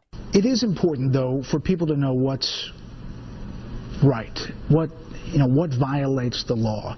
Is it legal or illegal for federal employees, especially cabinet members, to set up a private server to handle all government email correspondence?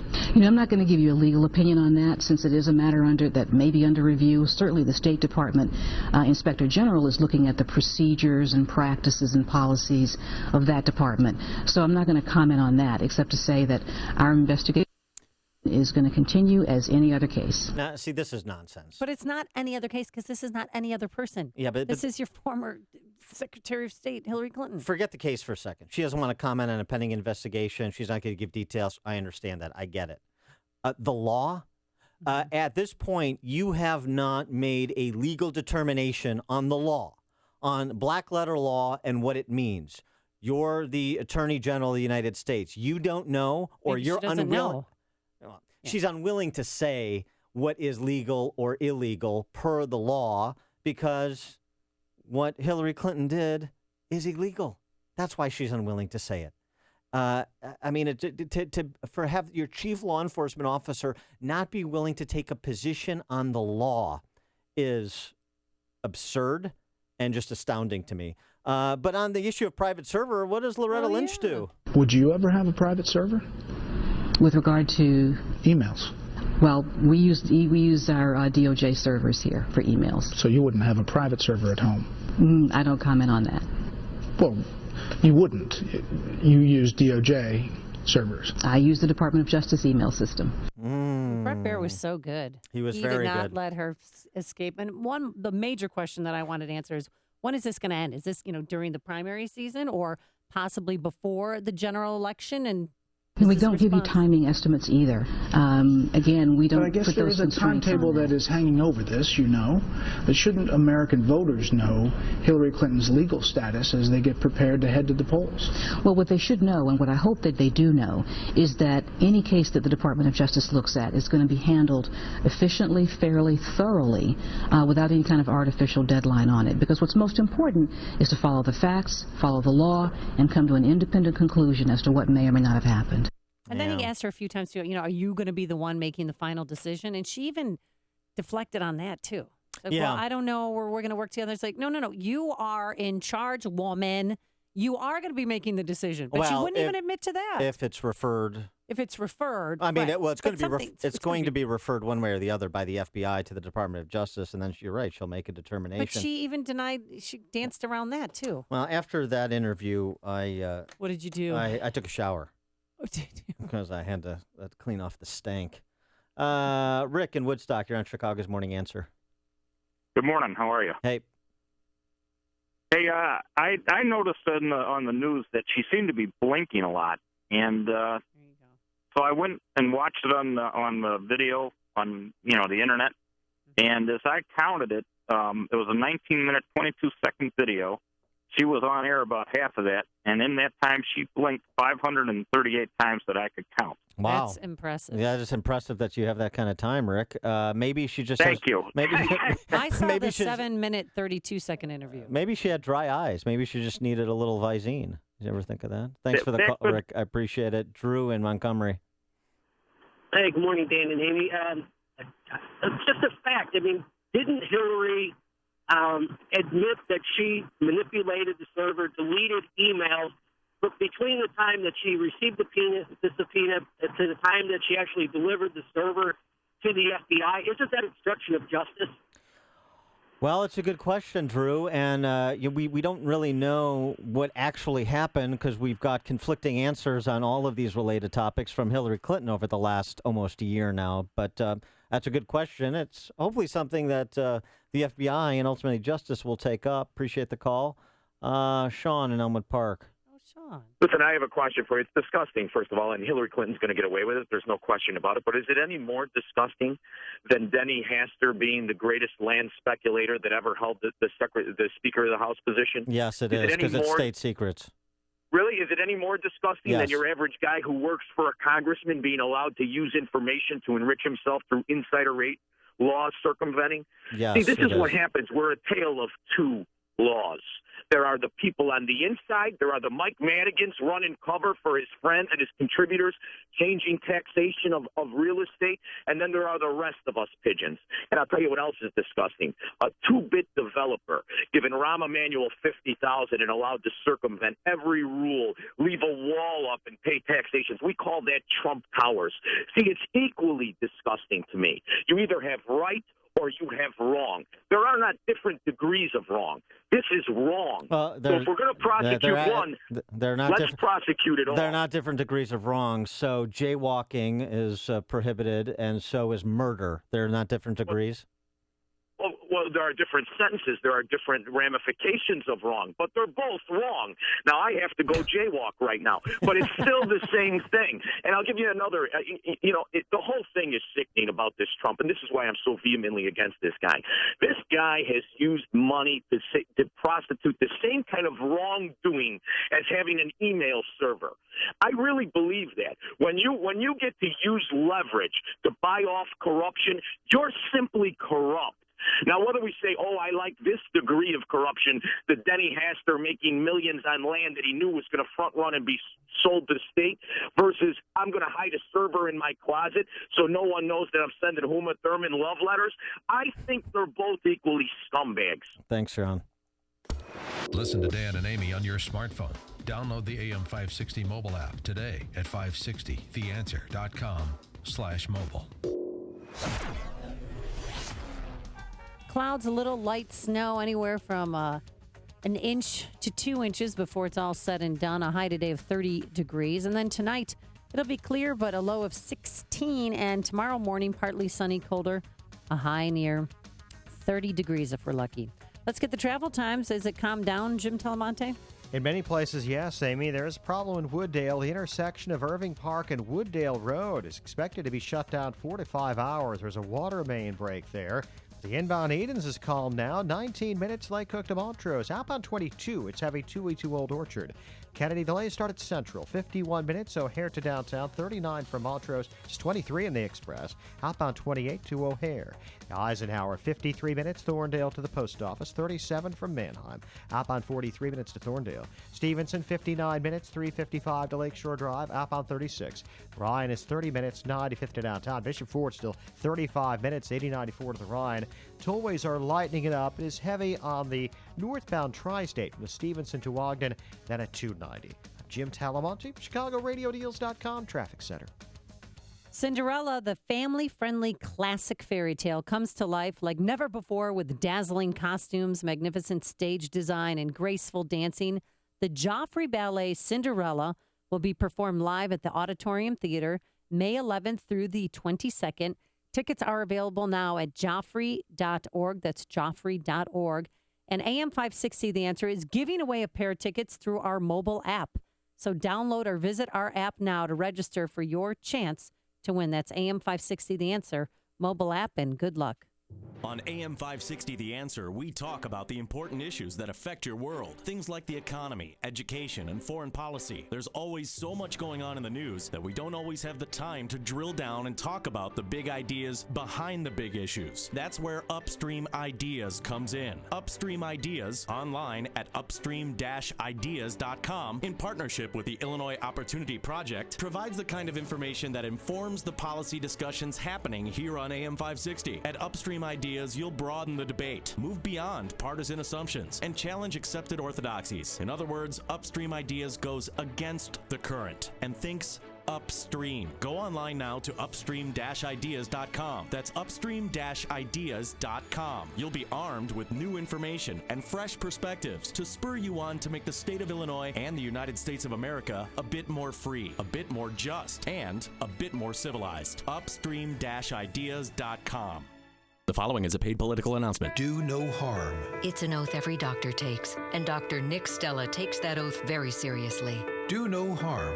Obamacare is a disaster. Dr. Stella will fight to put healthcare decisions back into the hands of patients and doctors. Do no harm. With the threat of terrorism becoming an everyday reality, Dr. She said, Ma, there's a big fight. All I hear is a girl screaming. I guess they bust their nose and they say she can't leave. They got the school on lockdown. I'm like, what the hell's going on up here? I was in the corner. And they started hitting me. Dr. Stella's focus the incident involving approximately close to 30 female students is now under control. And those students are facing charges. Dr. Nick Stella has spent his career helping people improve their You have lives. children Dr. coming from Nick different Stella neighborhoods who have always hated each other. This is a school that you gotta fight. You have children coming from. I was in the corner. And they started Winter hitting me. weather is here. She said, and Ma, this there's a big season's fight. All I roller hear is a coaster girl ride and screaming. I temperatures guess can they be bust their especially nose taxing on and your they say she business's can't leave. They got the mechanical school on HVAC lockdown. system. I'm like, what the That's hell's why it's going on up important here? to schedule a comprehensive review of your system today with Air Comfort, Chicagoland's leading mechanical professionals. For more than 80 years, Air Comfort has maintained hundreds of businesses' HVAC systems throughout Chicagoland and Northwest Indiana. Why do they trust their mechanical systems to Air Comfort? It's simple. Because they understand that Air Comfort has the best trained and highly skilled team of award-winning technicians. That's why Air Comfort is recognized as an MSCA Star Contractor, a designation achieved by only 2% of contractors nationwide. With a large service fleet of more than 80 fully equipped vehicles, chances are that an Air Comfort technician is nearby. Schedule your system check by calling now, 708-345-1900, or online at aircomfort.com. AM 560, The Answer. Dan and Amy. So, Amy, I try to reduce violence, increase the peace on the streets and in our schools. Of And course so you do. I bring see you there all the time. I bring you this story from a Pittsburgh high school. where two girls got into a fight over a boy. Oh, no. And it escalated into a bit of a melee. The incident involving approximately close to 30 female students is now under control, and those students are facing charges. Now, a bit so of it went from 2 to 30 like that. Right, two Wow. girls fighting over a boy to 30 girls fighting over a boy. And look, All about the dude. I Yes. experienced this in high school, and I would offer this counsel for that young man and young men across the country that are similarly situated to me. Just say, look, ladies, there's plenty of me to go around. The stories you need to know to start your day. This is Chicago's Morning Answer on AM 560. The Answer. Hi, I'm Lex Howard, CEO of Balance of Nature. I occasionally take new customer calls, and often people tell me that they have been hearing our advertisements for years. What are you waiting for? Start now and begin experiencing the benefits of Balance of Nature in your life. I'm going to tell you right now, and this is crazy. I just went to the dentist, and I had a